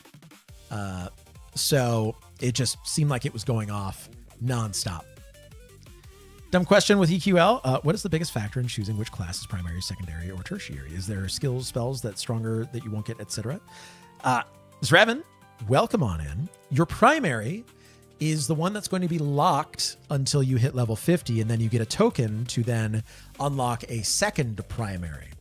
Your primary will be in every build that you make, where your secondary and tertiary will be interchangeable. So you can have any secondary, any tertiary that hasn't already been picked, but your primary stays locked. That's how it works. Spellblade Membler, there we go. Some people were saying that they were spellblading the enchanter stuns and that it was stupid, like stupidly good. I haven't tried it, but that would be cool. So the fix for this build here is going to be better gear and weapons. That's really how you make the damage better later on. And that just makes it kind of better and better and better. I think this is a good build. There we go. I think this is a good build. It's not going to do as much AoE damage as you might think, but the thorns and the single target damage is going to be really good at max level. And of course, if you're going into undead areas, it's a 10 out of 10. But let's hear what you have to say about it. Old Gru, welcome on in. Primary class and primary race are both locked, or how does the race swapping work with regard to primary?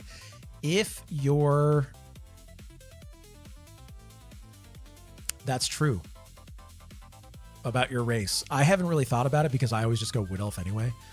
And I always just go Bard. So it doesn't really matter for my primary picks. I believe if you unlock the primary or unlock the race, you can play the class. Wood Elf, no, bro. No. They're good. All right, they're good. Spell is going to struggle to do things with spells. More than half of your slots are going to be consumed doing passive or random things, and you're basically going to sit there hoping that your mana outlasts the boss. So you don't cast spells with this class, or this class combo, really. You cast a couple of dots up front, and then you put in your first spell slot either a heal or a DD along with Spellblade. It's just going to proc. You're going to either heal yourself or do the nuke. And for heals, you got Lay on Hands. So. And then Bard Gems, 10. Expect, if you're going to be running a Bard and you want to run their dots and slows and everything and just get full access to everything, you need 10 slots. Just for Bard. Proc does use mana, though. That's true. Yep. Yeah, you're just going to be melodying. That's why a dot class with a Bard is really good. It's because you cast your dots up front and then you hit melody and everything is running. You don't have to worry about it. Let me back up just a bit. I was wondering if after 50 and you have a new primary class token, can you choose a new unlocked race for the new... Oh, I don't know, actually. I haven't tried it. All right, the votes are in. It's a valid build. It could be better, but it's also going to get you pretty far. Once you lock the thing, you can combo it with everything else. Bollywood, you're going to swap Paladin for Warrior. So if we look at the Warrior, on top of that, you lose Spellblade. You lose... Lay on Hands, yeah. You lose Lay on Hands, you lose that interplay ability. You can't use Lay on Hands while casting Melody, though. So something to keep an eye out for. But yeah, losing Spellblade in favor of some increased defensives and some more regen, I don't know if I like that choice. Undead weapon proc, yeah. You'd be better off swapping Druid out for something. Also true, yeah. So I think, given the two choices that you were saying, Paladin versus Warrior in this build, go Paladin.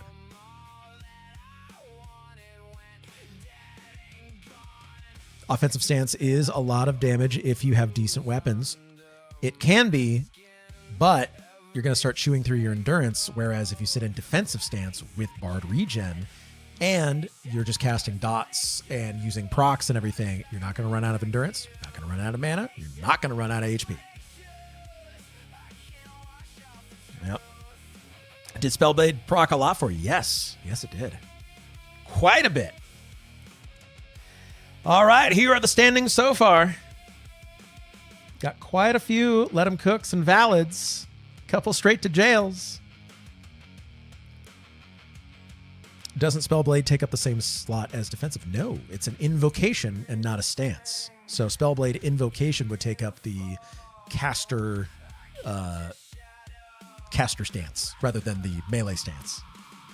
So you can use Spellblade along with Channeler, defensive, all the others. But it's not like the Arcane or Recovery or Unyielding. Spellblade procs well enough if you use super low cost spells, and if you're already going no casting with bards, it's really nice. Yes, it is. Got more than 2 to 3 minutes, but I ran Berserker for the cooldown on melee abilities, probably 6 to 10. Twias, you almost got it right. You did the first 2 parts of the 3 correctly. So the exclamation point build and then the link. But then after the link, put the reason why you think that your build is good. All right. Let's see. Approve the next ones here. Next up, Kyle, you're up. Had large heals or life taps there. Needed to use smaller mana cost spells. I was using the highest level life tap on my Shadow Knight, and I was never running out of mana. Period. How far into the list was mine? You are...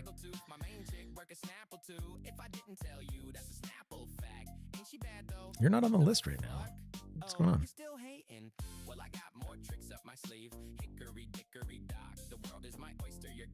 Uh-oh. Thaco is wacko. Oh, no, you're next. Sorry, you're next. I had scrolled down slightly in your name.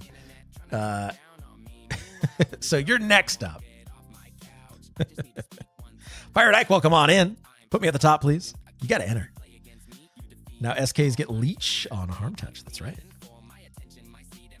Okay, if he was trying not to run away to the restroom. Okay, all right. Got to hold it. Thizzard, welcome on in. Wait, this is the first time I'm hearing about this EQL.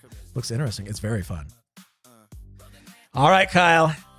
Running an Ogre, Shaman, Necromancer, Bard. Uh-oh. All right. Okay. Did we already run this one?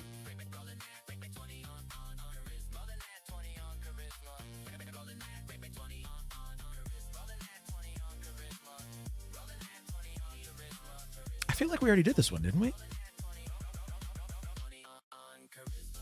Yeah, that was it. Yeah, so we ran this one, and this was a let them cook. This is a great, I'll just do a recap. Fantastic combo right here. One of the best that you can run if you want to kill bosses is this combo right here. It is so good. You do so much damage and you don't die. The only thing it's missing is Spellblade, but really it's kind of okay that you don't have it. You still get Vamp Embrace.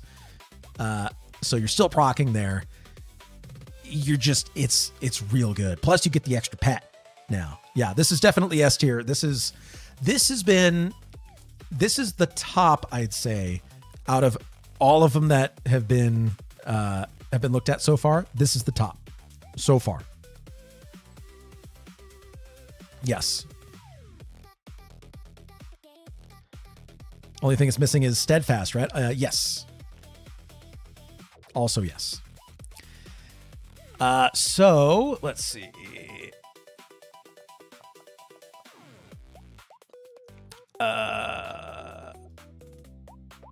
Another round is already. How do I just? We already did this one.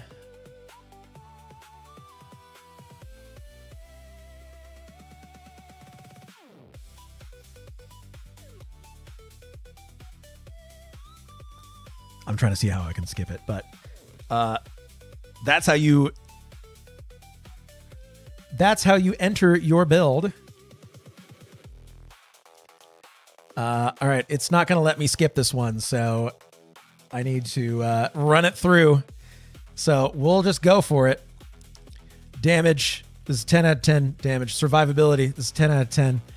Control, which control doesn't really matter. It's a 7 out of 10. Support, 10 out of 10. Leveling, slow leveler. That's its only drawback. Synergy is 10 out of 10. Fatal Flaw, slow leveler. The fix, no fixing needed. All right.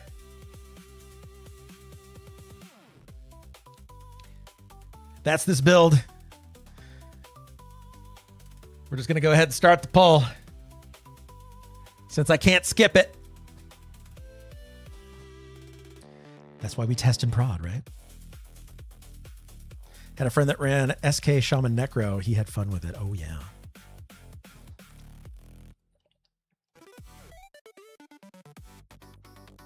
Straight to jail this time. There we go. Jay Silverheart, welcome on in. You almost got it right. You got to add your reason why you think that your build is good at the end after your link.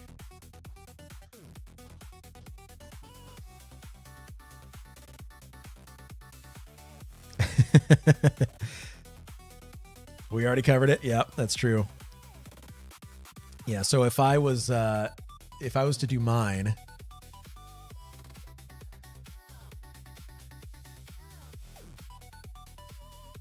I'll enter mine in because nobody else has yet.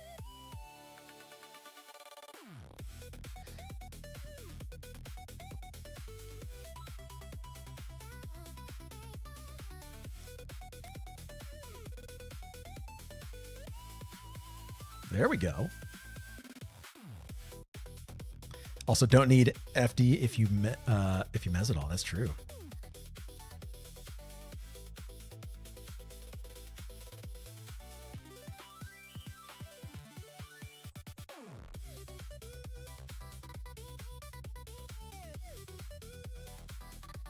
There we go.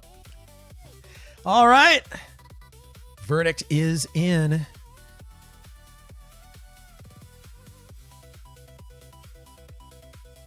Bard life. It's true. Sentence. Let him cook. Great build. All right. Everyone wants Bard to run fast. Ooh. You might be surprised. You might be surprised. All right. I'm approving. All right. Thaco's Wacko. You're up next.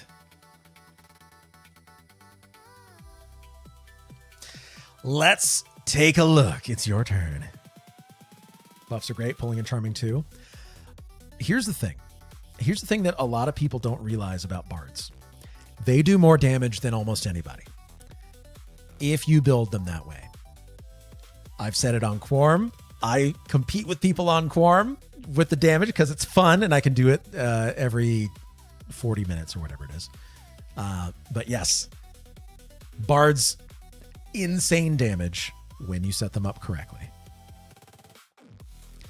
Thacko is wacko. We've got a frog. First frog of the day. Where are you? There you are. Increased swim speed. Here we go. Shadow Knight Monk Bard. Here we go.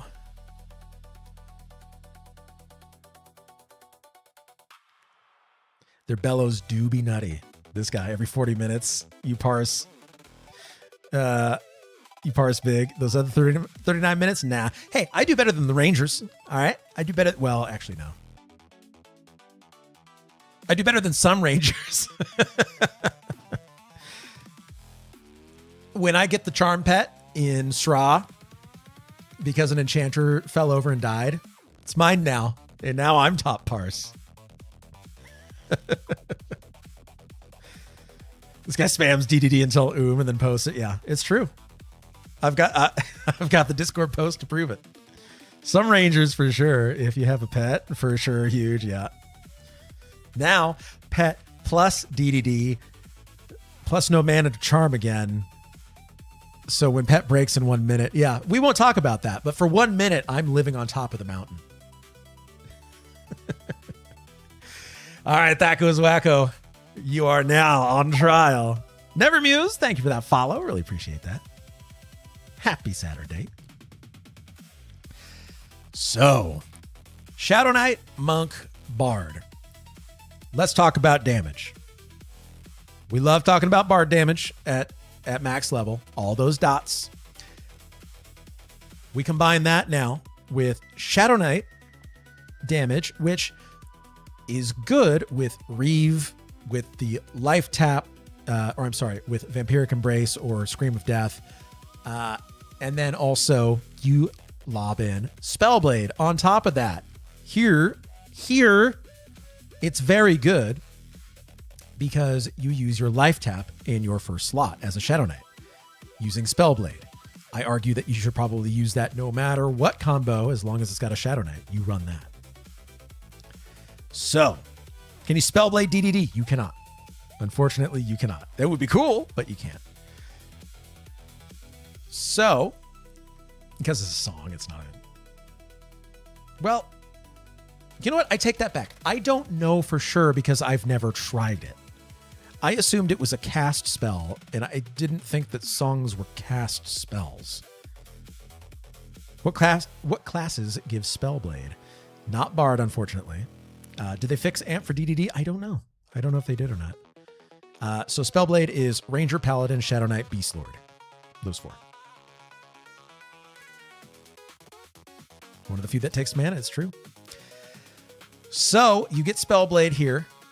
You get dots with Bard, and then Monk is just white damage on top of that through use of a couple of abilities.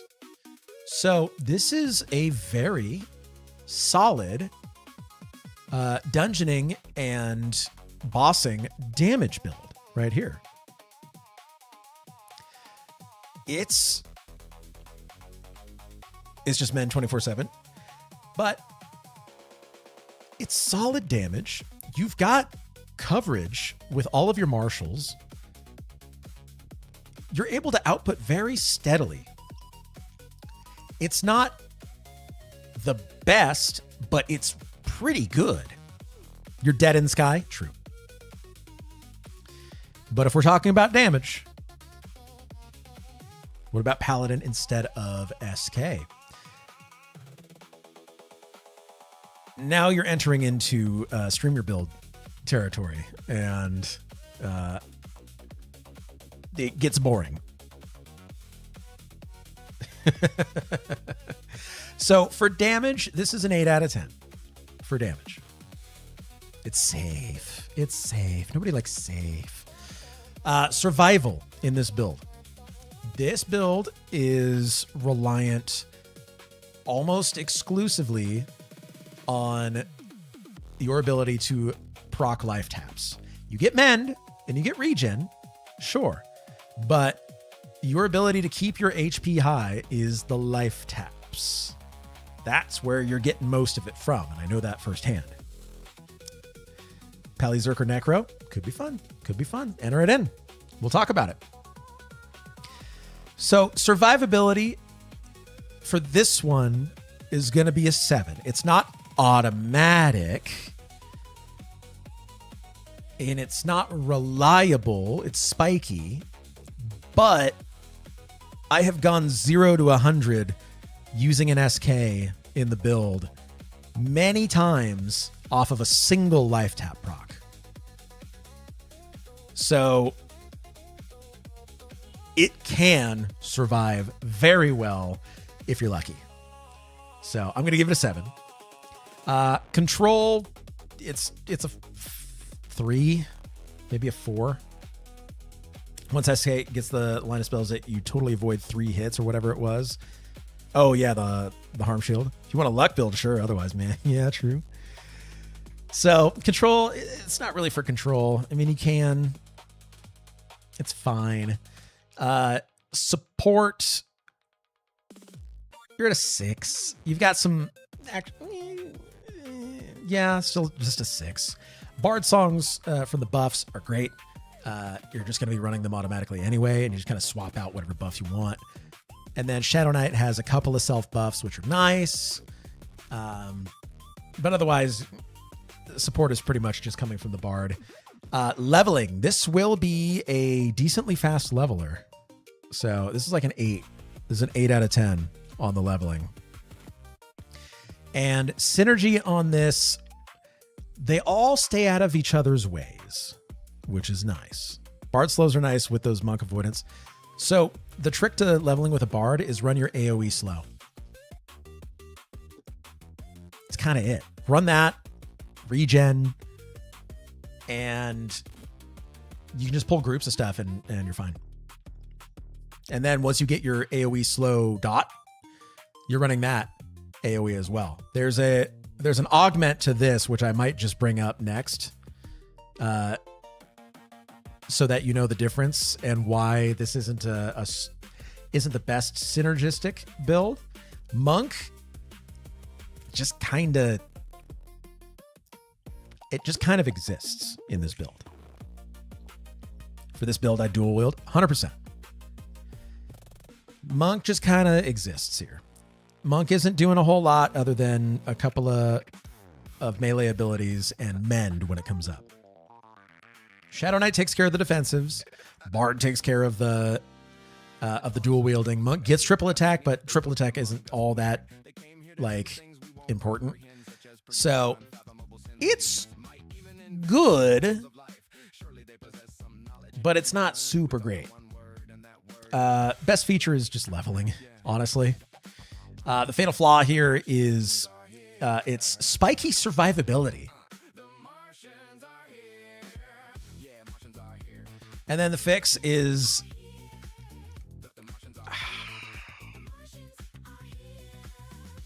you have to play around the monk. Play around the monk anchor.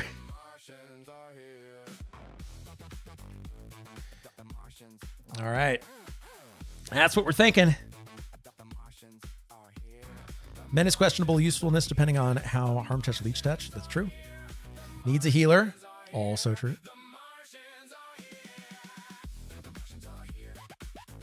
Triple attack is nice from monk though. We looked at that earlier. At 100 skill, it's not really going off all that often.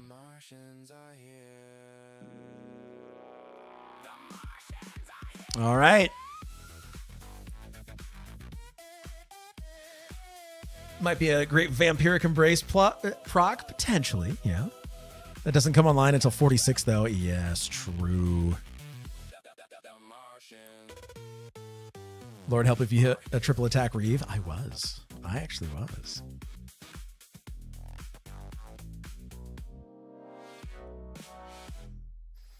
But it's your turn to vote. Doesn't Paladin have a promised renewal clicky weapon? Oh, Do they?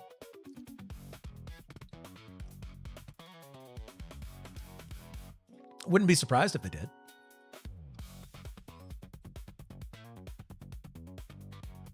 Wait, that's Soulfire? They don't have... is CH not a thing anymore? It's a 15-minute cooldown. That's honestly pretty nice. Not sure what the choices in voting mean. Well, let them cook that's primo.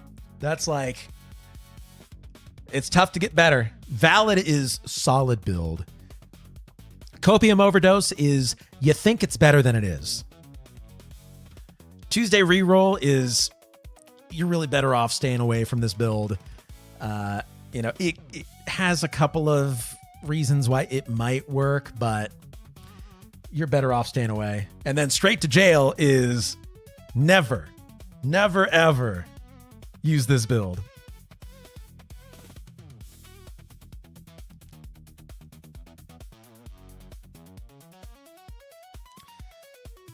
Thank you for the description. Of course, yeah. I tried to make it as brain rot and Gen Z as possible. This is classic Copium IMO. Gets great after gear, I'm sure, but pre-gear, I don't know. Yeah. So, votes are in. So, Valid and Copium Overdose. Yeah. I kind of agree with both. So, Thaco is wacko. That is your verdict on your build. And that means, there we go. That's what we've had so far today. And we're going to keep going. This is fun. I'm liking this.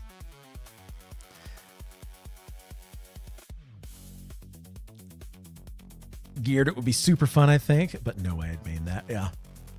Well, and I'm going to bring in, just because people have been asking, I'm going to go ahead and skip the line here.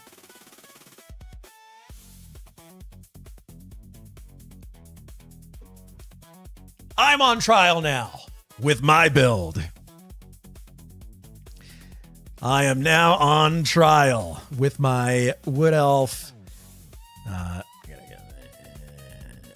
go. Here we go. Bard, Shadow Knight, Rogue, Wood Elf Jail, Meta Rat. Where's the delete channel vote? All right. Because people were asking, hey, what are you running? Here is what my build is. And I've been trying to choose between two different classes, Rogue or Shaman, but I think I'm going to go Rogue. Wood Elf Jail. It's going to be hell. You got a drink. Kayla, thank you for the hydrate. All right, hear me out. This is a hear me out for sure. I was contemplating this one as well, but I felt Rogue would drop and be just as much luck without having mend on 90 seconds. Why Rogue? Poisons and sneaking around. Backstabs, of course. I will tell you. All right. So, first, damage. This thing does quite a bit of damage. Using dots from the Bard, using Rogue, dual wield, backstab, and poisons, as well as Shadow Knight, Spellblade, and its Vampiric Embrace and Reeve. And they have very high proc rate. Yes, they do.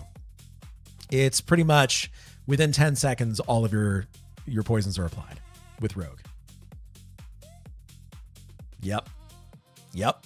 So, as far as damage, firsthand, what I was seeing, and if I were to judge this unbiasedly, no two-hand, dual wield, and there's a reason for that. So, damage just on its own with normal weapons and using your dots is, once you start critting, is between a 9 and a 10. Rogue get triple attack too. So I will say this is a 9 out of 10 as far as damage is concerned. Swap Rogue with Shaman and do upfront dots. This turns into a 10 out of 10. You may get lucky with Rogue and do a lot of damage and surpass that, but dots plus white damage plus procs, this thing's damage is really good. Survival, surprisingly good. This thing is a 9 out of 10 on survival. And the reason being is that when you get your AAs that increase dots, their crit rate as well as the crit damage of dots, as well as spell crit and spell crit damage. Why not Bard Necro Rogue? I'll tell you. And that's actually what we're talking about right now. When you get your spell and dot crit AAs, the dots from the rogue that heal you have a chance to crit, and it is a rolling dot. Shadow Knight, procs, life taps, and Vampiric Embrace have a chance to crit. And before any focus effects, I was getting upwards of 1400 health on a crit with a life tap. Bard Rogue can tank, yep. True, but no defensive. Here's how you play it. Defensive stance. Always. Defensive stance, Spellblade. Also Bard Proc Song, exactly, yes. So you're running all 5 of your buffs, all 5 of your passive AoE songs. So it's going to be Regen, Proc Song, 2 dots, and then what was my other one? I had another one in there, and I can't think of it for some reason. You can play it with Bard. Yep. So one of the dots is an AoE slow, but that's not the slow we're concerned about. Oh, haste. Yes, personal haste. Neospring. You got it right. Personal haste. So rogues don't get personal self haste, but bards do. Dark Alio, did my build go in? I'm not seeing it. Did you do it right?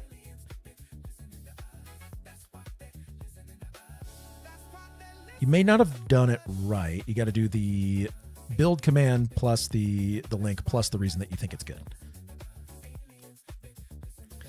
So as far as survival, 9 out of 10.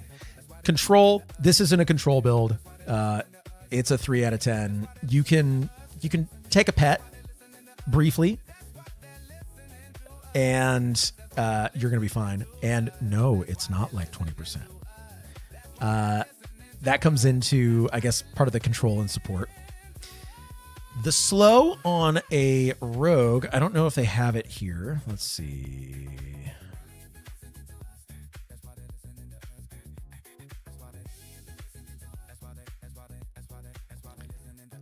It is weakening. It doesn't show it here, but it is better than the Bard. And I think it's probably between 50 to 70%, because it took a whole business day for Nagafen to swing. K-Haas, welcome on in. Alpha, good to see you. Good evening. Good evening. But yes, weakening poison, which is then combined with some of the other poisonings like paralytic.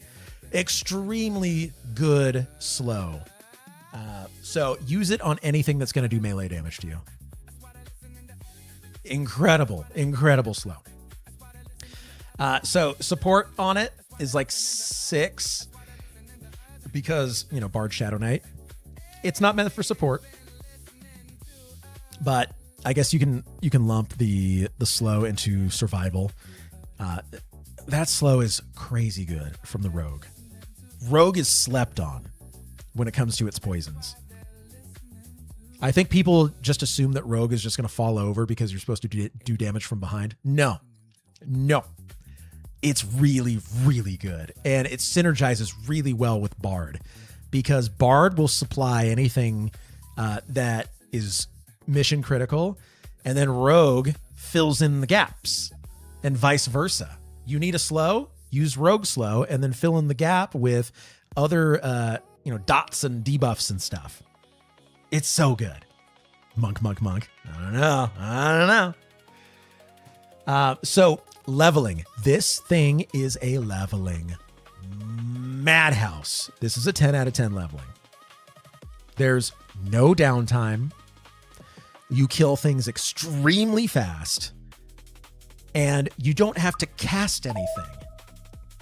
Hey, Cadron, 123, welcome on in. Thank you for that follow. Really appreciate it. AE pulling, you can, because once you have your AoE slow at 20, just pull multiples. And you just pick one. And this is low level too. You just pick one, it dies. You turn, you kill. You're proccing your life tap. Your health stays at 100 the entire time. I honestly hate this stream because now I have no idea what I'm going to play. And then synergy on this, it can probably there's probably room for improvement. Allender Thex, thank you for that follow. Really appreciate you and your dagger and your mallet. Welcome on in. Thank you for that follow. At least you can always change. That's true. So this is what I'm thinking. Ranger main equals the original 3-roll. Very true. This build, its best feature is just it's automatic. Its fatal flaw is that it's just spiky at times, I guess, with the damage and the healing, but you have control over it. So like sometimes you have to look away from Netflix. And then the fix to this build is more gear. That's really it. So I'm biased here, but I want to hear what everybody else thinks. So we're going to go ahead and start the voting. This is going to be my launch build. Wonder how Shaman over Bard works for Puma and more decks. So in this build, I would swap Rogue for Shaman if I was going to swap the two of them. And then I would initiate the pull with Shaman dots and then initiate the melody and melt even further. But the utility that you get from Rogue, where it's more automatic, you get more white damage, there's less casting. I enjoy that playstyle more than the Shaman hard casting and standing still. No ports, run to befall. Yeah, just swim. I gave it a copium because I think this is not going to be very great until you get a ton of AAs. Well, D4 dragons, Yale, everything. Alpha, how do I make the best AFK handoff build? This. Yeah, this. Literally this. This is the best AFK. Just level a baby porter. That's true. Get wizard to 23. That's all you need. You can get druid to 25 too, but yeah, just get wizard to 23 and then you got rituals. Horse and Cellos kind of overlaps. True. This genuinely makes me want to try it, but I don't want a main class SK. Main class Bard! Oh, but you want Ogre. Yeah. All right, that's fair. Need a dagger? Yes, you will want a dagger in any slot. No, Wood Elf. No, Wood Elf. Oh, Copium Overdose! How dare! How dare! How dare you?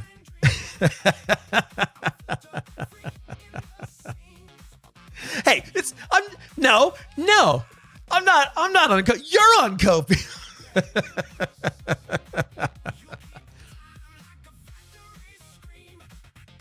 All right. I think this would cook if it was Frog over Wood Elf. There we go. Welcome to the club. Yes. Feels good. Drinking the Copium straight from the source now. Yep, it's true. basically praying your abilities don't get resisted. And they don't. That's the thing. They don't get resisted. But it's fine. It's fine. No. You already said how you feel about my build. Anyway, next up is the Wombat Man.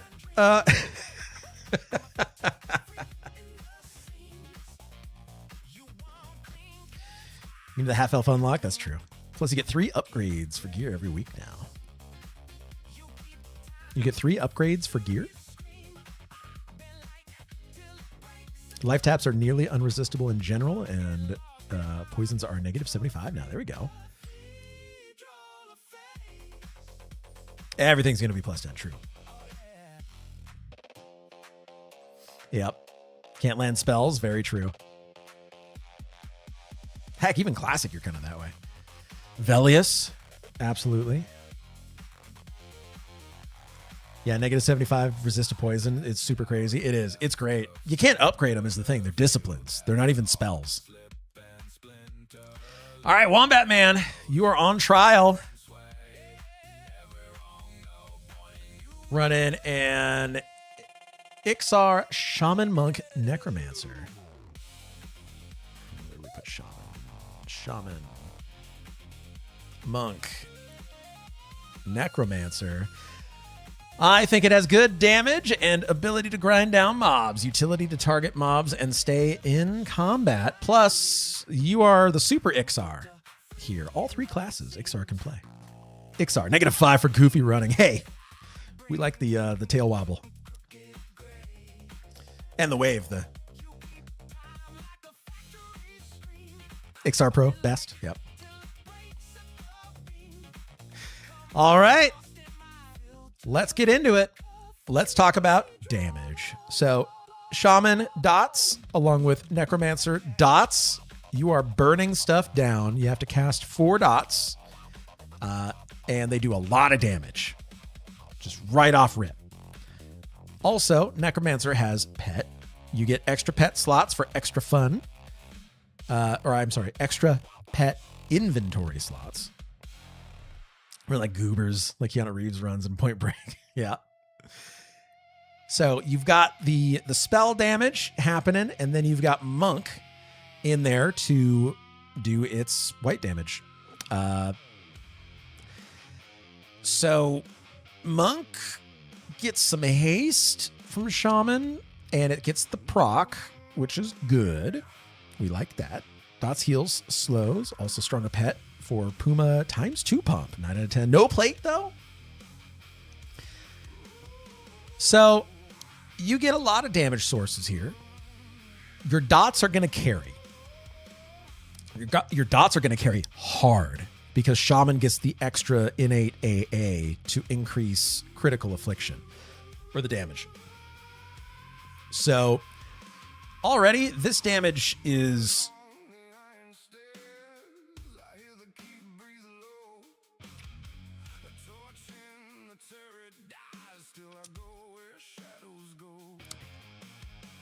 I'm not going to give it a 10. Damage is a 9. And I just figured out why. Monk does good damage, but it doesn't have access to Spellblade. The class that would make this even better, instead of Monk, to bring this to a 10 out of 10, would be a Ranger. Ranger brings us to 10 out of 10. Ranger gets Spellblade, increased attack power, and increased strike through. Let that Spellblade bias flow. Well, the reason I'm thinking Spellblade anytime that you have a dot class or a dot class combo is dots do damage over time. That's literally in the name. What can you be doing in the time that the dots are doing damage? Well, melee damage is going to supply a lot, or you can hard cast. What's going to be better? Most of the time for your uptime, it's going to be melee damage. So Monk makes sense. However, Spellblade then enables you to do extra spell damage as well as melee damage. Ranger and Shaman also get plus 10 endurance regen. There we go. Recovering mana. Those dots are going to chew the crap out of your mana. True. Very true, which is why I prefer Bard. These get Spellblade and more pet slots as an alternative. True, but actually, that's a good point. I think the Ranger probably has more upside for bosses because pets are limited in their level, whereas as you level up yourself and you get extra strike through and attack power, you are going to be doing more damage than the delta between you and your pet. I do Ranger over Monk for the mana pool too. Yeah, that's a good point. So yeah, this would be a 10 out of 10 damage wise with a Ranger, but it's still a 9 out of 10 with a Monk. Survival. You're not dying. You're not going to die in this build. It's 10. It's 10. Ranger plus attack goes pretty nuts. It does. Does a mana pool just equal top 2 classes mana? I don't know. I think so. Or maybe. I don't know what it means or how it's calculated. It is? Okay. Well, now we know.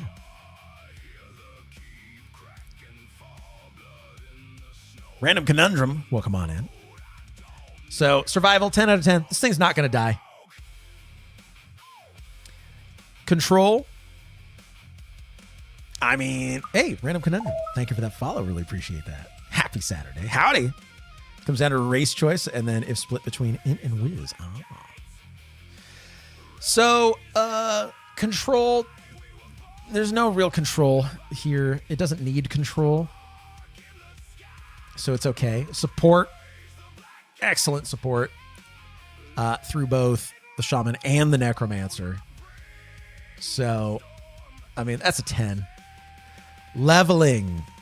This thing is going to be... It's going to be fast, slow, fast. They do get a usable mez. Yeah. True. But you're not really using it, you know? Good for those old Seru and stuff bosses where pets hit full. True. Yeah, so leveling, this is going to be a fast, slow, fast. So it's a 7.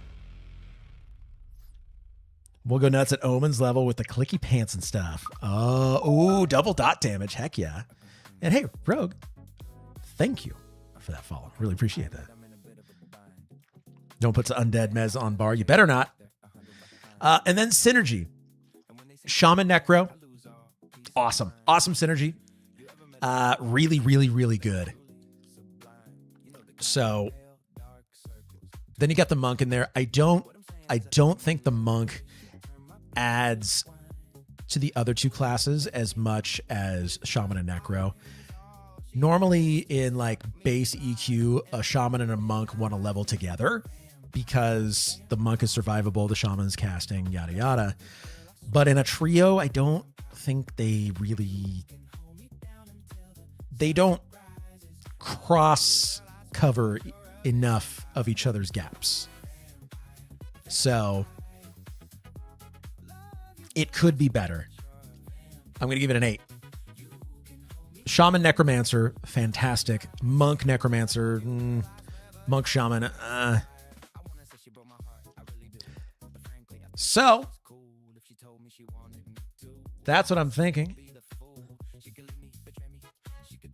As far as this class right here. Question, would pets in this guild inherit the monk's avoidance stuff? I was like, which guild? So in this build, I don't think that the pets inherit stats, but I could be wrong. There's been some questions about that over different versions of EQ. I don't know if in this version that's how it works. How does voting for these builds work? You're about to find out. So the best feature of this build is its dot damage. Really? The fatal flaw is just monk. And the fix is not monk. That's really how this one goes.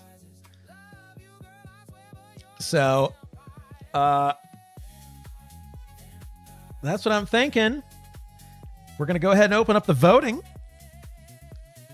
So now you can communicate how you feel about the build.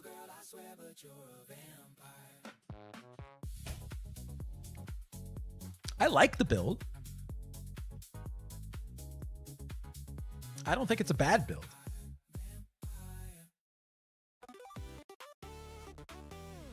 But I think it could be better. What's the third best dot outside of Necromancer and Shaman? Is it Druid? It's Bard. In fact, Bard is better than both Necromancer and Shaman. Because you can lob 7 dots at once. Chants are super crazy. They're insane.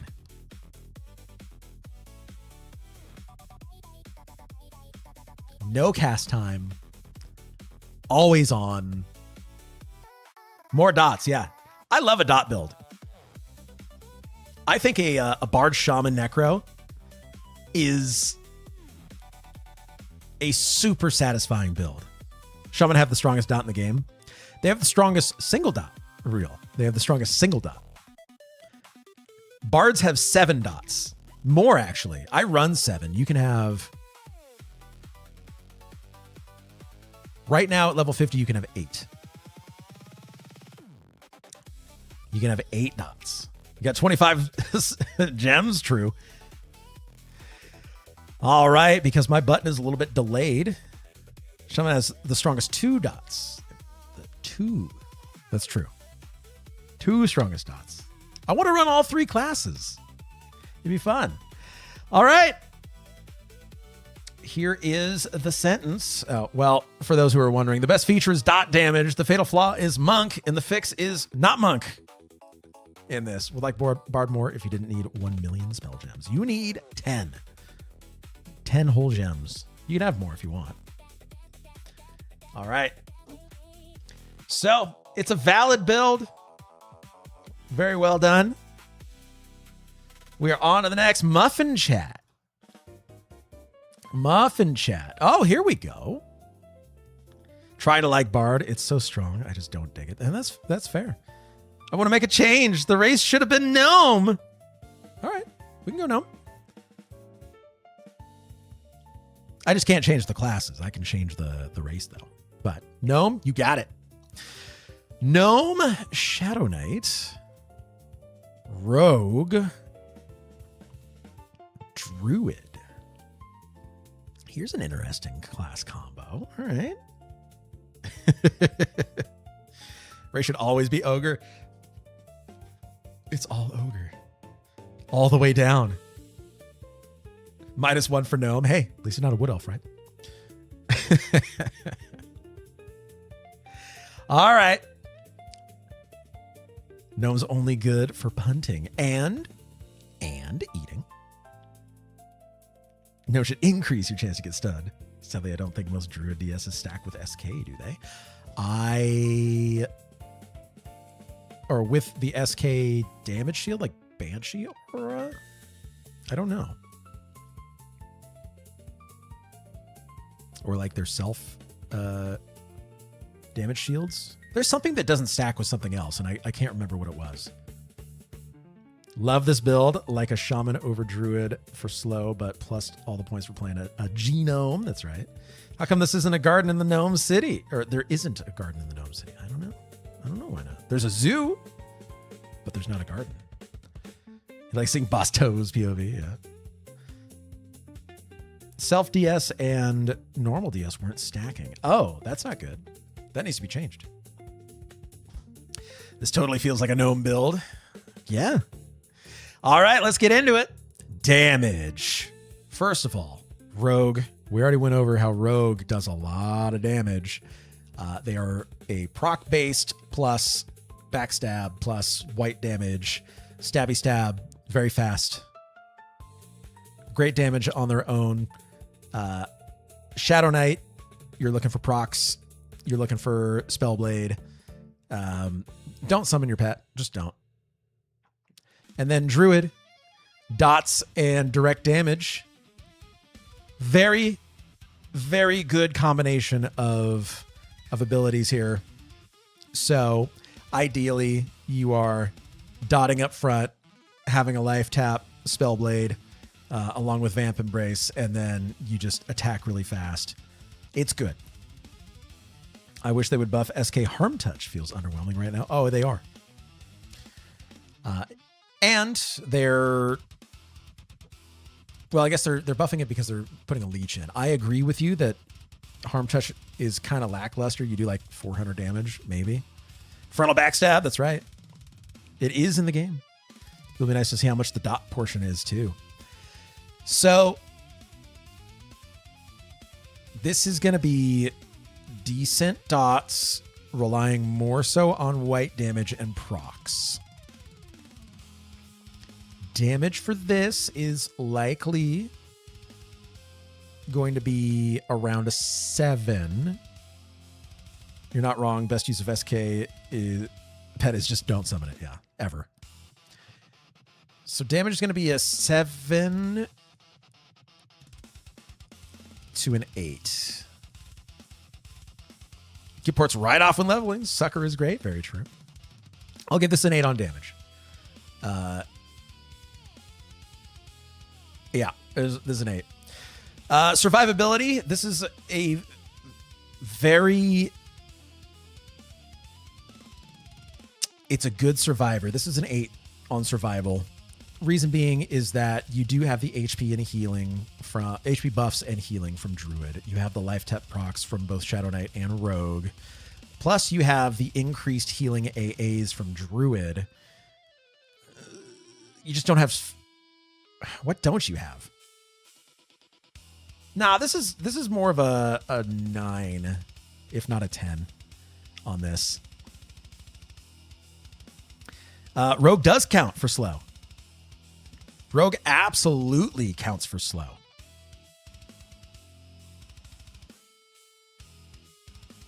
Period. It does. It lands on everything. Confirmed. Oh, thank you for the hydrate.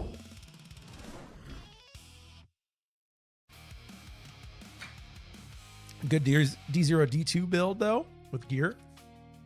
Can do higher, I'm sure. Rogue slow is very low is why, not the landing part. Oh, no, it's better than Bard. Bard is 35%, and it is better than that. Wait, are you hydrating with PBR? Yes, sir. Or charm a high-level animal. That's true. Bard slow is also crap. Hey, Rogue slow is better. Do we get Epic Quest right off the bat? I don't think so. Angry Jello, thank you for that follow. Really appreciate that. Happy Saturday. But something sometimes is better than nothing. I guess you're right. But yes, the Rogue Slow is very good. You can do D4 dragons and planar bosses with relative ease using it. Great build to level a druid with. You are 100%. You're 110% right. Is that really PBR? It won a blue ribbon, you know.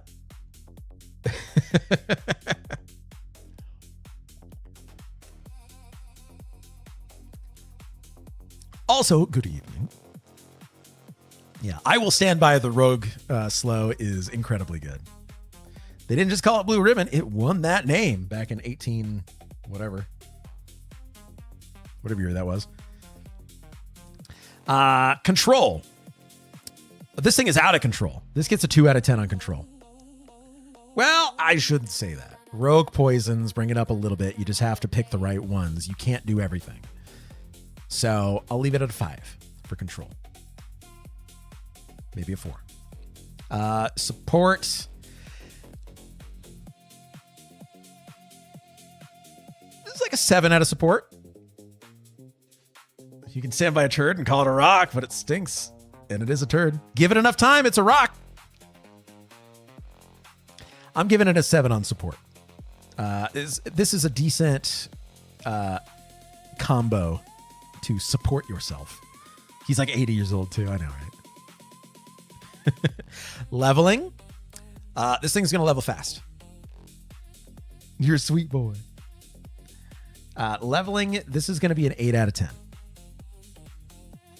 Harmony's a lot better than Legends as well. Oh, that's good. Taking a 50 on that combo. The AAs. That's a nice level. Yes. Can you moat rogue poisons? You cannot. You can't improve the rogue poisons, at least not during the beta. They may change that. Who knows? But there's no way to put moats into the poisons, unfortunately. Be a very fun build to play, though. I'd give it an 8 out of 10 overall. Oh, yeah. Synergy. This is very synergistic. This is nice. This is nice. Everybody plays nice with each other. Everybody loves each other. Nobody does something that the other is also doing. I mean, this is a 10. This is a 10 on synergy. Yeah, it's a good all-arounder.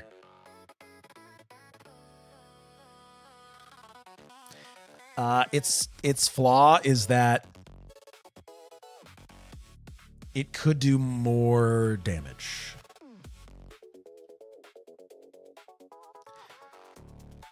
Feel like eventually you have a ton of motes sitting around? No. No. No, no, no.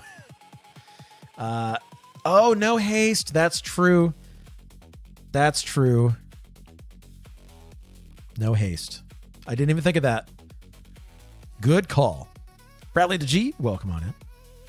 You can combine motes to higher levels. There's an NPC, that's true. Yeah, no haste. That's kind of a big one. We got a dock a point from support for that. Rogue poisons have different ranks now too. They do. Osiris, welcome in. Well, hey, good news. Another point for Team Rogue. What's the fix here? It's just gear. Gear's really the fix. Gear / motes. Ranger Rogue Druid would be nice as well. Could be. Lumpy, isn't there a haste proc weapon out there? There are haste proc weapons. That's true. That's true. But we're just looking at the build. If we start bringing in proc weapons and whatnot, then everything starts kind of evening out because everybody's just as good as everybody else. So we're looking at just the classes and what they bring to the table. And sometimes the fix to the class is actually gear. So I like this build. We're going to see what everybody... Oh, it didn't do the thing. Oh, I didn't send the analysis card. My bad. Well, it's an 8, 9, 4, 6, 8, 10. If I'm doing with my spouse, so what's the highest DPS build for endgame raid targets?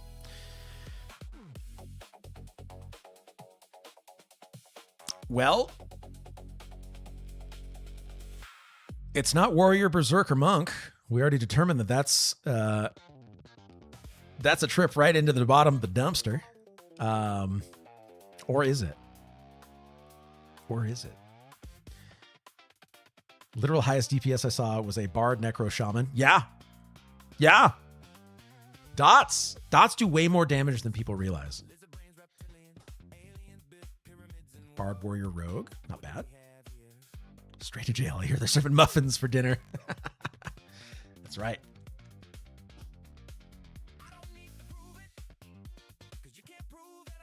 Immaterial. You almost had it right. It's the exclamation point build. And then the link, and then after the link, you write why you think the build is good. Need enchanter pet. Might hit 1,000 to 1,200 DPS in duo. Ooh. Are you playing AI MMO music? It is AI music, yes. Copyright free. That's why we do it.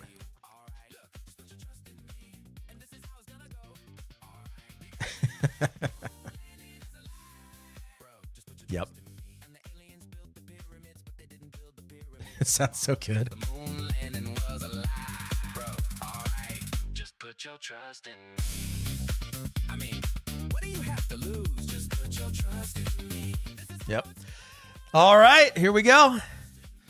I'll leave the music up a little bit louder. How about that? Time for the big reveal. The sentence, I thought it was a let him cook. Jury thinks it's valid. Either way, solid build, Muffin. Solid build. Absolutely rock solid build. OG Possum, you are up next. I'd play it. Heck yeah. So we have next up OG Possum, a Karen. Ranger Monk Bard. Ranger Monk Bard. You are now on trial. Let's take a look at, first of all, the damage. I was so close to this build. Put Shaman in instead of Monk. Oh, good choice. Just good choice. Build, not guild. The build guild. So let's look at damage. Ranger brings good melee. Really, Ranger is it's the melee's melee. It increases your melee power, I guess, efficacy, and it has some proc spells that it can buff with. Going range stance right now, don't do it until you have absolute endgame gear. Only huge drawback is Rangers don't get defensive stance. That is a drawback here to this combo, specifically because the stances that you get access to, you don't get Channeler stance and you don't get defensive or Mage Hunter. So you're in balanced or evasive in order to stay alive. But we're talking about damage. Gonna get dummied, no healer. Yep. So as far as damage, Ranger does a good job of augmenting the damage of Monk, the melee damage. So you have a bump there. Bard brings the haste, the buffs, but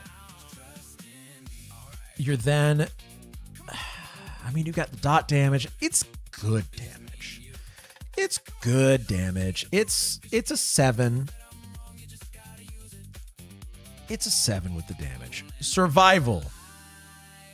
Load this guy up with life tap proc on weapons and it'll survive well. True. But we're not talking about weapons. We're not going to talk about proc weapons because we only want to talk about the classes. We only want to talk about what the classes are able to accomplish without special items. If everybody has a mana stone, then nobody has mana issues, you know? I think with Mend and Ranger heals, he does okay. So you do get Spellblade Invocation, but your Spellblade is then strictly in the Ranger box. You don't get access to any other spells aside from Ranger. Dodge King, you'd be surprised. You don't dodge a whole lot. That's the problem. Parry, dodge, block. I mean, you get those. Where are they?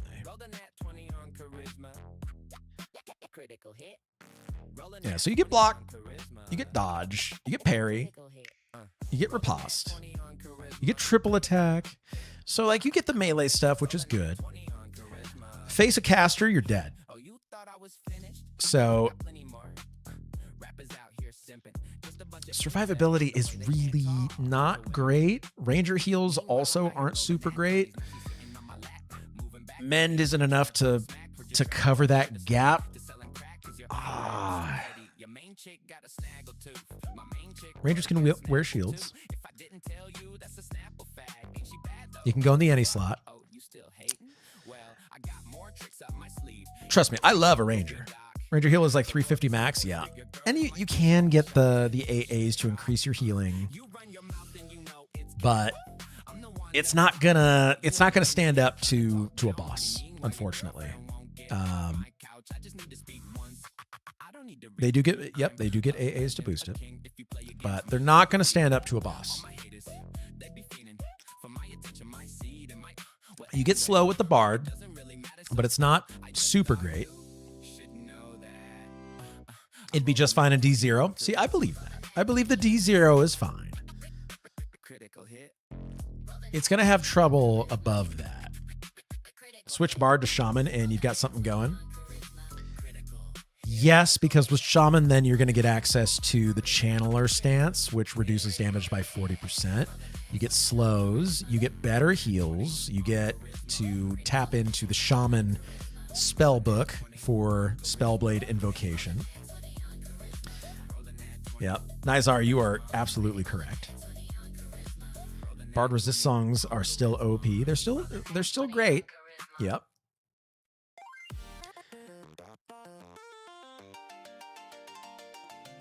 Here we go. Shaman, anything is S tier. Yeah, it's up there. So survival, we're gonna give it a 4. Control, it's a 4 on control. Support, it's a 4. There's not a whole lot that you're really able to buff yourself with or keep yourself going. Apical, did I put my build in correctly? Yes, you're next up. Pretty good XP build. It'd be decent, like, yeah, XP build. Should rip through mobs. Yeah, in a D0 dungeon, it's going to be totally fine. Which brings us to leveling. Leveling, this is going to be... You got to balance kill speed with recovery time. Kill speed is pretty good. Recovery time with this, you're not using a ton of mana, and your HP can stay up pretty well. So then it comes down to damage. Are you doing a lot of damage, or are you doing consistent damage? This looks like it's more consistent. Bill's going to start doing raids. Yeah. I'm going to give this a 9 on leveling. And then synergy. It's kind of like 3 individual classes that just got duct taped together. You know?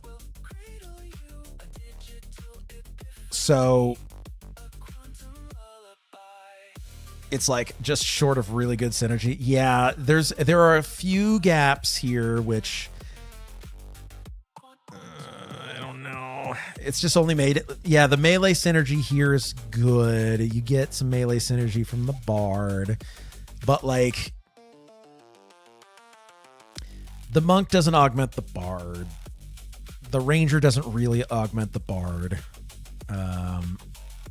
for like increased spell damage and dot damage and whatnot. So yeah, I don't know. It's like a 6. Shaman Monk Bard get covered yet? I don't remember. Let's see. I don't think so. Yeah, I don't think so yet. It's a 6-7, you know.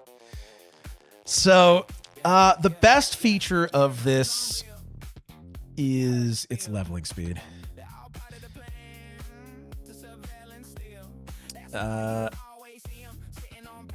6-7, you say? Yep. Can we view the court record? It'll come up.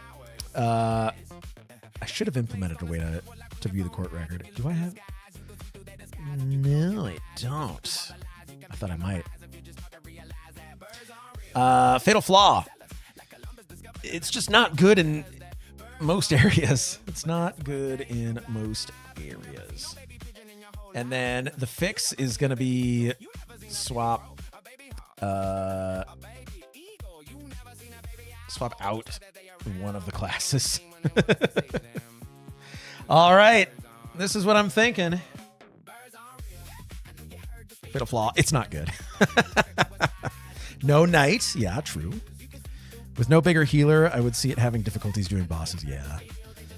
It's good at each of the areas individually, just not cohesively. Yeah. So I'm going to go ahead and submit to the jury your choice of verdict. If you switch one of any of the classes, it'll be nice. Yeah, that's pretty much how it is. By the way, did you know birds aren't real? It's true. It's true.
Grabbing another brew. Gotta feed the dog. I'll be right back.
Oh, we have a verdict.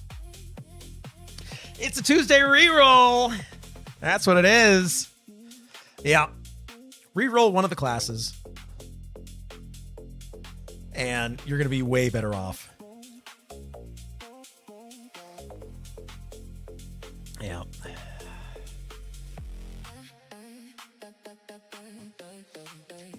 Well, if you were to reroll, probably replace the bard with a shaman. I hate to say it.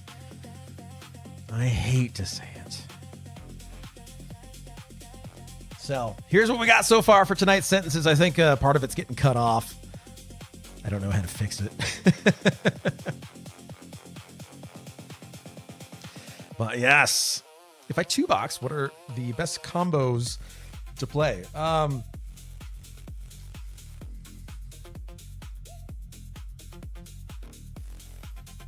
Yeah, I don't think there's any 2-box. I think you're right. So loving warrior in builds or not so much. That Cleveland warrior's good. Warrior's really good. If you want to fix it in the future, have it do a slow scroll.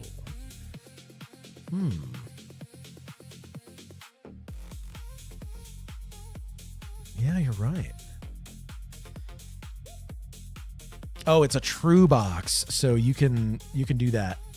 Ah, I see.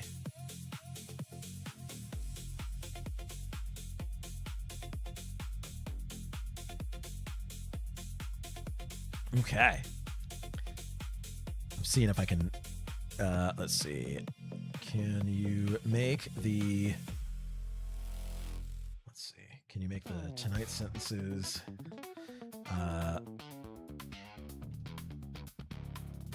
tonight's sentences scroll.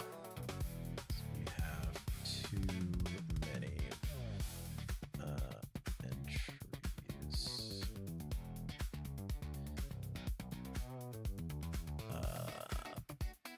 dots. Do we have too many entries?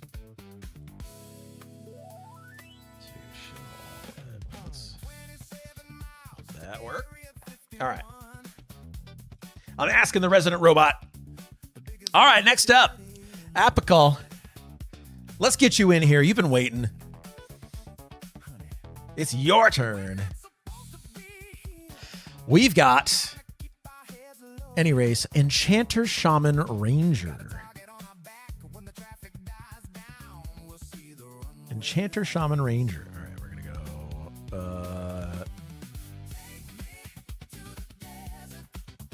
All right, you're getting not a half elf. You're getting a wood elf, Enchanter, Shaman, Ranger. Oh, never mind. You got human. Enchanter, Shaman, Ranger. Gross. Don't worry. We got high elf, I guess. It was human and then it switched to high elf. So we're fine. By the way, I'm getting a few ideas out of each class. Thanks. Great. I'm glad. That's why we do this. This is our cope. All right. This is the waiting room. Enchanter, Shaman are kind of redundant a little bit, but we'll figure it out. You forget this isn't EMU anymore, so you can't deny people from multi-boxing because money. Also true. Oh, halfling when it gets there. Okay, for Twi. Okay. Yep. Twasp, I've got you. All right. Court is now in session. Apical, Enchanter, Shaman, Ranger. Let's start with damage. Enchanter relies strictly on, well, mainly on Charm Pet. It can be really good, or you could be starving. So you got to depend on your other classes as well. Shaman, dots, dots, dots, dots, dots. We love dots. Ranger, melee, Spellblade. Access to all three spell pools here. So in this combination, I would say you want to run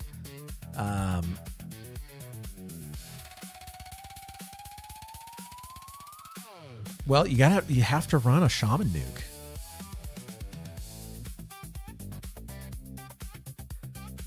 Shea Solo?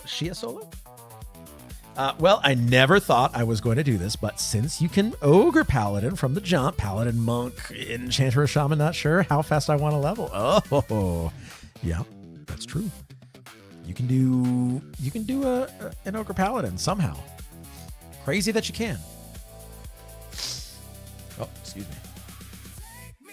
There we go. So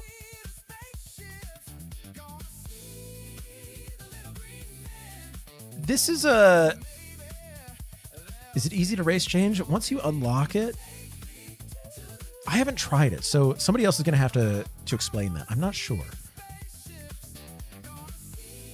It's like you got to get the faction up. So damage on this one. This can be really good, or it can be really mid. Like 33 plat. You just buy a bunch of wine. I mean, who's not going to like getting delivered a bunch of wine? Yeah, I'm allied with you now. This one's tough for damage. Enchanter's really good with damage with the pet. Shaman, you buff the pet. If you get permanent, or not permanent, I guess, but max duration charms, you can kind of plan it out. You can unlock Wood Elf, Half Elf at level 10. There we go. You can switch unlock races the same way that you can change classes, but it doesn't change your level. Okay. I think we figured out how to get Alpha's faction up. Well, I'm holding it right now. This build will do fine. Your spells are basically always going to land reliably, and you have bonkers mana and solid heals. Yeah. I'm on the fence because your damage through Shaman dots is good. You just want more dots. Ranger brings the melee, and it's pretty good. And then Enchanter gives you unlimited mana. You got haste. You got unlimited health. Oh man, this is like a coin flip. Is this a 10 or is this like a 7?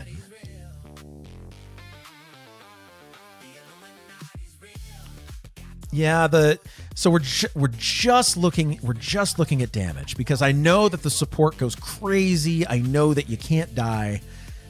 I'm just looking at this from the damage perspective, and Odium / Poison Dot is genuinely enough damage by itself is the crazy part. Yeah. AE stun. Yeah, true. Ranger looks so out of place in this build. If you have a really good ranged weapon for Ranger, which then enables you to use the ranged stance effectively, you're launching telephone poles at the mobs. You then have Enchanter charm something that's really, really good. You're just going to take down everything. And they give a lot of dex, which is great for Ranger. True. Enchanter Shaman, a thing. I think. You know, I'm going to go out on a limb. I'm going to say best case scenario here. And this is non-asterisk because you can do this anywhere. Anywhere that mobs are available. This is going to be a 10. This is a 10 on damage. Enchanter Shaman gives you access to pet inventory slots that you can then augment your pet with some good weapons, and that's specific to those classes. You can do that with yourself as well. We don't want to talk about proc weapons and all of that because anybody can get proc weapons and then do some crazy stuff. But you can fine tune your pets, and you can give them better gear, which then creates a better pet. So I'm going to say that is a class defining ability for this. This might have the most APM, true. If you get a good pet and you haste that thing, it's going to tear, buzzsaw through mobs. Enchanter Shaman Warrior is my combo. Okay. Submit it. Shaman, you're never going to die and neither is your pet. In fact, the Shaman, duration heals have changed from being a slow to now having the option of slow or snare as the secondary effect to the heal. Torpor going to go crazy. So there's Torpor, but then there's the version of Torpor which doesn't slow you, it snares you only. I don't know if there's a difference in the amount healed. I haven't played Shaman enough to know that. But yeah, you're not going to die. It's the same amounts? Oh, okay, it's the same amount. Nice! Even better. Because you want to snare your pet. Your charm pet. Yeah, damage goes crazy on this. Ranger, once you have enough AAs and you get a good damage delay bow and arrow, you're launching telephone poles.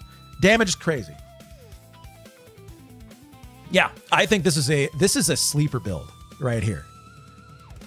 This is gonna go nuts. In the right circumstances where you do have a pet that you can bring to kill a boss, this is going to annihilate them.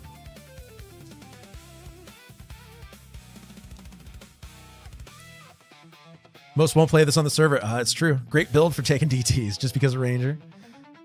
Yeah, I can see this in the right areas. Yeah. Damage might be an 11 out of 10. I think this goes off the charts. Because of what I'm hearing from Ranger, plus dots, I mean, you send pet, cast 2 dots, plink. I mean, slow, obviously, but so you got 3 casts. Slow, dot, plink, plink, plink, plink, plink, while Spellblade is proccing because you're going to be in Spellblade invocation and you're going to be in ranged stance. Oh, baby. This might be an endgame. This might be like a super endgame build. That's why I was waffling on this, because it's like, okay, you got Ranger, yada yada. Thinking about it more, this is 11 out of 10. Did they ever say if Dex increases bow damage? I'm not sure. It probably does. Are we going to get an update on all the fixes and changes from Daybreak before launch? I think right before launch. Huge sleeper build. Huge sleeper build. I think survival on this one also. So long as you don't put yourself in a weird position, it's 9 or 10 out of 10. Control, 10 out of 10. Support, 10. Geared with AAs. Yeah. Well, I mean, anything geared with AAs, but like the ceiling on this is much higher than other classes. Leveling, this one might level a little slowly, but it won't be bad at later levels. And then once you're max level, you're tearing through everything. So your AAs, you're going to get so many AAs. Synergy, I think with what we figured out, it's a 10. I think this is a 10. It's the highest ceiling. The only flaw with it is that it's slow to get started. And takes setup. And then the fix is just get max level. That's it. Yeah, I think this is probably one of the best builds that we've reviewed so far. Overpull, yeah, you can control. Your control is super good with this build. But I think this is... I'm reconsidering what I'm going to play now. You're going to need so many AAs, you'll have to level up 5 other classes to make it work. Well, that's the thing. When you're max level, with this build, you're going to kill in the plains faster than you can probably kill things at low level to get the AAs while leveling up other classes. This is going to be a monster. This is Godzilla right here. Only problem might be the aggro, true. But that won't matter if you just face tank, also true. And you can Membler. Amazing points. That's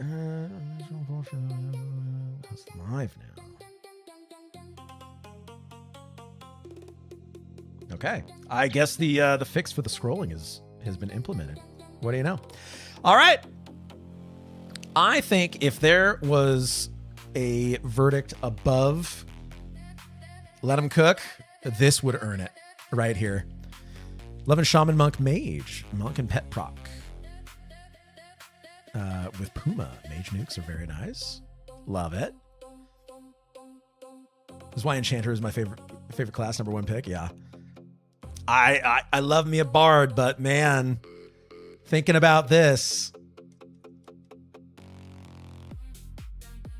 if you see how much damage Puma adds to, annoying to upkeep, can you put Puma on Spellblade? I don't know why you'd want to, but like still. Enchanter's my primary, going to level up some others. By the time I hit this, I'll have a few AAs. Yeah. You're going to have plenty of AAs by the time that you hit max. Oh man, this is... I think I'm seriously considering this as if not just a secondary build, maybe even a primary. Puma rank 7 lasts 1.5 minutes. It's not bad at all to keep up. Ah, okay. Took Bard instead of Chanter for the lower levels. Yeah. Only bothered with Puma on raid bosses. I see.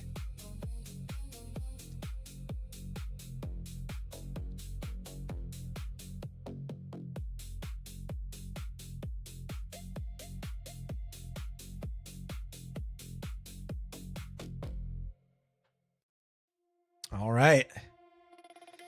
Only one tiny downside is no plate. Yeah, that's true. I guess you get Lustrous Russet at the beginning, but yeah. All right. Sentence, let them cook. Amazing build. Ranger has 3rd highest AC cap. True. Yeah, this might be the build to end all builds right here.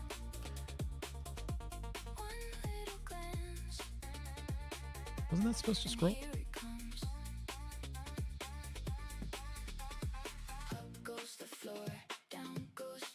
Let me reread. It was supposed to fix itself.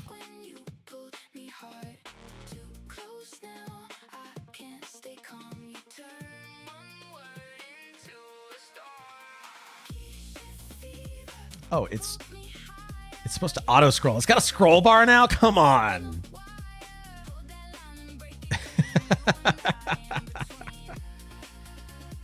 That's funny. Paladin Rogue Beast Lord. Ooh, yeah. All right. Let me talk to our stream manager here.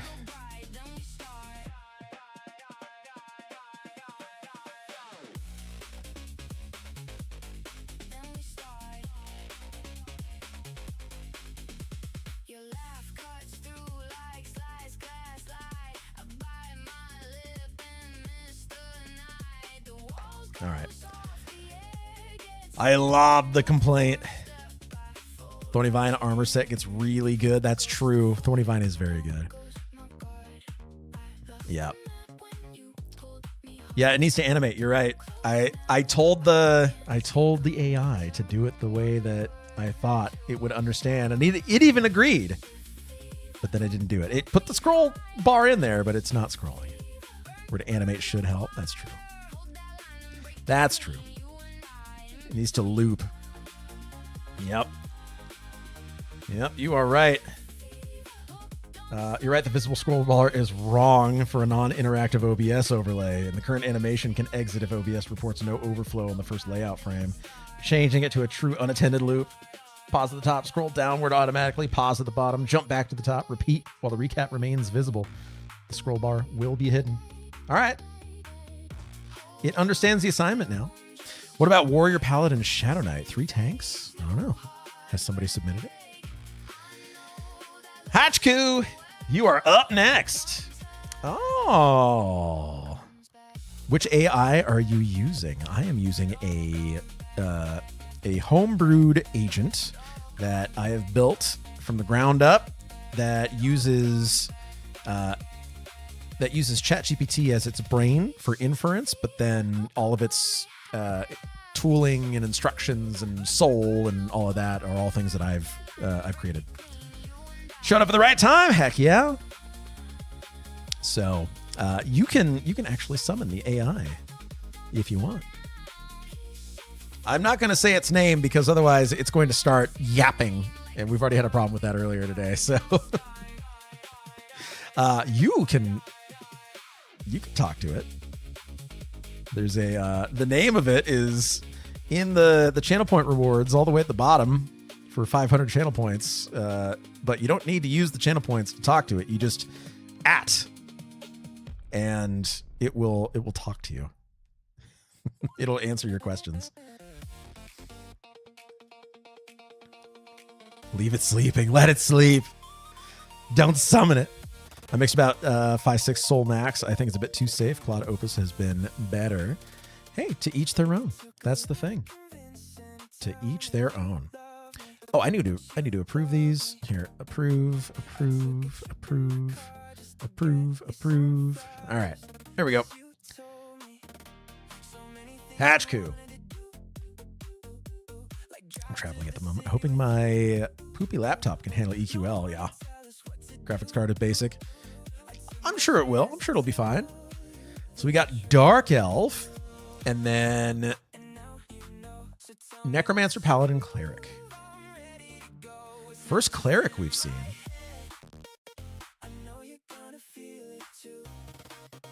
I mean, I have them both work together. Massive AI spend, unfortunately. Yeah, it can be. It can be. All right, let's get into it. Damage. Let's talk about damage. This is the undead unaliver. Thematically, I like this. Yeah. Work is done. Time to head home. Novix? Good. Glad to hear it.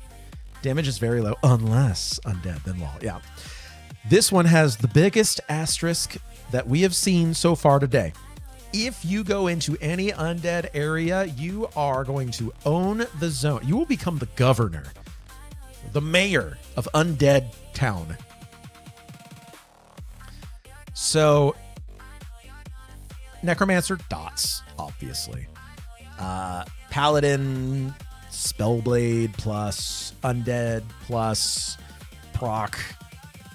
Cleric. Cleric summons a weapon that has an undead proc on it, right? And there are other spells that Cleric has access to. Let's see. There are some nutty Cleric spells that I've never seen before. So the Mayor of Lower Guck. Yeah, exactly. Blessing of the Lord Commander covers your targets in a glowing aura that causes their strikes against enemies to heal them for 6 health.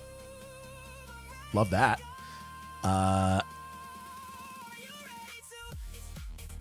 Let's see.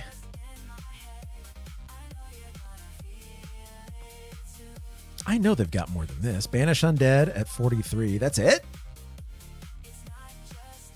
There's got to be more than that.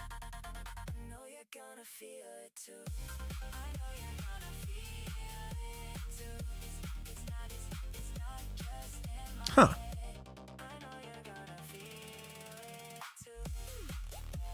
Marking Bobs, yeah. Yeah, I could have sworn that there was more. Hammer of Requital. So you summon a magical hammer that is particularly adept at smiting undead, but you can kind of just do that anyway with Spellblade, but you get double it if you use that and Spellblade. Banish Undead with Inversion Stance is pretty good to combine with for the white damage, yeah. So, dot. Spellblade Undead Nuke. Smite Undead. Smite. More Undead procs. Summon Undead proc Hammer. To proc. Okay, all right. They get that one super hard hitting delayed nuke bomb spell. What is that one?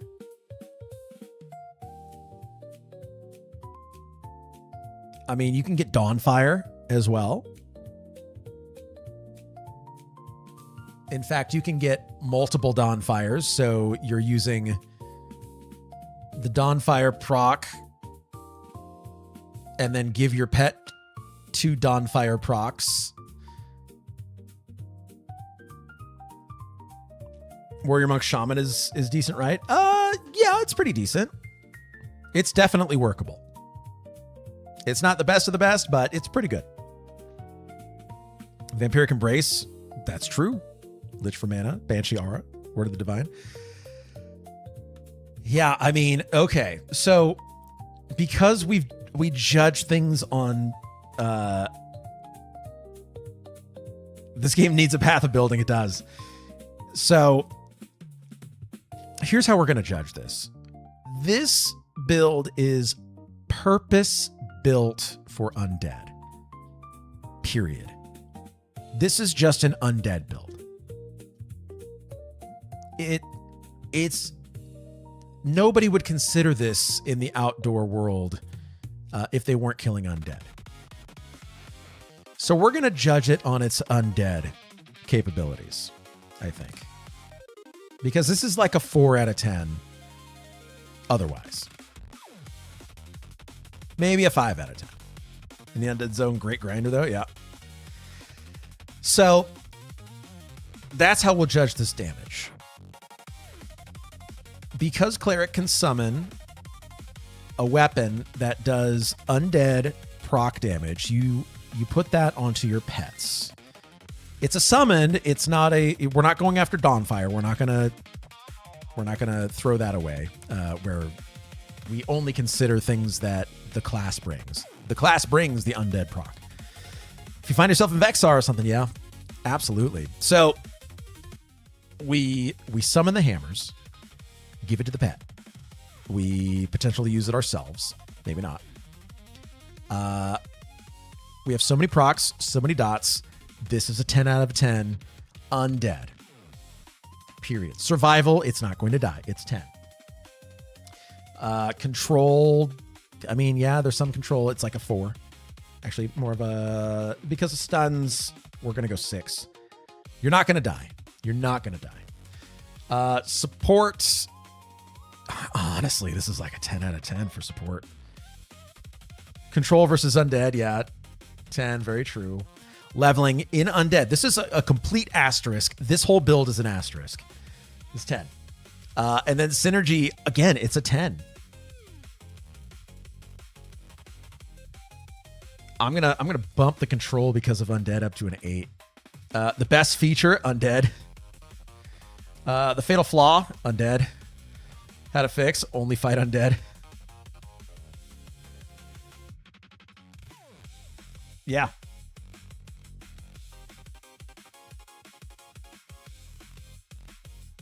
Yeah. All I'm hearing, this is the greatest build ever made. Yeah, so that's what I'm thinking. Is Interruck even undead? No. I don't think so. What is this build doing in raids or Sky? It's not attending. It's going to the beach. Interruck is not undead. All right, so it has the highest score that we've seen so far. He's a goblin. He's an overgrown goblin. He's a really tall goblin.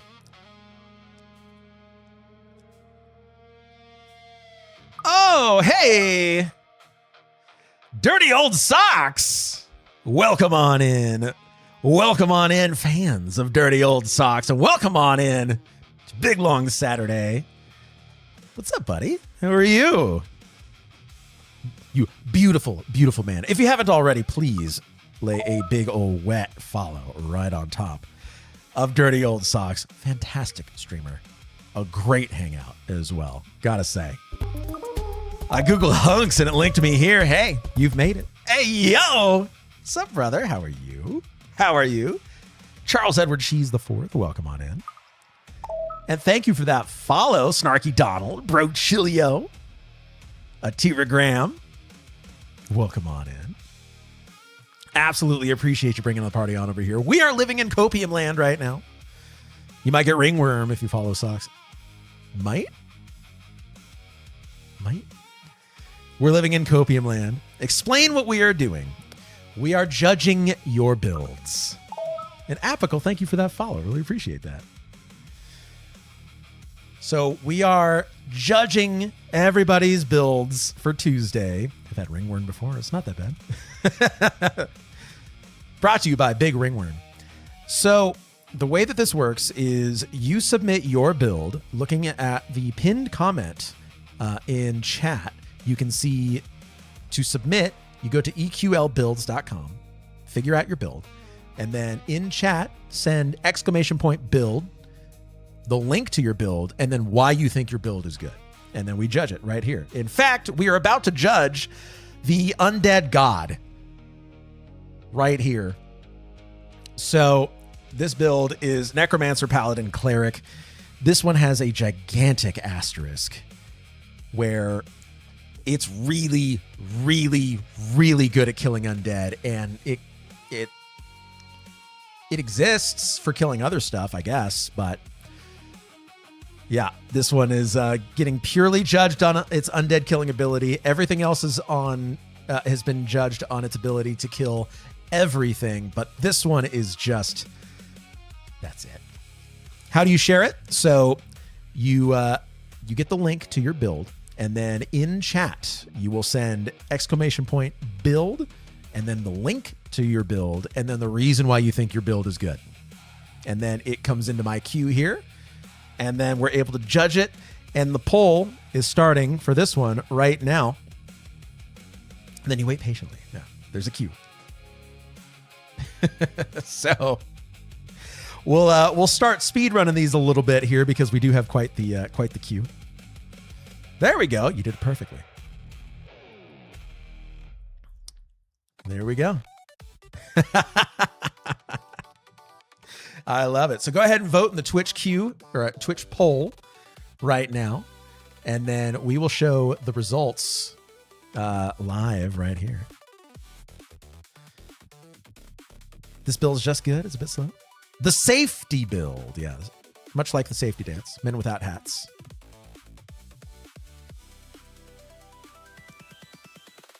Yep.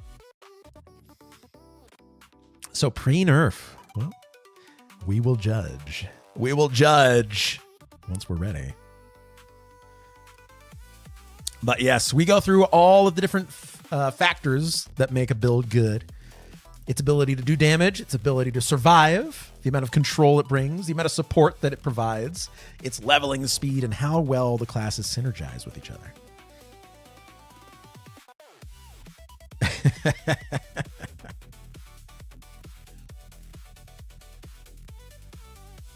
And we've been having some fun with it. We can't play the game, so we got to do what we can. Drinking Dirty Old Socks' favorite PBR? Absolutely. You know it. It won a blue ribbon, you know. So you got to give it props. All right. Have to go. I know my build is generic and lame. It's not. It's not. It tries. Have a good stream, brother. Thank you for bringing the party on over this way. Seriously. Love you, man. All right. The results are in. Sentence. Oh. It's a let them cook. It's a let them cook. I think I agree with you over our robot. So, its best feature is undead. Its fatal flaw is undead. Yeah. And the fix is only fight undead. So, Hachku, undead murder god. There you go. All right, is the animation working now? It doesn't look like the animation is working. I have to send another complaint to my robot.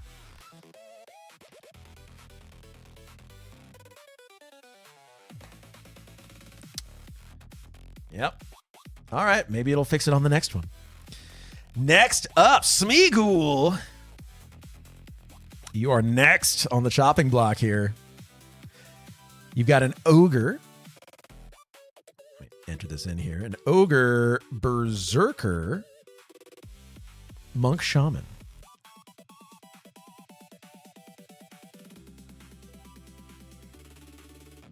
Angry Jillo.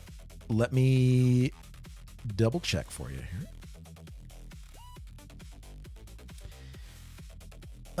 Angry Jello, you are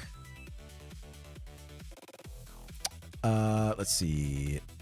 We got to do Smeagol, then Kyle, then Funky Chicken, and then you're after them. So you're in there. Saw mine flash earlier, so I think it's still in the queue. Yes. Yep. Speaking of, I'm going to approve the next ones here. There we go. All right. Back here. So we got an ogre, berserker, monk, shaman. All right. Need a slash Q, or a Q command? I think you're right. I think we'll add that in.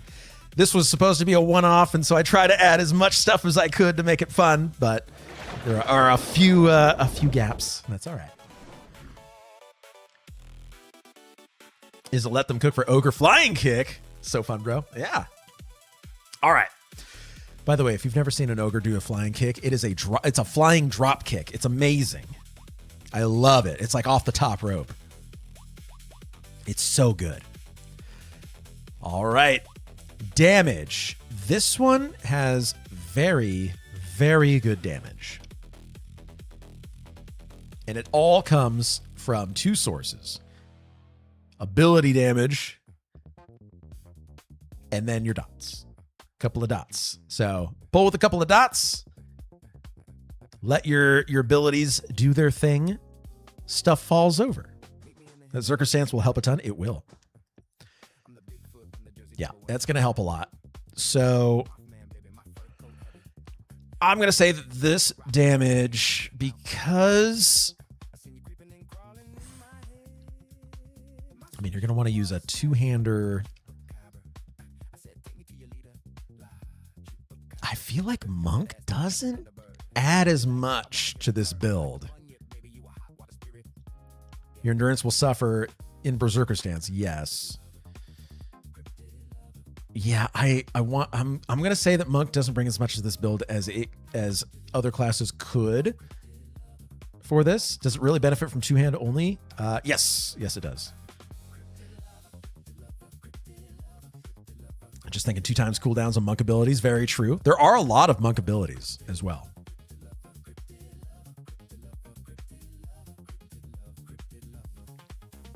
I just think that Monk brings Feign Death and Mend,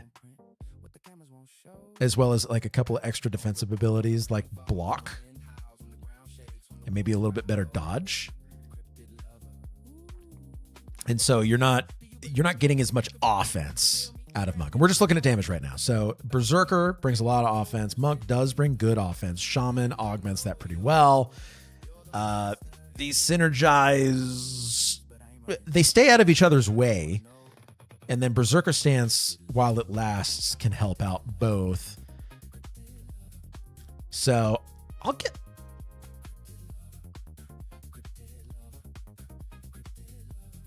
going to give it a 7 on damage. Reason being is that you're going to cast a couple of dots, but then you're going to have to hard cast anything else. And while you're casting, you are losing uptime. And buffs can make it do more damage, yes. But I think on its face, if we look at, you're just going to increase your stats plus a proc plus some haste. Berserker is going to increase the damage of both Berserker and Monk through Berserker stance until your endurance runs out, and then you're a little SOL until you get your endurance back. You're gonna have crazy auto damage with this. You will, but I'd prefer Rogue in place of Monk personally, because you're gonna get more offense and better utility out of a Rogue than you would a Monk. Rogue doesn't add anything. Well, it adds as much as a Monk does, but you're going to do more damage. Much less defense too. True. But I'm just looking at offense.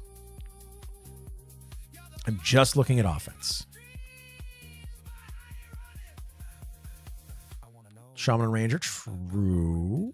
You don't need any of the poisons from Rogue. You don't. But then you're going to have to hard cast it with Shaman. I'm just looking at offense. That's it. Offense, Rogue is going to be about the same.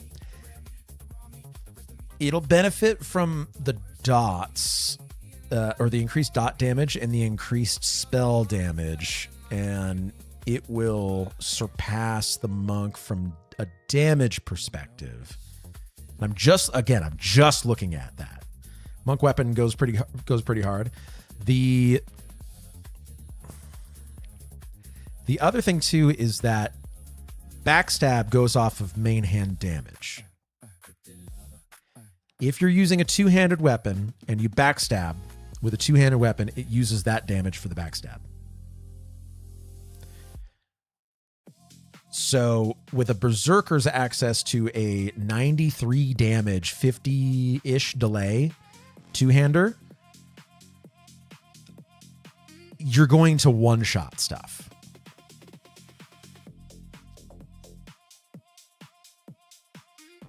You sure? I think it just goes off the backstab damage of the... I was hearing that it goes up, and I attempted to try it, and it looked like it was doing more using a two-hander in the SK Rogue Bard combo. I might be completely wrong on that. Yep, I might be completely wrong. So this one is a big, there's some unknowns that I don't have here. A bunch of people told me it was wrong and that two-handed weapon doesn't increase backstab damage. And if that's the case, then yeah, Monk and Rogue, pretty similar. So even still, from a damage standpoint, 7, maybe an 8. So it's good damage, and it's consistent white damage, and you get some dots in there. So I guess people aren't doing real parses and just going off of a few hits. Could be true. I can parse it once the game comes out, and then we'll figure it out for real. So we'll figure it out, but unknown for right now. All right. Next, survival. This one survives pretty well. It's not like a easy. Yeah, parses are better than feelings. You're right. It's not like a super easy survive all the time. As long as you are keeping your heal over time on, it's going to do okay. So survival, I'm going to give it a 7. It's just not automatic. Control, you get slow. That bumps the survival up to 8. Honestly, slow bumps it up to 8. Survival is good. It's going to get chunked sometimes, but doesn't have any real problems doing anything. Yeah, I agree. I would want to see this one in action. This is one of those, like, I got to see it. It's tough to tell from doing it speculatively. I did Zerker Rogue with dual wield and two-hander. It was the same. I only got Rogue to 38, though, but don't think level would have mattered until triple attack. At least you have a real heal. Very true. You have real heals. Multiple heals. Mend and blood runes. Very true. Worst time I see this build is you switch to evasive for a couple of rounds and you get really bad luck with hits. Yeah, very true. I'm going to keep survival at 8. Control, I mean, there's slow, but then there's like root. That's it. So not a whole lot of control. I'm going to give control a 2. Support's really good with the shaman. I'm going to give it an 8. You don't control where this build is going. That's true. Root and Feign Death for split pulls. True. Leveling. This one's going to be fast. Hit rating may be junky. Going to really hurt. It could. Yeah. Leveling. This is going to be fast. This is like a 9 on the leveling scale here. I'm only giving it a 9 because if you get really low health and you have to snare heal yourself with like a torpor style heal, it's just really annoying. It's not that it's bad. It's just annoying. Doing Cleric, Rogue, Wizard at start, and then switching out Wiz for Enchanter at level 25. That could be pretty good. Synergy. Synergy's good. It's good. Berserker kind of stands on its own. Monk gets augmented by Berserker a little bit. Berserker and Shaman, they're okay. Monk Shaman also okay.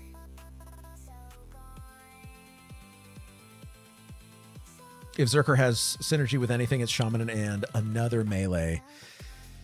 Yeah. Berserker's just good. Buffs Monk and Shaman buffs are insane for melee. Yeah, I don't know if it's just that I don't like Monk, and so every single time that Monk comes up, I think like, it could be something else. But I do like Monk. I just wonder if there's like a better synergy for Monk, you know? They do need to bake in Berserker stance. I agree with you. Or they need to reduce the amount of endurance that it takes. Monk, Shaman, Bard. Monk is so good on live, it's true.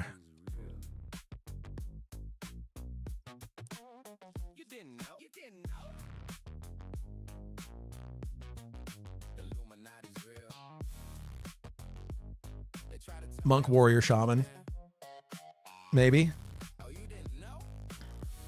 Could be good. Monk, SK. Shaman. Goofy Shepherd, welcome on in. How are you?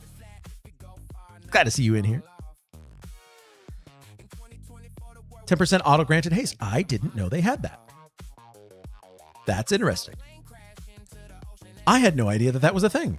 Okay, all right. Monk is a little bit of a bump. So I'm going to give the synergy a 7 on this. So its best feature is its leveling speed. Its fatal flaw is just, it could be better. Tough to put your finger on it.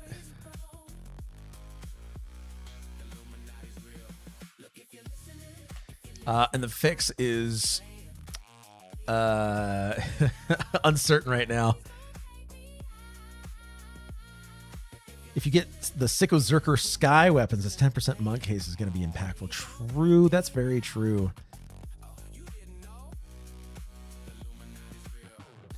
Yeah, Ruil, you kind of nailed it right there. It's not the best in the game, but if you change any one thing with it, you're just going to make it worse. Yeah, it's a tough one. Like, I want it to be better.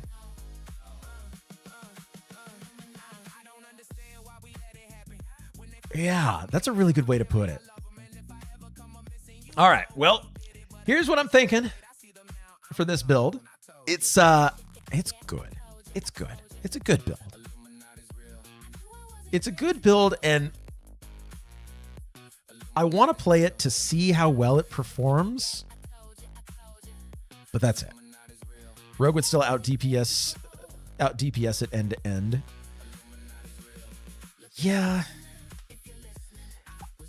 So one of the builds that I was thinking about when I first started was Bard, Monk, Rogue. But then I realized that going in striker stance or going in offensive stance, you run out of endurance so fast. It's not fun. Your downtime just takes forever. Maybe at max level it gets better.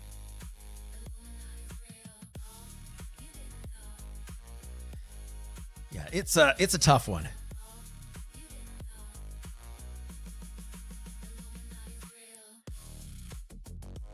Might as well be the biggest hit, which is Rogue. Yeah.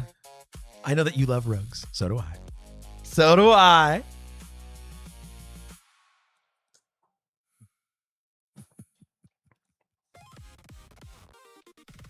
$4,000 backstabs feel crazy good. True.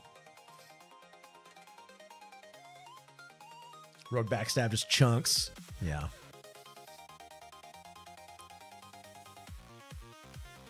PBR, my man. That's right. That's right. Award-winning beer. It won a blue ribbon. What can I say?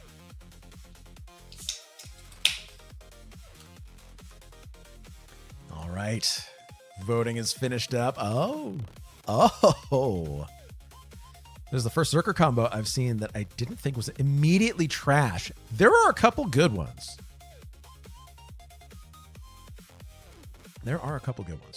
Monk Sky weapons are almost game-breaking in how good they are. True. All right. Sentence. Let them cook and valid. So, best feature is the leveling speed. Fatal flaw is tough to put your finger on how it can be better. And then the fix is, I don't know right now.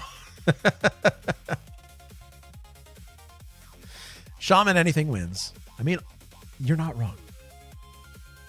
All right, let's see if it's working. Oh, it's working now. Look at that. Wow. Look at that.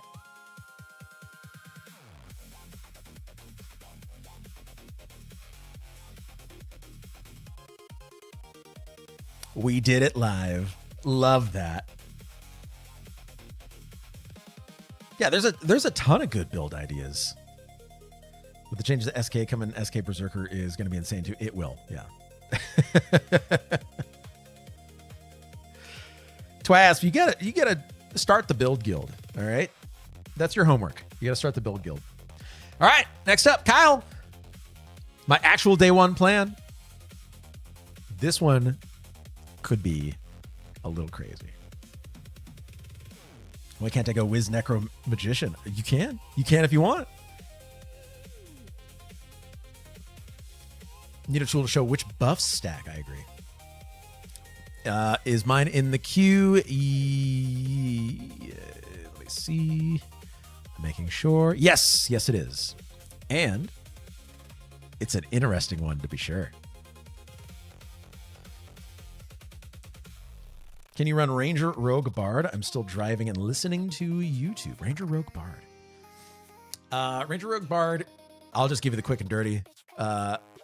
Jen, hi. Welcome on in, Jen. Ranger, Rogue, Bard, I'm going to give you the quick and dirty on that one. It is going to suffer from downtime really, really hard. It's annoying. It's not going to level very fast because of the downtime, and you're going to get really annoyed with it. So it's going to be better to switch out Rogue for some other kind of caster, or switch out Ranger for a tank. A hybrid tank, I should specify. So that's what you should do. Ranger, Rogue, Shaman, on the other hand. Ranger, Rogue, Shaman, on the other hand. Well, we can't leave out the Bard. All right? Can't leave out the Bard. All right, Kyle. You've got an Ogre, Warrior, Necromancer, Enchanter. Warrior, Necro, Enchanter. There we go. Boo the Bard. No. We don't boo the Bards here. Bards are so weak. No. Bards are one of the strongest classes in the game. You just don't know any better, all right? They're the glue that keeps everything together. Bards for the win. See, there we go. All right. Warrior, Necromancer, Enchanter. Let's talk about damage. Skill issues? No.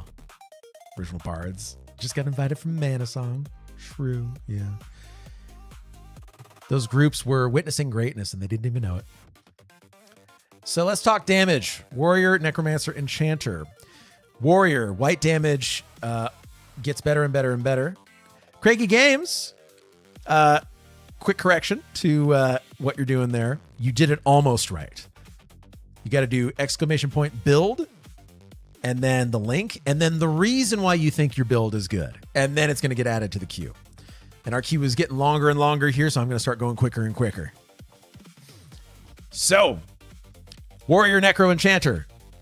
Damage. White damage from Warrior gets really, really good at endgame. Necromancer dots go crazy. Enchanter pets do really well. Find a rogue pet. Face tank as Warrior. Suck the mob with Necro. Just a confused SK choice? Potentially. Necro could probably... Ooh, I mean, you're getting extra slots for the pet with a Necro. You're going to want an Enchanter pet over a Necro pet in most situations. So you're kind of... I mean, it's not going to affect the damage. If we're just looking at damage, this damage... It's an 8. This is an 8 on damage. Yeah. This is an 8 on damage. Survivability. With slows, with life drains, and with warrior defensives, it's like an 8. It's an 8. It won't never die, but it'll be tough to die. Control, 10 out of 10. You can control literally the entire fight no matter what. You're fine. Support.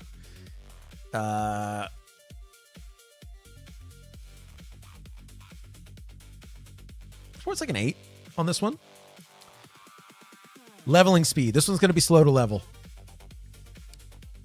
It's going to be slow at first, and then it's going to get really fast. I should correct.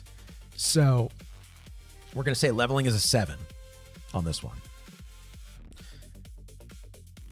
And then synergy. Warrior doesn't necessarily synergize with either one of these extremely well, but it's a good thing to have in there.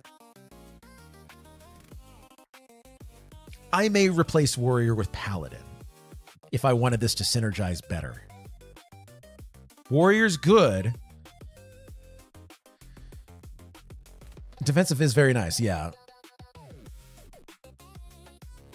I don't know. I have to agree with Gitz. I think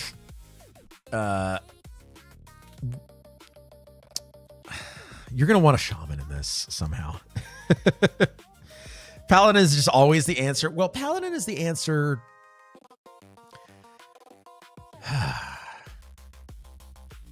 Yeah, in this build, I think Paladin would be the answer to synergize better with everything, but it's not bad.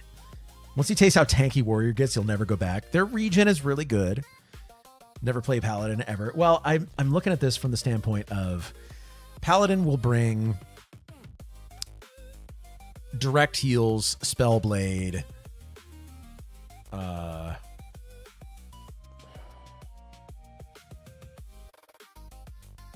better HP buffs, undead options. I think it just opens this build up a little bit more. Warriors have some nice offensive abilities too. Oh yeah, no, I'm not saying that Warrior's bad. I'm just looking at like, how could we improve it? I think a Paladin would improve this more than a Warrior.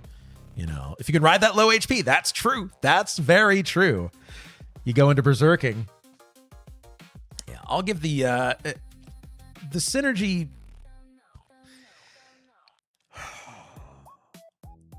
I don't think the synergy on this is great. It's not going to do bad. It's just, it's not great. They're not like augmenting each other super well. You know, Spellblade is almost worthless. I disagree, Cactus. I completely disagree. I think it's one of the best things in the game. When used right. When used right, it's one of the best things in the game. Best feature here.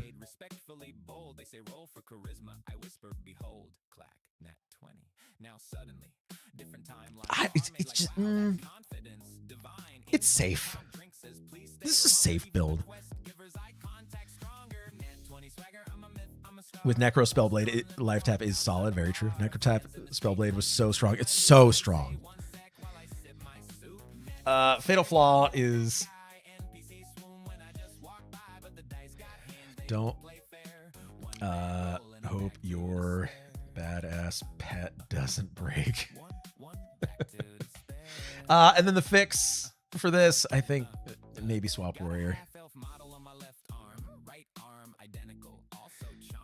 Yeah, that's what I'm thinking for this build. It's good. It's good. Don't get me wrong. It's good, but we're looking for excellent. We need excellence here. So that's what I'm thinking. But I'm going to have everybody else vote.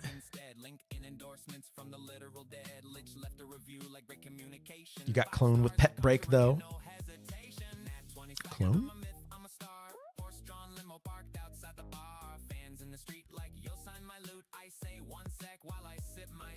Missing some synergy with Boon of the Garu and how good Haste is in Vampiric Embrace. Yeah. It's not the best build, but it should be insanely strong to be out. It's strong. It's strong. Don't get me wrong. It's a strong build. I don't mind, though. I love this combo. It's very fun, and I don't feel like I waste anything. And that's good. That's good.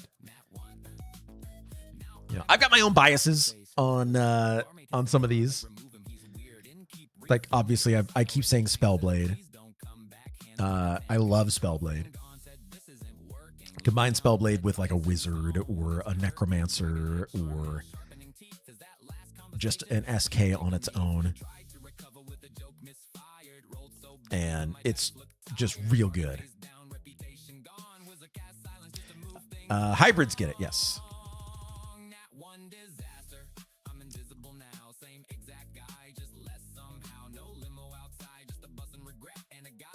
Hybrids do get defensive stances. The knights do. So SK, Paladin, and Warrior get defensive stance. SK, Warrior, and Berserker get Mage Hunter stance. If they made Spellblade flavored ice cream, this man would buy it. Absolutely. Don't get it twisted. I would absolutely buy that ice cream flavor. I just forget the tanks are hybrids. It's all right. All right. Hey, everybody's in agreement. This is a valid build. So well done. Kyle, you have a valid build here. It may not be everybody's favorite, but as long as it's yours, then that's all that matters. So well done. Who's up next? Funky Chicken. We're going to start rapid firing some of these. We've got many to get through here. So we've got a ranger. So this is going to be an Annie. We've got a ranger, druid, beast lord. Okay. This is the WoW Hunter build right here. 100% sure that mine didn't land. I better resend it. Let's see. Pirate Ike, are you in here? It's looking like no, you are not in here yet. So resend it. All right. So the WoW Hunter, human, of course. Actually, no, we can make this wood elf. We're just gonna make it. It was any anyway, so we're gonna make a wood elf. Let's talk damage. Ranger top end damage go crazy. Ranger and Druid overlap too much. Bad idea to take the hybrid and one of its mains. Well, it depends, and let's talk about that. So if we're talking about damage, we have the Ranger doing ranged damage plus the extra AAs for strike through and attack power. Now, if you get a really good bow and you go range stance, Ranger can potentially do a metric buttload of damage. We're talking 8,000 per crit on an arrow. Literally launching telephone poles across the field. Beast Lord, pet.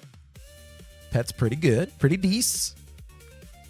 Beast Lord also gets access to...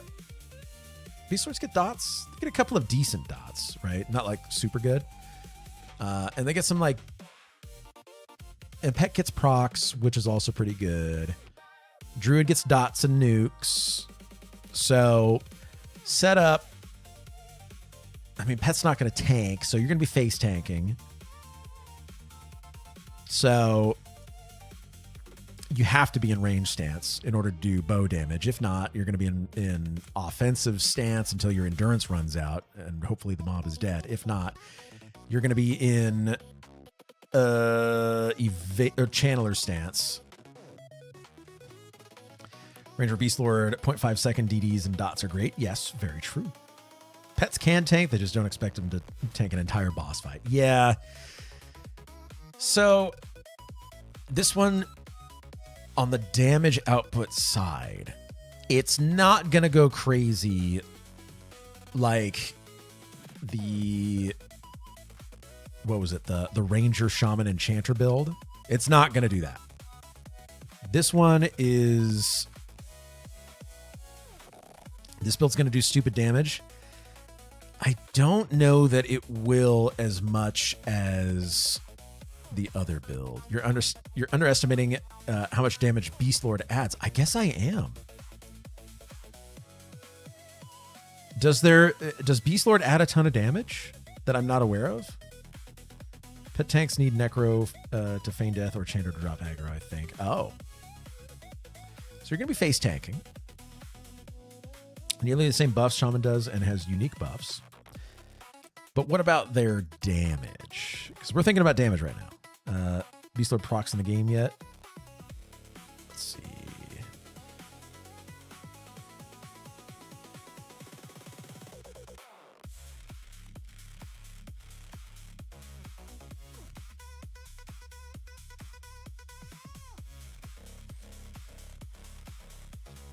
Spirit of Vermin.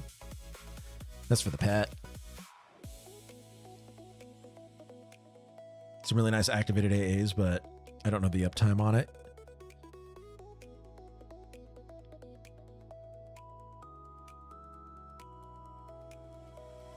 Gonna have really high attack, yeah. So you're gonna hit more often.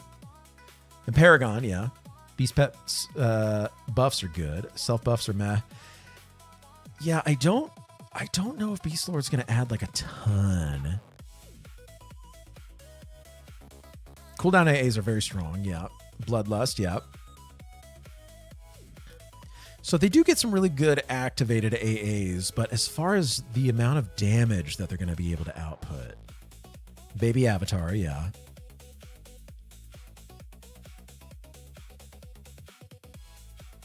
And the pet will slow and buff too, yeah. But as far as damage, because we want to look at just damage here. Bloodlust isn't in? Ah, okay. I always thought their damage was pretty decent. Yeah, I mean, it's decent,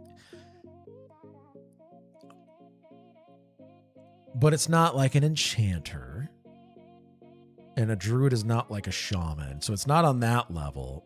It's good, but it's not going to be like... I don't think you're going to be doing D4 bosses with this. Not until your gear is really good, and then anything can do a D4 boss. But I don't think that you're gonna take down a D4 boss as early as other builds with this. Once they add double and triple attack. So yeah, once they add that stuff, it should go up. I think you're right. But yeah, I think for now, the only time that an enchanter outclasses a beast lord for DPS is with a decked out pet. Yes, absolutely. Yeah, no question on that. I don't think that this build's ceiling is as high. You know, don't think the intent is D4. It does look fun. Yeah, the intent here is, I should have read it. You were completely right. The intent here is melee and some dotting into D2. So, yeah, I think that the damage is about a 7. The survivability, I think, is probably an 8 on this. Do charm pets use pet inventory? Yes. Again, that combo of a pet to tank while the ranger could bow up. Yes. It's important to know that your comp is focused on farming or bossing. Very true. Very true. Saracen, I appreciate that. Charm pets are crazy fun because of inventory. Yes. So I think survival is about an 8. Control on this one, it's like a 6. Support's pretty good on this one. I'd say it's an 8 on support.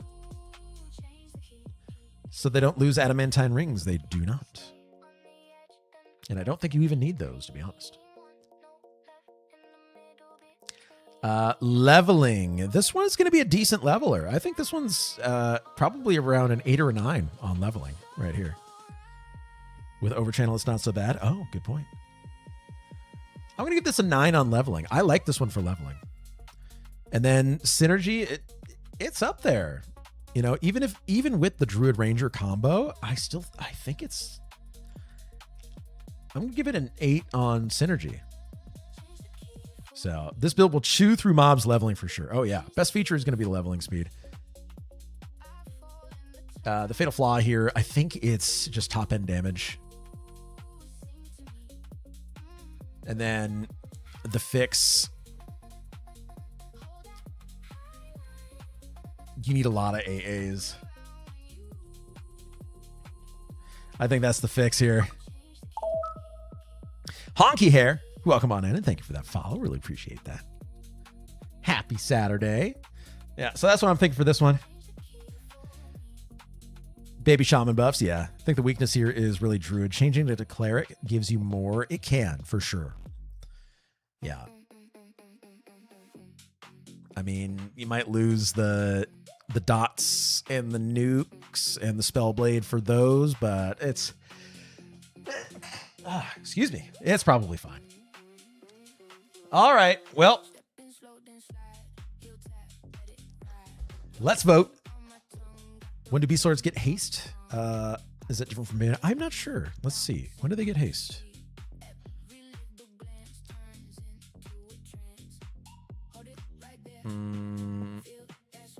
Do they get haste?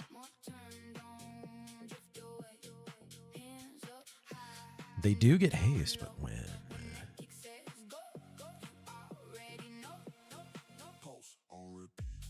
It's not on EQ builds or the wiki. I could have sworn that they got haste.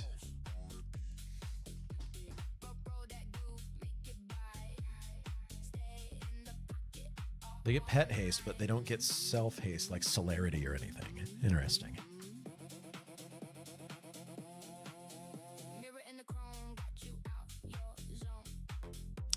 Well, I guess that is a bit of a weakness here. It's not bad. It's not bad.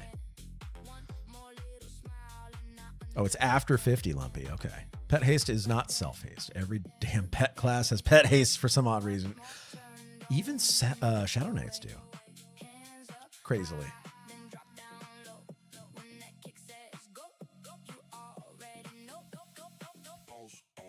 You can get the Ranger haste cloak. Yeah, that's true.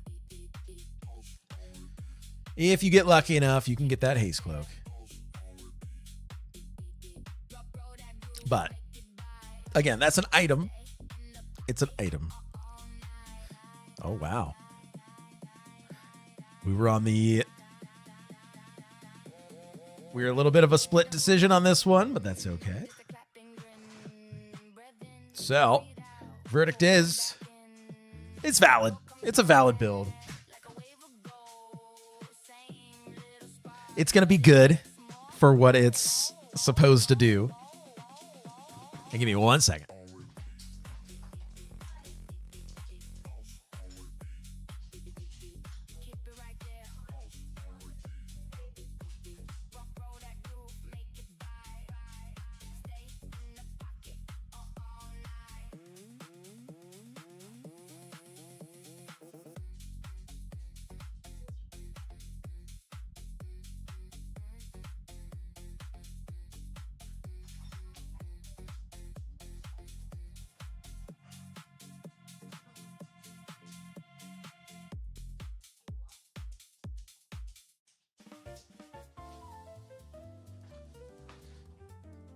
All right.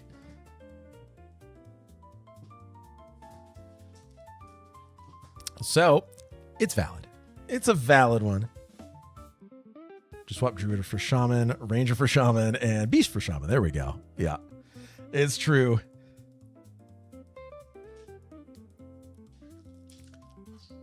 All right. So, we are going to get through the rest of these here.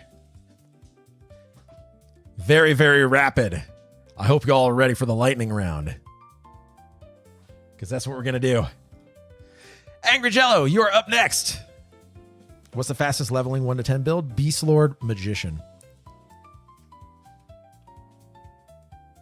All right, Angry Jello, you've got an Ogre, Shaman, Paladin, Berserker. Shaman, Paladin, Berserker. All right. Low level pet. Oh, there we go. Okay. Lightning round. Here we go. Damage. Undead, go crazy. Berserker, love it.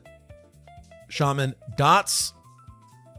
A good synergy between the three. We've got Spellblade, Invocation. Damage here is probably going to be up around an 8 or a 9. I'm going to give this a 9. I'm going to give this a 9 on the damage, because yeah, it's up there. Survival 10. This one's not going to die at all. This one's really good. Having a drop out of Berserker stance late game into defensive stance makes half the reason to take Berserker gone. True. Land hands on repeat. Yep. Control, 7. I'm going to give this a 7. Support's a 10 on this one. Leveling, this one is going to level decently fast. This is a good leveler. We're going to go 8. And the synergy on this one's a 10. The lowering the lay on hands cooldown is pretty massive on that. Survival's a 10 because of that. The best feature is just honestly one of the best boss killers in the game. Right here. Fatal Flaw. I can't think of one. I can't think of a Fatal Flaw on this one. No fixes needed. No notes. No notes. Yeah, it's not the highest DPS in the game, but it's still going to murder fast. Yeah.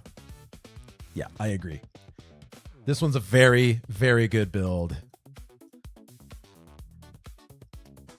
So let's go ahead and vote. Smite. Yep, that's right. It's Smite.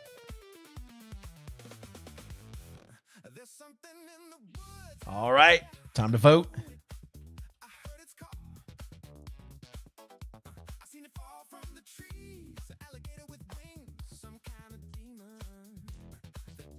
Yeah, I like this build. This is a very, very good build. Shaman. Can't go wrong with the shaman, right? So, yeah. This one, I would encourage people to play this build right here. If you want to experience the best of the Berserker, then this is it.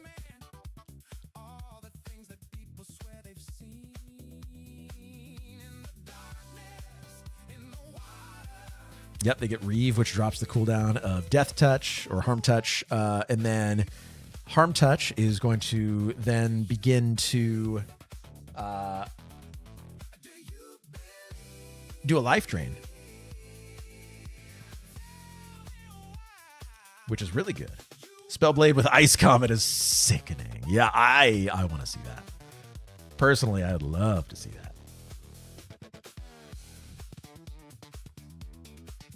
Paladin Shaman just so good. Yeah, it's good.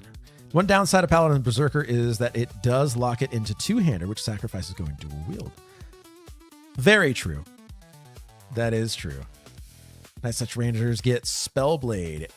Yes, Shaman, or I'm sorry, Shadow Knight, Paladin, Ranger, Beast Lord. All get Spellblade.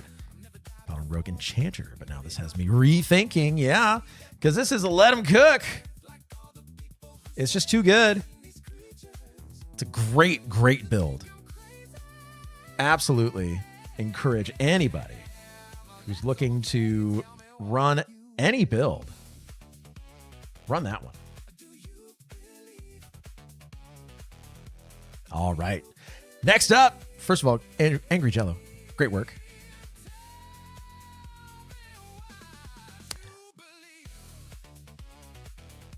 All right. Allender Thex, it's your turn. You're running a High Elf. Paladin, Ranger, Shaman.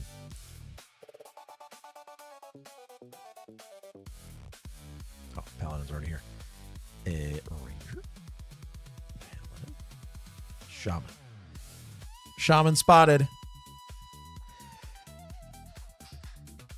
Okay, so damage. Paladin, Spellblade, Ranger, Spellblade, Shaman, dots, Ranger, ranged, Paladin, asterisk, undead. So, very good.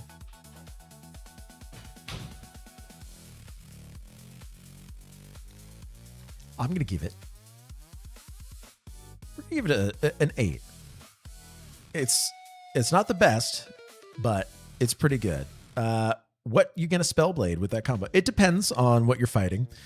If it is a boss that you need sustain with, it's going to be a heal. If it's something that you just need to kill very quickly, then I mean,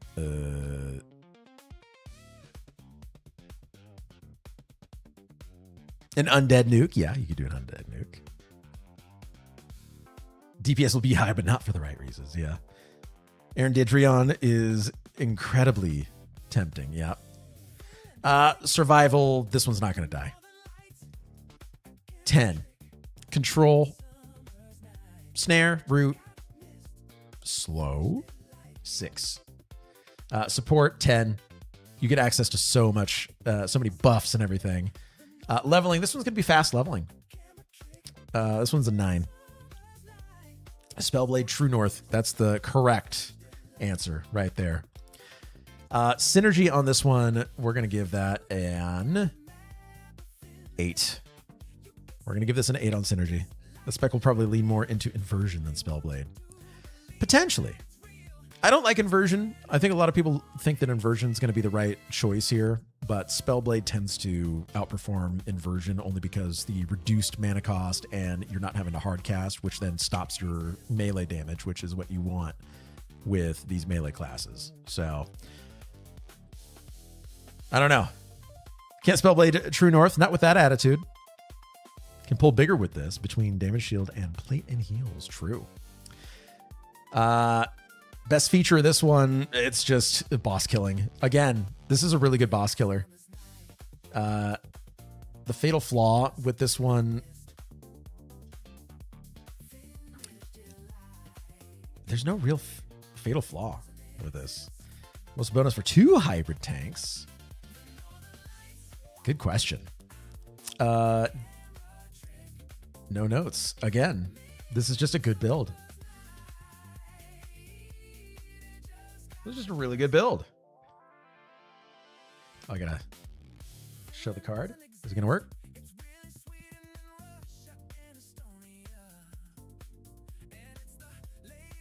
Oh. Control access denied. What happened?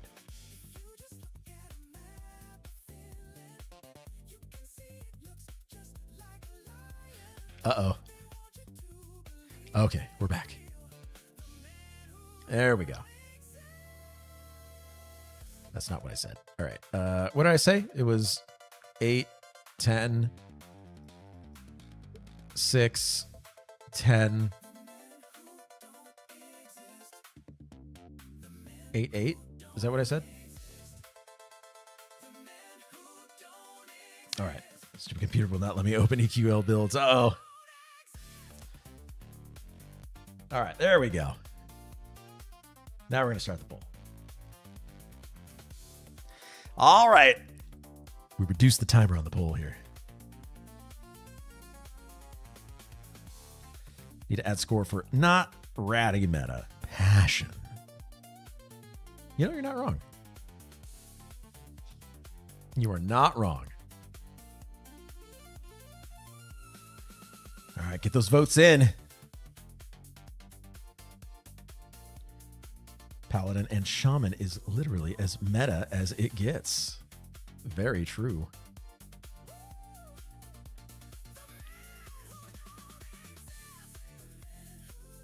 Looks like a boring build. Doe a deer. You're not wrong. You are not wrong at all. All right. Valid and let him cook. It's good. It's good. It's a good. It's a good. That's all I can say about it, right? It's a good build. We like a good build. Got to be squishier to keep the pucker going if you go whether or not you're going to die. Very true. All right. And Amandar, get on in here. We got a dwarf. Paladin, monk, shaman. Paladin, monk, shaman. Well, damage 8. It's basically the same thing. Hey, well, welcome on in. Is it too late to submit a build? We might be able to pull it off quickly. We're doing lightning round right now.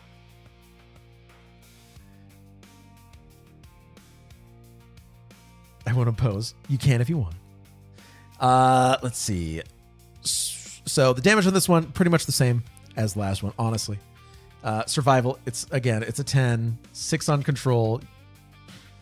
Support, it's 10 out of 10. Easily. Leveling, again, this one's going to be a decently fast leveler. And the synergy of this is about the same at an 8. It is... Yeah, it's going to be 90% of the builds. You're right. Paladin, Shaman, or Paladin, Enchanter. I mean, they're good. They're good with each other. It may not be the flashiest, but it's going to get the job done. So, yeah, I like it for that, at least. Let's see, will the poll start? There we go.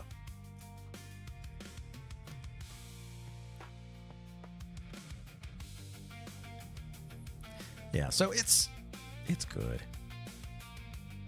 It's boring. It's whatever, I guess. So, I won't personally run it because I like big numbers. I like fast melting mobs.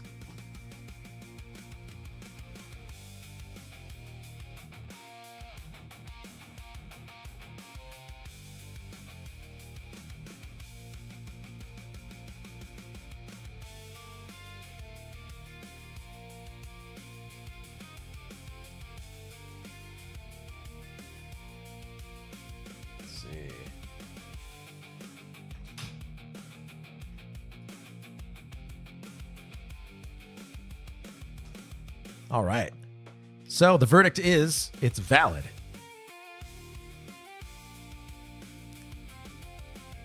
And there it is. All right. Try submitting it, but not sure I did it right. A Mage Monk Druid. Well, unfortunately, I think that's actually gonna have to do it for us tonight. We've been live for a while, so we gotta find a target here. Let's see. Is anybody partying right now? It's just us. All right, that's fine. Let's see. No, I know. Let's see. Who's live right now? Ultra pissed. Okay, I know where we're going. All right, everybody. Thank you so much for being here. Let me make sure that I've got the target up and running. Where are you?